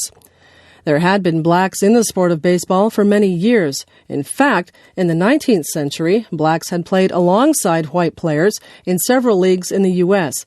However, an 1896 court case reinforced the segregation of baseball players according to the color of their skin. As a result, black players were excluded from Major League Baseball, relegated either to the position of mascot for the Major League team or forced to organize their own loosely structured Negro teams. Robinson, the son of a sharecropper and grandson of a slave, excelled in several sports before serving in the U.S. Army. Initially a player in the Negro Leagues, Robinson played in a period when there was increasing support for breaking down the color barrier. The Brooklyn Dodgers manager took on Robinson mainly because Robinson was a solid player, not because he was interested in challenging the color barrier. Also, he felt it would increase attendance at the Brooklyn games, especially of African American fans. In 1946, Robinson went to Florida to play for the Montreal Royals, the Dodgers farm team. This move was risky on Robinson's part, as racism was still rampant in the U.S., especially in the South. In Florida, there were segregation laws that prohibited blacks and whites from sharing the same restaurants, hotels, and other public places, including the baseball field. Robinson was forced to stay in a coloreds-only hotel. It was believed that there would be a greater chance of Robinson being integrated into the minor league in the more liberal and open environment of Canada. Eventually, Robinson played his way into the Major League. However, the transition was not a smooth one. In the first year, he had many pitches thrown his way and was regularly taunted by fans and players. However, his season was a successful one, and he was voted Rookie of the Year. Robinson's Major League career lasted 10 years. Despite his initial success in breaking the color line in baseball, it would take many decades before there would be complete acceptance of black players. To this day, there is underrepresentation of blacks in management and coaching positions in baseball. Robinson died in 1972. His headstone bears an epitaph that he wrote, "A life is not important except in the impact that it has on other lives." Title IV. In 1972, the United States Congress passed Title IV of the Educational Amendments. This instituted a law that would seriously affect all U.S. educational institutions' sports programs. The law specified that it was unlawful to discriminate on the basis of sex in any federally funded educational program. This meant, among other things, that boys and girls and men's and women's sports programs would have to receive equal funding and support under the new law. The law was passed in a time when feminist-inspired movements in many countries around the world were fighting for equality for women. While Title IV was a law directed at equality in education in general, it is sports programs that received the most attention. This was perhaps because of the visibility of sports and the prominent place they play, especially in American post-secondary education. Initially, Title IV met with mixed reviews. Especially vocal in opposition to the law were those who had a lot invested in men's sports programs in the bigger educational institutions. Also, those that had administered male sports programs for years felt that the changes necessary to conform to Title IV's standards would be difficult and expensive. In the aftermath of Title IV, a battle emerged between the National Collegiate Athletic Association, NCAA, and a group that had administered women's sports, the Association of Intercollegiate Athletics for Girls and Women, or AIAW. The NCAA had avoided equalization for years, being devoted almost exclusively to men's sport. In fact, it was in opposition to the NCAA that the AIAW formed in the first place. However, with federal funding now legally devoted to equalization, the NCAA made an about turn and suddenly supported equalization. In what many consider to be an obvious and unfortunate power move, the NCAA absorbed the AIAW. The long-term effects of this move were to wrestle control of women's sport out of the hands of women. The AIAW was administered by women for women. However, with the takeover, the administration of women's sport fell into the hands of men. Title IV did not manage to equalize funding between the sexes, at least not at first. The legislators of Title IV probably couldn't imagine the resistance to equalization in sport that would emerge, nor did they probably realize the extent of male privilege in school sport, especially at the upper, more elite levels. Almost 30 years after the legislation, there is still not equalization in many cases, although an increasing number of schools have fallen in line with the law. Today, women's sport has achieved a much higher level of respectability and support in schools. However, there is still resistance to complete equalization, and female supportive administrators continue to fight legal battles in support of girls' and women's participation in sport. O.J. Simpson. It has been argued that the trial of Orenthal James O.J. Simpson for murder was the defining cultural experience of the U.S. in the 1990s. It dominated the front pages of newspapers in the U.S. and many other countries for several months.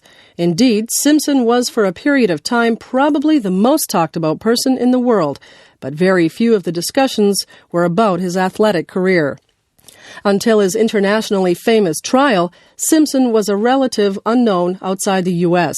A very wealthy and highly decorated former professional football player, Simpson made the transition to acting and television commentating after his illustrious football career. However, when he was charged in June of 1994 with the murder of his estranged wife Nicole Simpson and her friend Ronald Goldman, and after his dramatic suicide getaway attempt captured by television cameras, Simpson became known throughout the world almost overnight.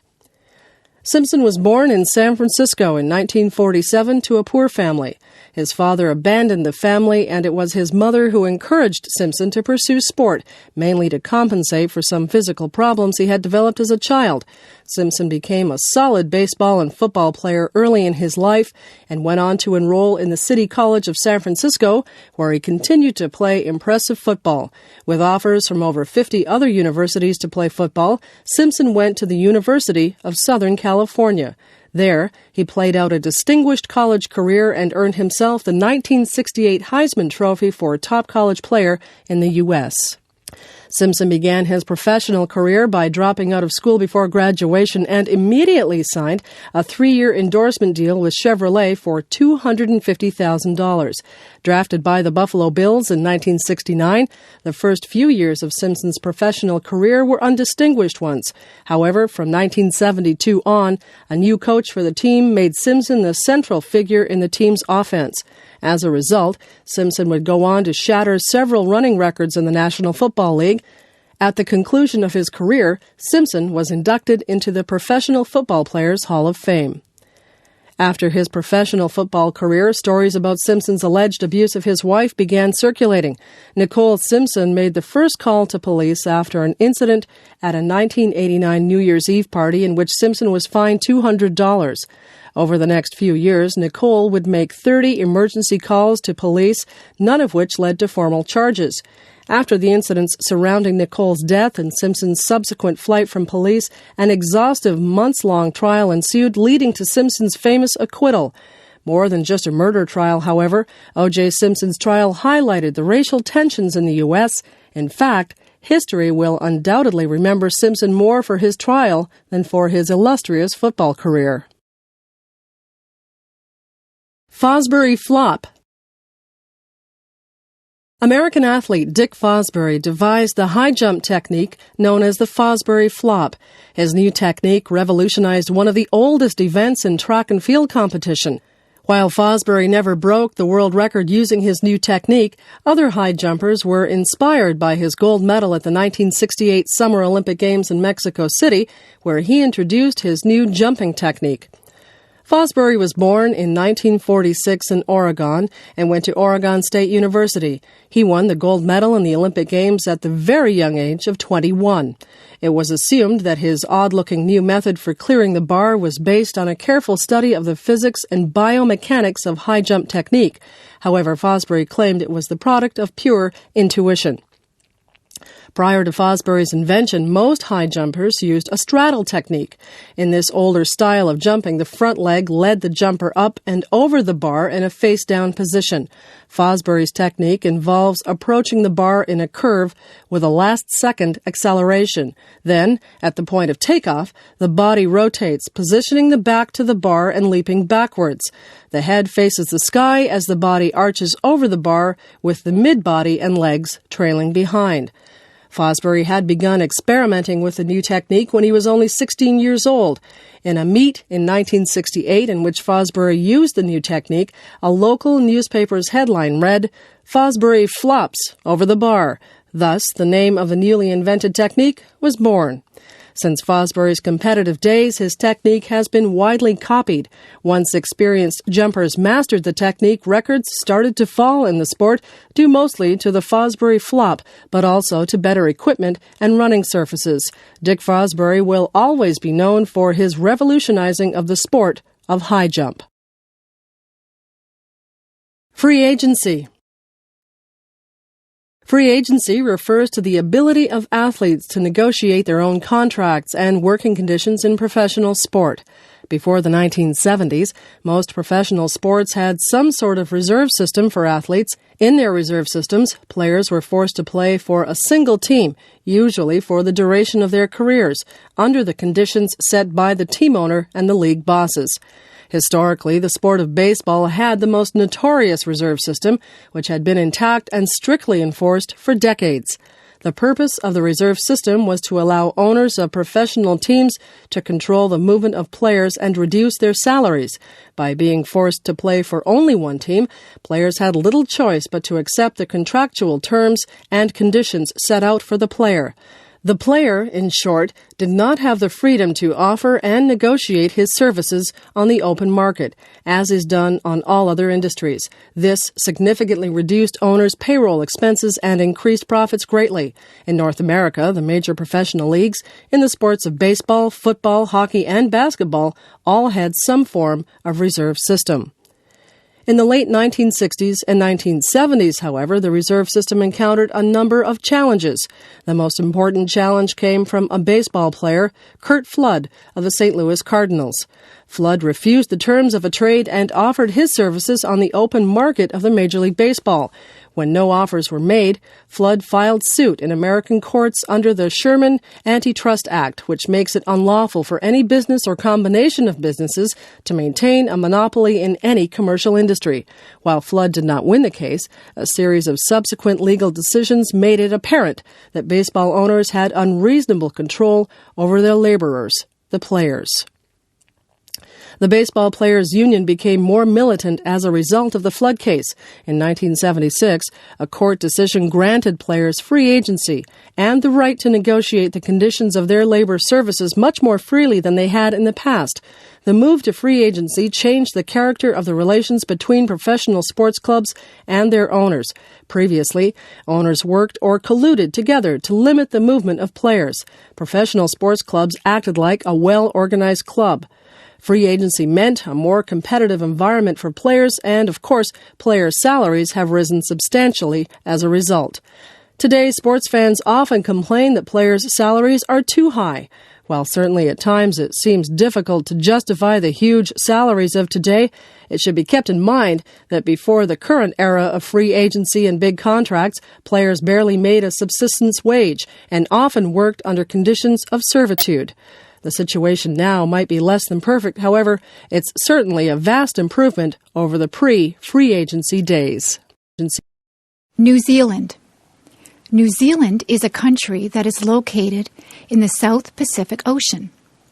The country is made up of two large islands, the North Island and the South Island, which are separated by a narrow channel of water.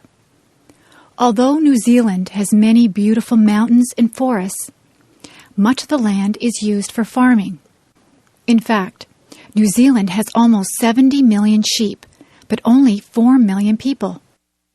New Zealand's farms are also famous for their delicious fruit, especially apples and kiwi fruit. About 10% of the people who live in New Zealand belong to an ethnic group called the Maori.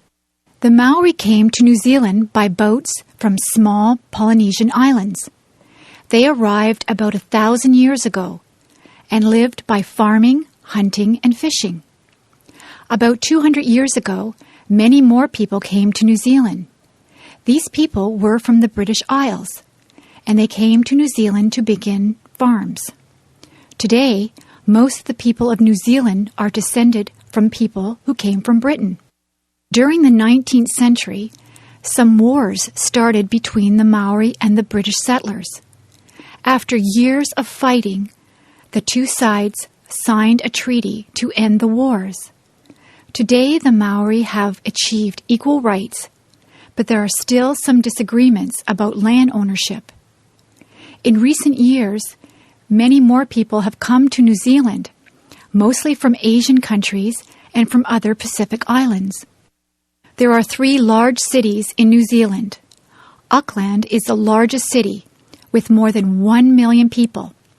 It is located in the northern part of North Island.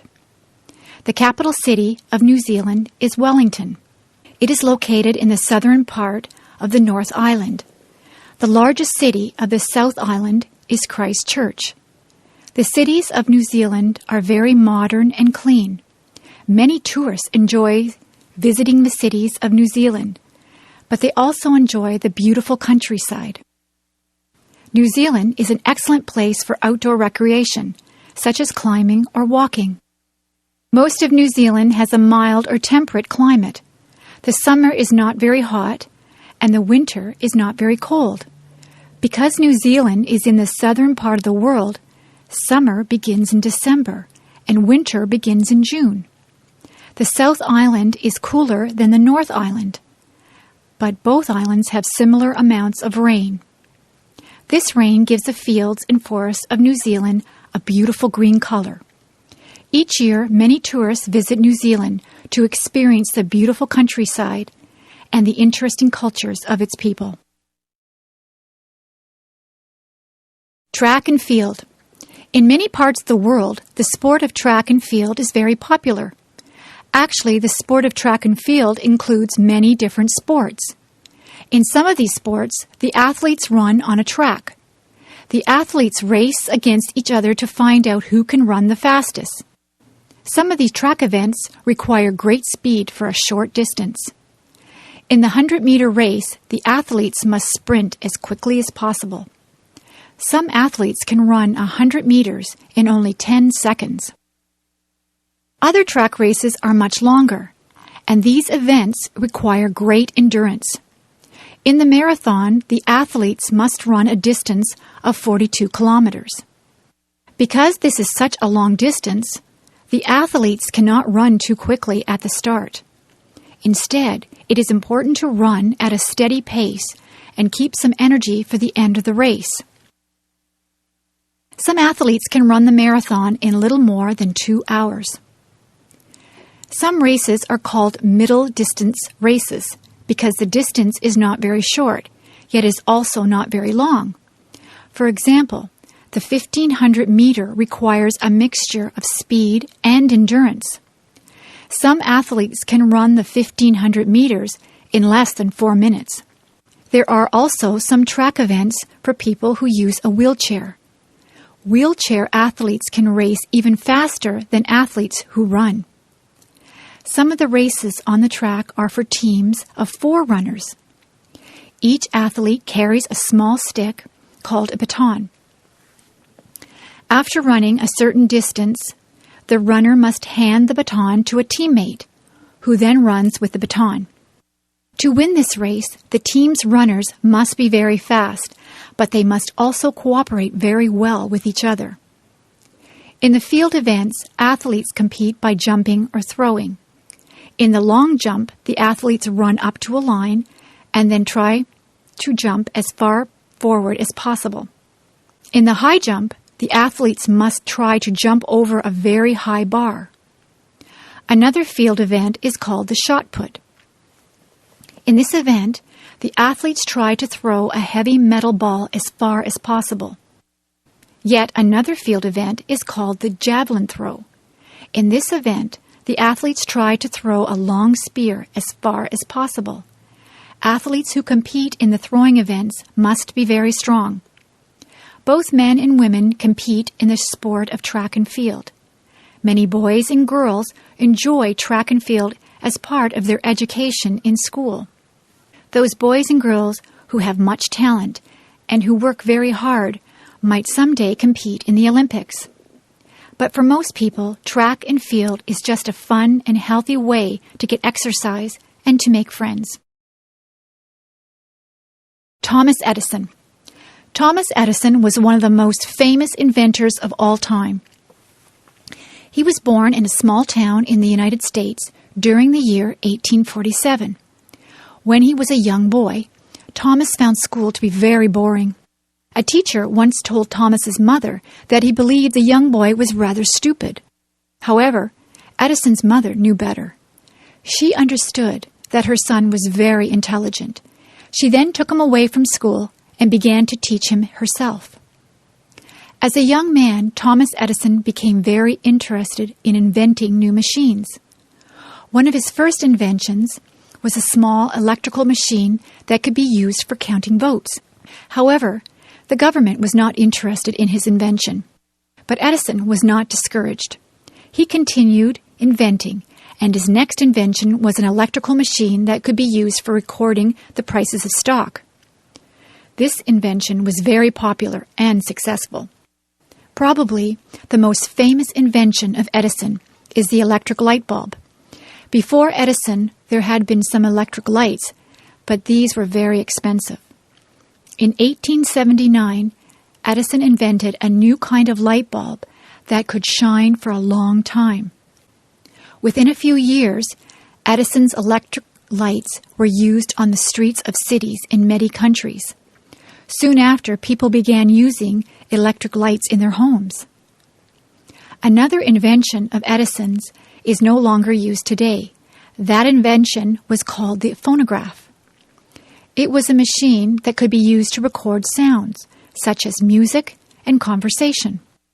When Edison invented this machine in 1877, it was the first time that anyone had been able to preserve sounds.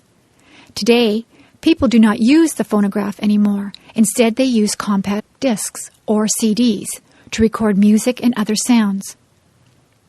Edison also helped to improve some inventions that already existed.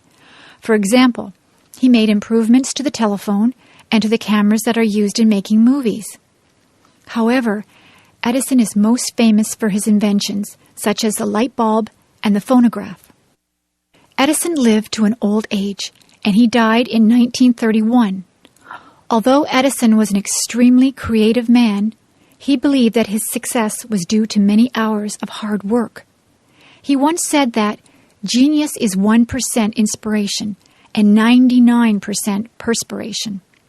In other words, a successful person should have good ideas, but the most important thing is to work very hard.